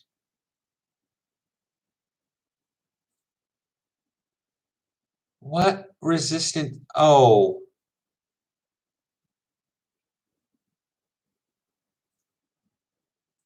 Oh, no. Can you... Oh, no.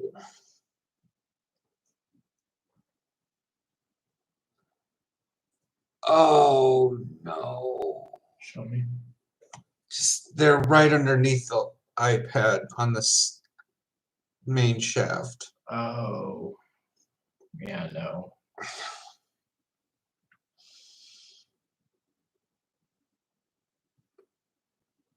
That was bought off the Home Shopping Network.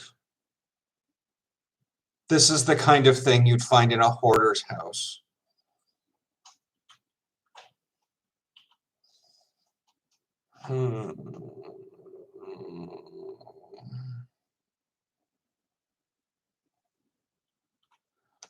Collecting dust.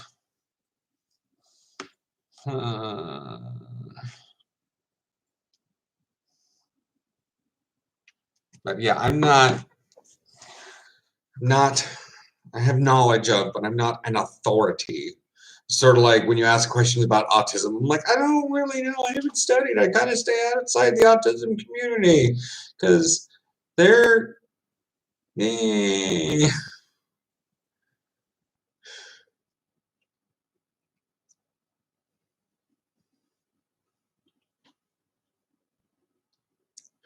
like even the ones there was something about an autism day on Twitter a while back, I guess. And I just was like, oh God, what are you all doing? And it's like, there's this weird war in my head as I see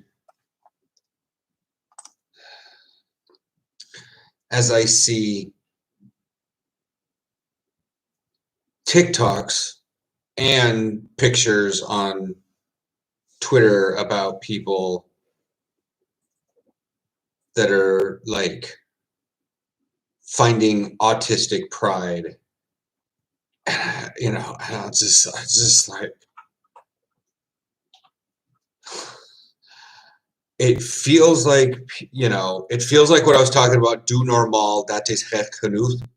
Gek genoeg. Just be yourself. I am being myself. I'm acting out and dyeing my hair multiple colors.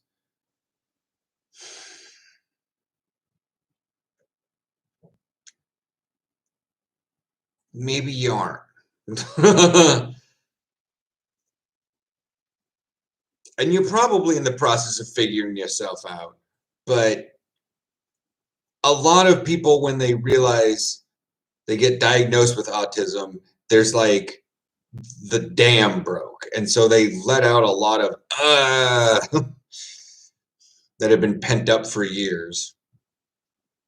I get it. It's sort of like guys that have been trying to live the straight life for 30 years and then finally, come out of the closet at like the age of 45 and are suddenly jumping down every 20-year-old's pants. The 20-year-olds are like, bro, get off me. I haven't been gay all my life. I need to do all the super gay stuff. Like,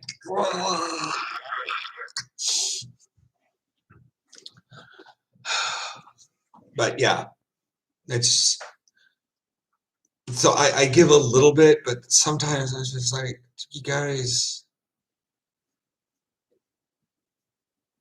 you're extra. That's what it means to be autistic. No, it's not. No, it's not. You've taken all the wrong things away from your diagnosis.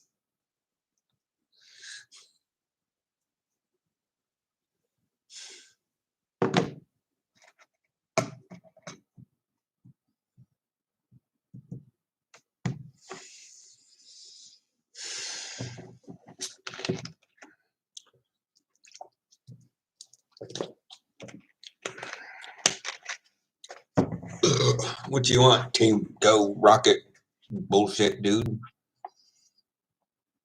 Don't tangle with us. Fire Pokemon.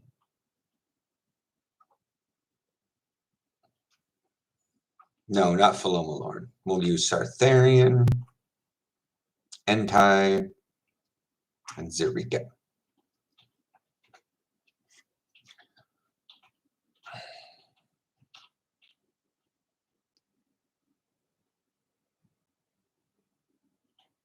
Then a lot has changed in like the last decade on the Asperger's subreddit. A lot has changed. I attempted to do a Reddit thing. I had an account, trolled a lot of people on the Portland subreddit, found a fair bit of fun GIFs and stuff from the Babylon 5 and Star Trek subreddit. And in the Asperger's subreddit, it literally was just topics and topics of people screaming about their victimized life. Like they were screaming for attention and trying to get attention by threatening suicide. And it was a very, very toxic place. To the point where I was starting to find solace in Tumblr. Which tells you something. So a lot has probably changed. They probably got some decent moderators in there and cleaned up the drums. But it was a really sad place. And then for some reason I got into the autism Asperger's community on Tumblr and I was like, hey, this is a really good place. And I wound up becoming a moderator on one of the Asperger's Tumblrs and had to log in and go through different accounts, and that was weird. I felt like I was being super shifty because I was logging into 2 accounts on Tumblr on the same computer. I'm like, what the hell? But I did it, and then as the moderator, I was answering a lot of asks, and I was just like, oh my God, why are what? It started getting me depressed. Hearing all these crazy. It's sort of like when you listen to trying to think, like content. There was an episode we watched, the content moderators were like going through, I think it was on Lucifer, and they were like, oh yeah, like it was supposed to be the Live Leaks website sort of thing, and they were stopping all the terrible things from coming, and there was like this group of 5 people that just had to literally view everything, like human mutilation, anyways, yeah. And it was driving them crazy, which is how it happens on like Facebook. There's all these negative posts that you have to go through and sift through that people go crazy. Oh Lord, Tumblr. Ugh. Zachary, you're about 15 years too late.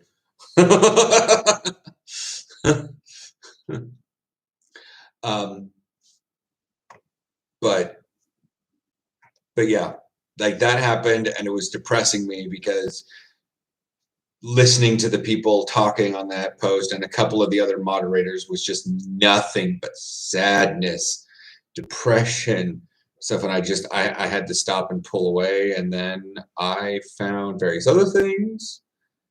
And then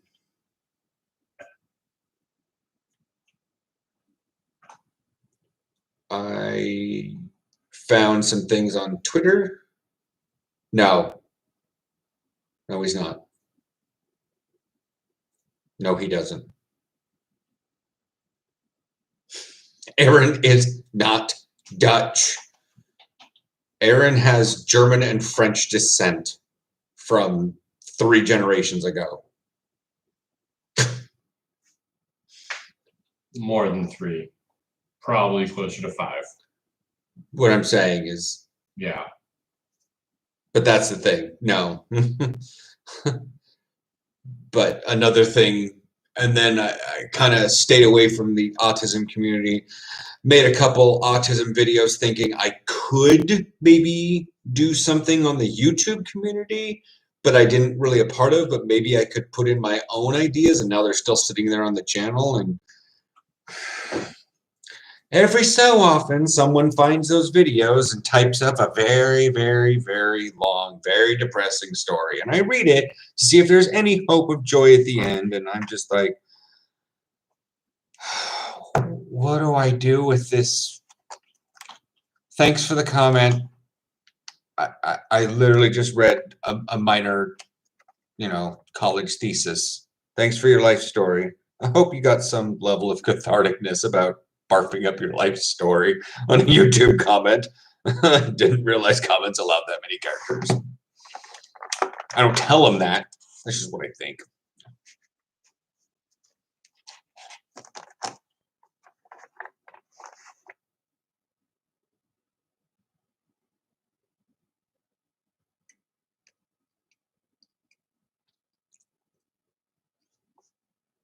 I don't know what to do with that information. I don't. I read that in the chat. I don't know. Yeah, there are limits.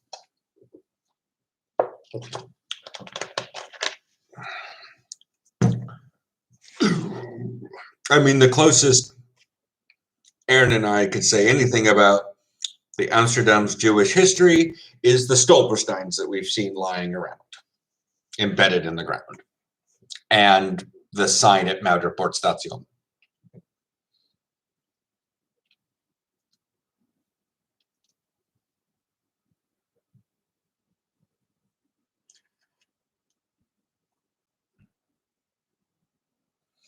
But yeah, it's weird enough.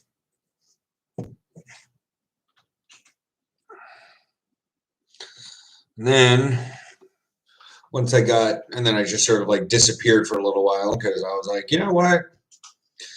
The autism Asperger's community on the internet is a super toxic place, and it just makes me feel bad because I'm not as out there as them, or willing to be so forcibly against the flow of society that, yeah. So I left it alone. And like I said, from time to time, even to this day, people find those videos and barf up life stories, or start following the channel from a video from 7 years ago. And I'm totally like, I'm leaving it there because it's part of my life and that's the idea of the whole channel. But I've moved on beyond that life. I mean, I haven't undiagnosed myself, but it's not a thing. And I see other people that are defining themselves by it. I'm like, I would rather be defined as a football player than I would rather be defined as something I choose rather than something I was born with. Aaron's over there nodding his head. That goes for everyone. Yeah. That's not just a disability thing. I choose to be a football player. I'm not defining myself by gay. I'm not following every current hot to trot trend about iced mochas and left pierced ears and rainbows. Fuck, my color blindness fucks up my rainbows.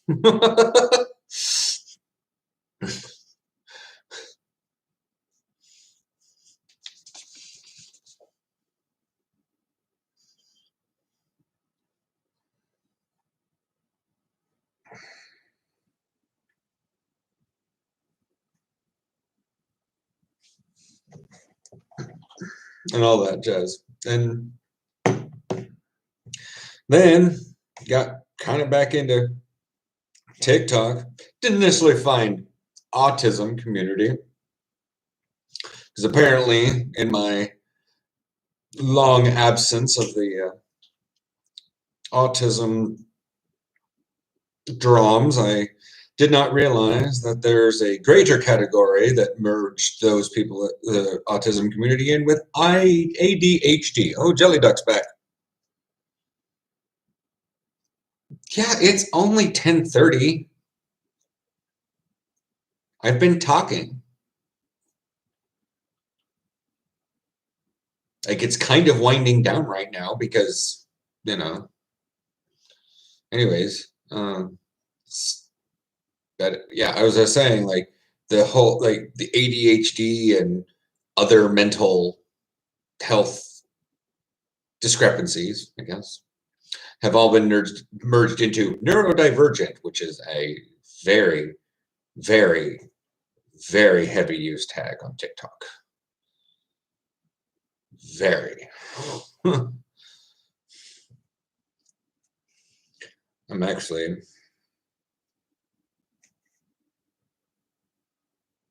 neurodivergent hashtags.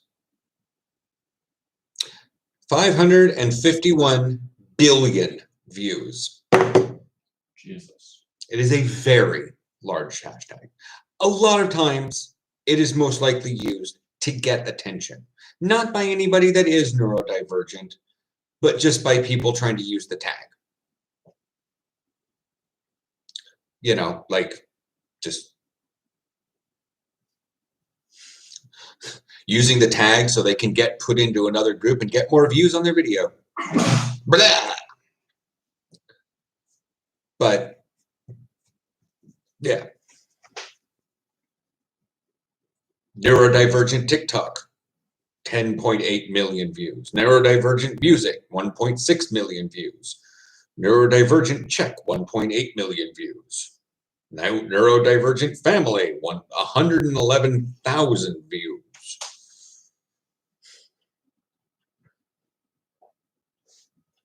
Yeah. Neurodivergent mom, neurodivergent gay, neurodivergent less for lesbian. So yeah, it's a really, really, really big thing. And I haven't really fallen into that. But I have come up with a lot of searching tags equals more views. Yeah. I don't know. Maybe you should Google that.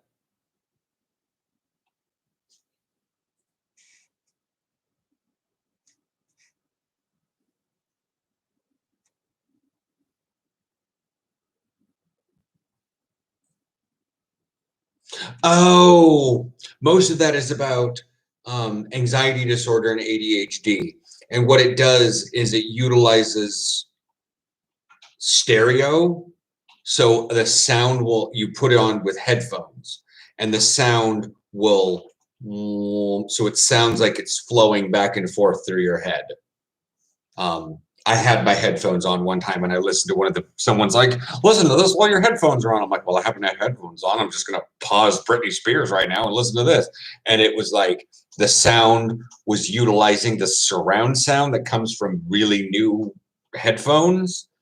And it sounded like this it felt like the sound was literally spinning around my head. I was like, okay, I can see this is kind of cool. Yes, it's basic sound design.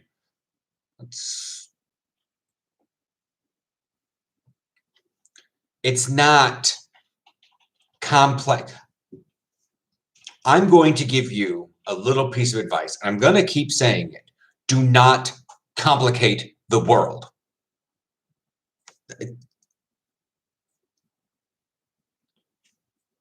You think it doesn't do anything for you, but it might. At least when I listen to that with headphones in, because while I do have 2 speakers on this phone, it doesn't do the same idea because the sound is still coming in. It's not coming in. I did understand. I could feel that it was rolling in a circle around my head. It didn't give me the, I'm having so much serotonin high. So it doesn't do anything for me. So let's just wad that thing up and throw it in the trash. It's like that one guy, I posted that thing on Instagram that says, hey guys, I'm feeling kind of lonely. You know, maybe I could get, you know, hopefully one day I can get some like group of people to talk to. And the guy's like, well, at least you have air. And I'm like, you know what? I at least have one other person in my life. Time for me to bottle up all my emotions, wad them up in a little thing and throw them out and never talk to anyone because I have another person and I need to just shut the fuck up. So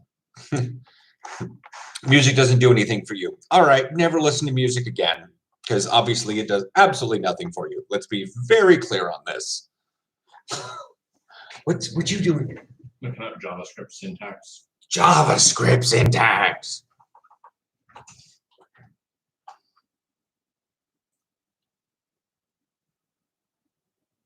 But half of these things are just considered like neurodivergent tests, but it's not anything good.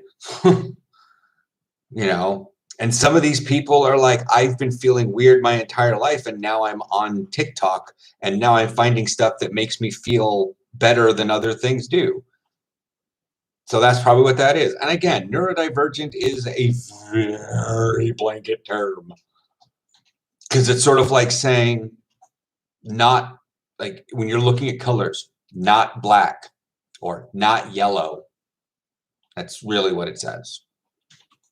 Neurodivergent is not normal. Find me something that is sort of thing. So it's like neurodivergent is anything that's not yellow. Okay, so radio waves? Is it yellow? No. Gamma rays? Is it yellow? No. Then it's not yellow. So, yeah.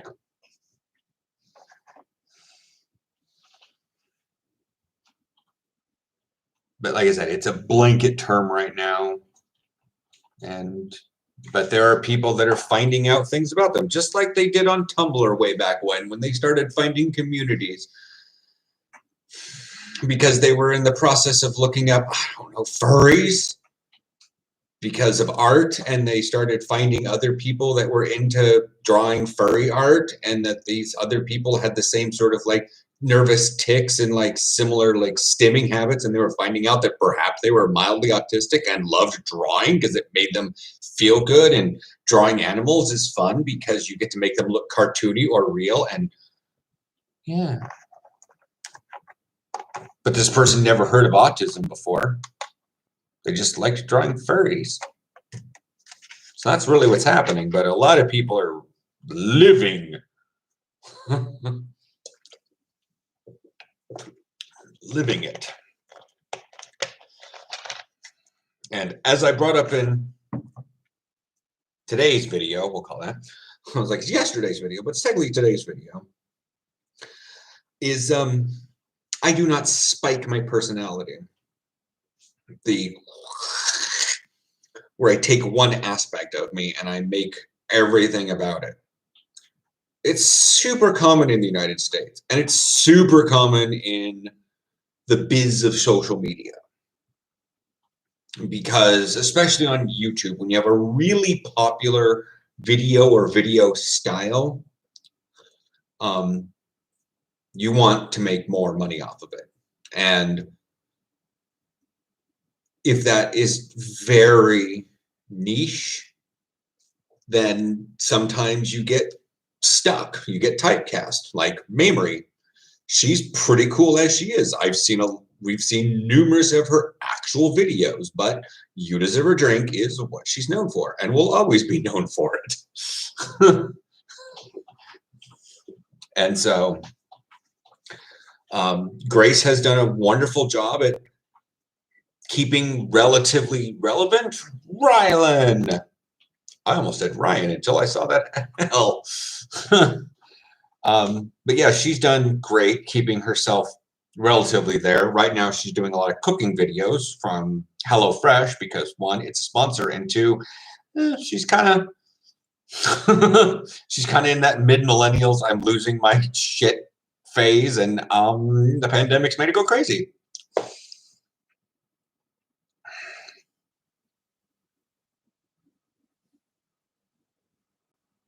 Okay. Like, I'm saying everybody has a personality on YouTube. There are some people that don't have.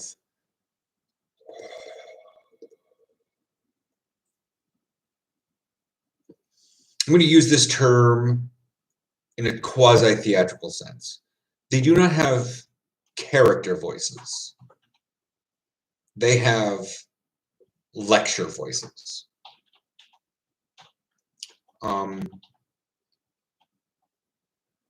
Aaron is actually one of those that actually has a character voice.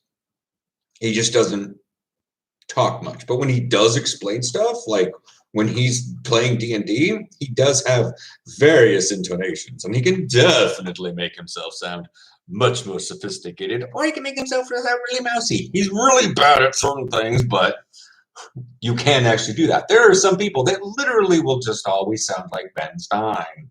Yeah, I know. I've met them. We've played D&D with them. They're terrible. Yeah. And I've seen YouTube videos, and I'm like, hey, this thing looks really educational. This is on a topic I've been kind of about for a while. But yeah, it's just them talking into a microphone, and they're explaining a topic, and they're reading the script that they typed up for themselves, and they don't really have any good, decent pausing. Matter. I'm moving my head around. Okay. I'm a bit tired. It is 10:40. Yeah. Yeah, he's still got a personality. It's just probably more in his head than it comes out. He's not expressive, which is why I say it's kind of a character voice. I'm not saying that people fake a voice. You've been enough of these live streams. I could not keep this up. In fact, I become better when I'm drunk. And you've seen the vlogs. It's like, this is him.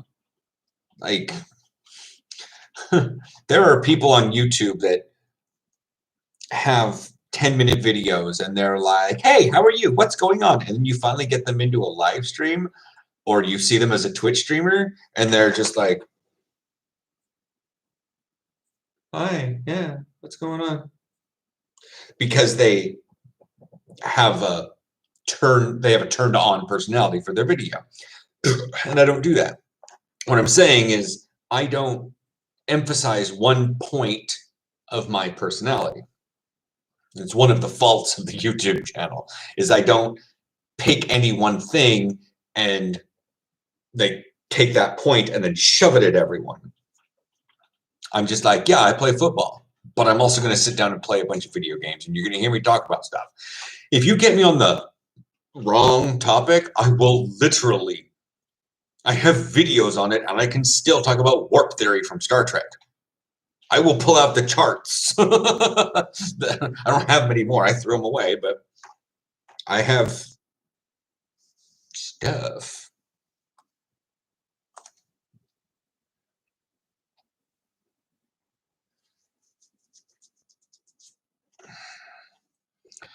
But yeah.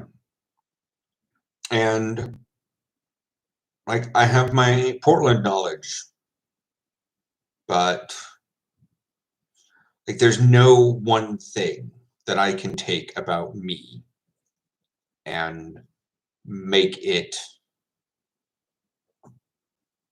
exponentially more important than other things. That makes the YouTube channel very potpourri. Hodgepodge might be a more Midwest term.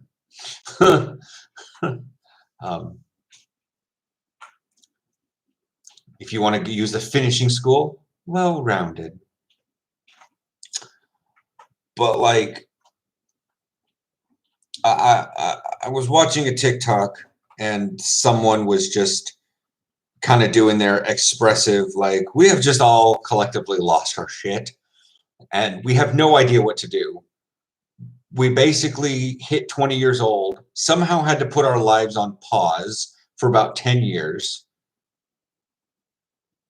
And then we're well beyond the years and we're like, hey, I need some help.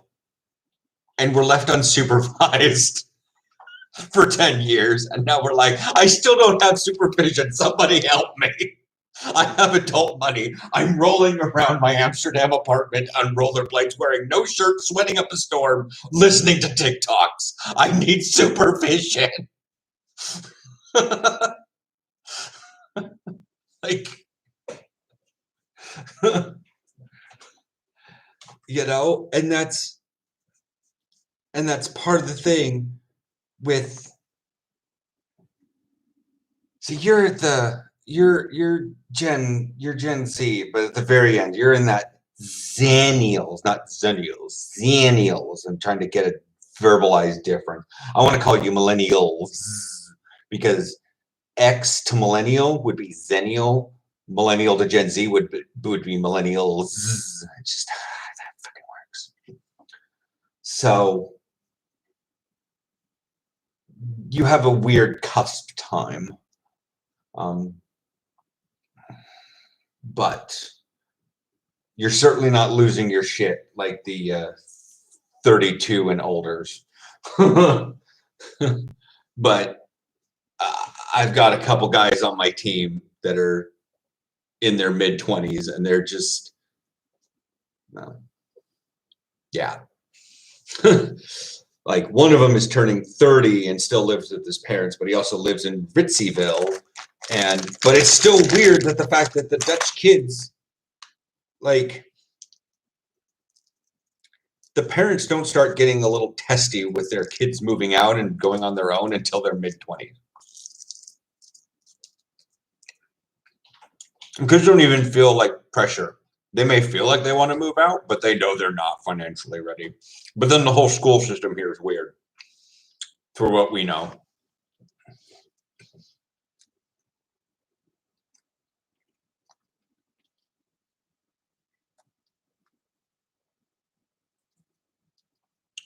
I mean, that's kind of it.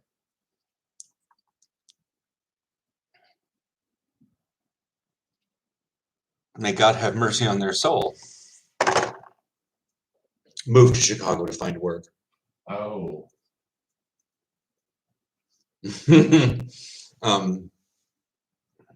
Yeah. Anyways. But yeah, like with the like I said, Kevin is one of our best or better wide receivers. He's turning 30 this year. I joked with him last year. Oh, you're getting close to 30. He's like, no, I'm not. I'm like, you're 29, but I'm not 30 yet. I'm like, okay. You know, and like, here's the thing. The week after I broke my collarbone, he broke his too. So like, we both missed one whole season. But he had the singular break, whereas I had a compound break. Aaron, that's a way of putting it. Yeah.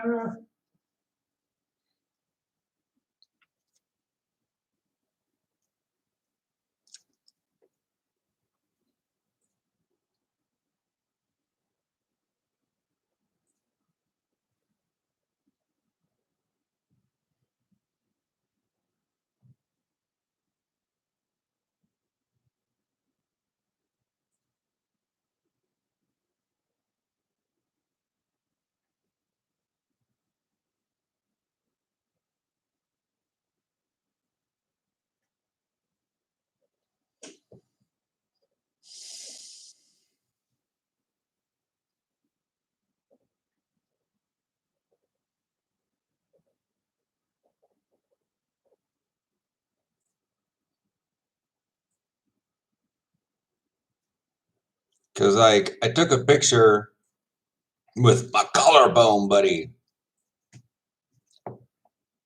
And that's when we got stuck in the elevator. I scrolled back too far.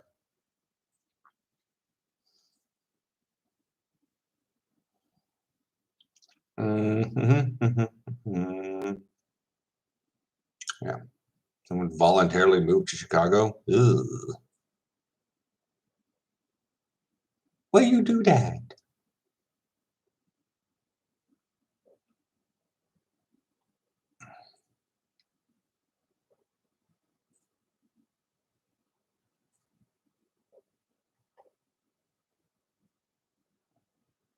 Did he not get saved in my photos for fuck's sake? Maybe not. Should have been. But I guess not. I also have a friend who turned 30. He works for Eli Lilly, whatever. Was trying to find producers for his Forest movie. First movie. And lives by Christ. Lives with his wife who sells makeup online in a trailer home. Oh my God. You're typoing into other words.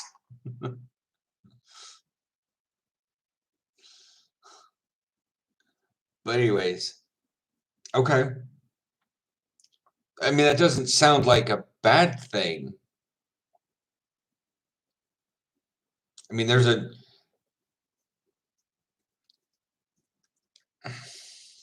I don't know, it just...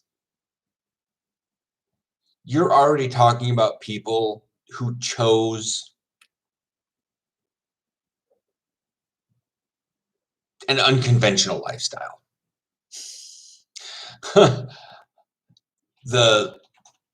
Your big name, your big title artists, your actors, your artists, or your painters, and your like sculptors, all that stuff. The people that do that sort of thing are already choosing kind of a difficult, delayed life to begin with, because you need to, yeah. The people on TikTok that I'm finding are the ones that have like business jobs, like Aaron style jobs. They worked in fast food and now they got promoted to a manager and now they own several franchises, but they haven't gone on a date in a while and they own 250 PopCap figurines and 9 colors of lightsabers. They're 35 and they're like, I have adult money and nothing to spend it on, so I buy all this nerdy stuff. I have been unsupervised for way too long. Somebody help. That sort of thing. It's people that went through the whole normal way of doing things rather than voluntarily choosing to go differently and are finding out they've been unsupervised. So, yeah, that sort of thing. And like we had the same thing. One of our old roommates, like he moved out on his own, got his life together, and then all of a sudden, like found a boyfriend, moved across the country, and bought a house. And he has been spending the last 4 years renovating that house. And will probably spend the next 9 continuing to renovate it. But he's not older or younger than us. I think he's a little younger than me.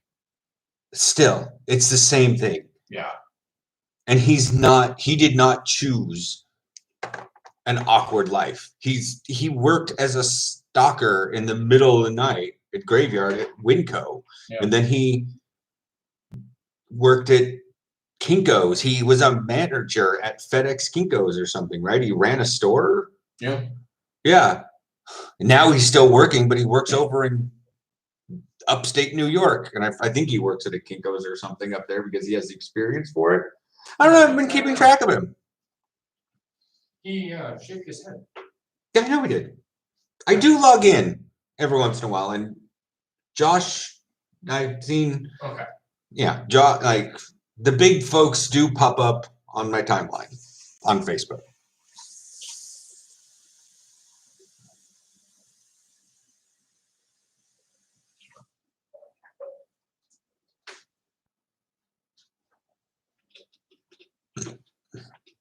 Another friend doing the movie spends a ton on old cameras and vintage lenses. But that's just a collection. Like, I'm not trying to be combative, but you started from people, like I said, that live an unconventional, they chose an unconventional lifestyle. You're not grasping the idea of people that are just, they're just trying to be that normal life. Like, they don't, they went into the world knowing 5 things: get a stable job, get a car, get a wife, get kids, get a house. They knew those things. The rest they've been trying to make up because nobody fucking told them. So now they have these 5 things and they still don't know what the fuck to do. Yeah. But they all come down to this point of like, I have a lot of money and I don't have like an untenable amount, like an untenable source of money or what. My source of money is not going anywhere anytime soon. It's not like I can easily be fired. I'm very stable in my job. It's a stable income and it's way over what I need. And I'm like paying my bills. I have decent credit. I have a nice car. Like Aaron and I, we had a 2017 Prius In 2018. in 2018. Like this thing had 60 fucking miles on it from the dealership. Yeah. I had no job and he was mid-level data entry. Data analyst. Data analyst. That's it. But we had that snazzy Prius that was on the Super Bowl commercial racing cop cars. Yeah. If you go back to 2017 videos, you'll see me in this snazzy fucking car with a power drive. That thing floored it. You floored it. Well, no, but that's what I'm saying. Yeah. Like, this is a fucking Prius. I'm racing Subarus. Yeah, dude. Yeah. I don't know. Okay. But that's the thing. I understand that you're trying to bring your experiences into the conversation, but they're not quite what I'm talking about. Because, like, I'm talking about milk, and you're offering green tea from China. I'm like, no, let's at least go with something white. Black tea from Japan? Can we go with something with protein in it? Red tea from Japan? And I'm like, they're not the same thing. Yes, they're drinkable, but they're not the same thing.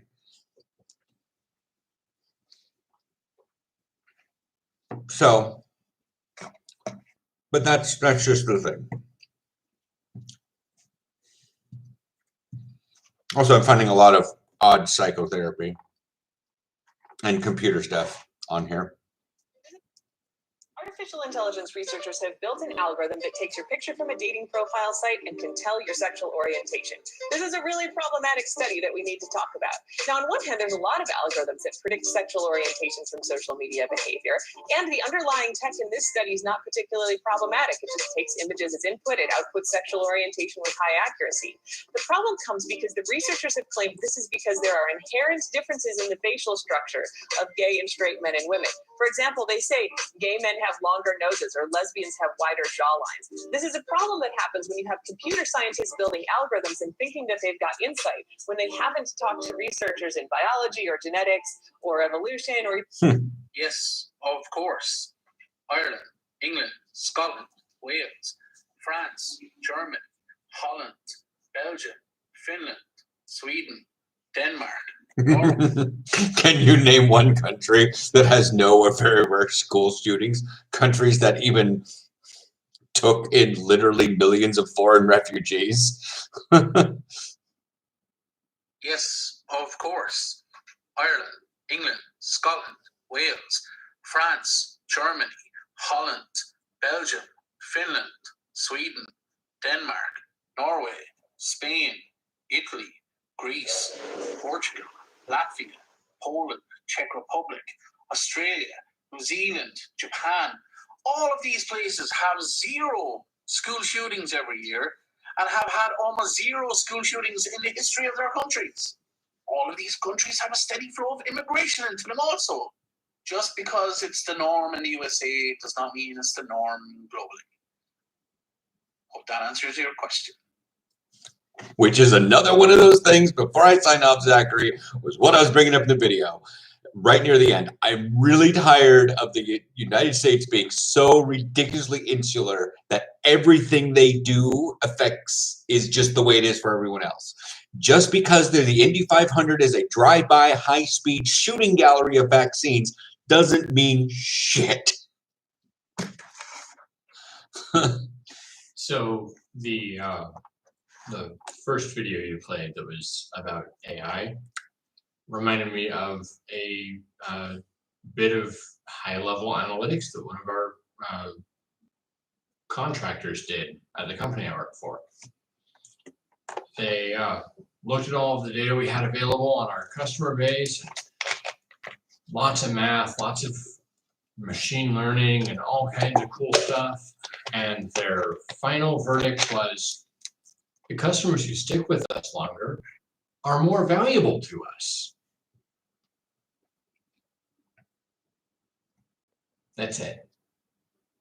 It took them a month and a half to come to that conclusion.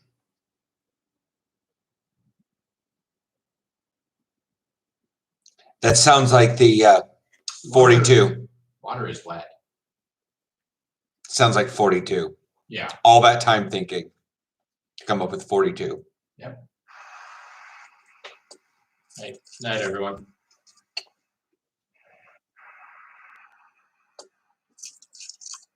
Oh, God. You know, some people don't understand camping. This guy is just the best. Like, you're sleeping outside in the tent and building fires to cook on. And what are you doing?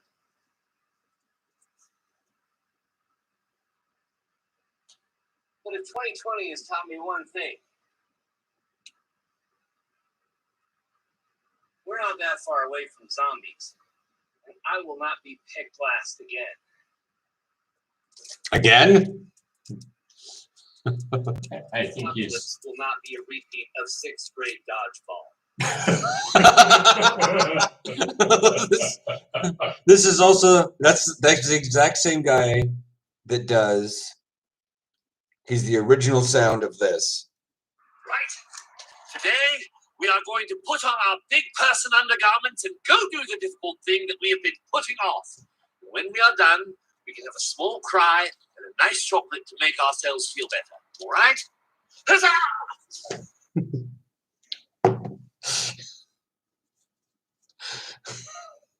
But yeah, that's that. I'm gonna go watch some TikToks. I'll let that one sort through. Gonna recycle all these bottles and all that jazz. I was expecting to be something like that. Yeah. It's Dave Felton. Millennials are impatient. This was intense. Uh-oh. Gonna end the stream so I can watch this. We're hoping. I'm trying to see if the thing is recording my sleep properly without alcohol to see if I can get longer bouts of sleep and not have as much restless, and if my mood improves. I don't really want to stop drinking beer. I like the taste of it, and I kind of like feeling a little bit wheezy, but it is a mind-altering thing. And if it does seem to have some benefits after like a week or two of not drinking it, then maybe.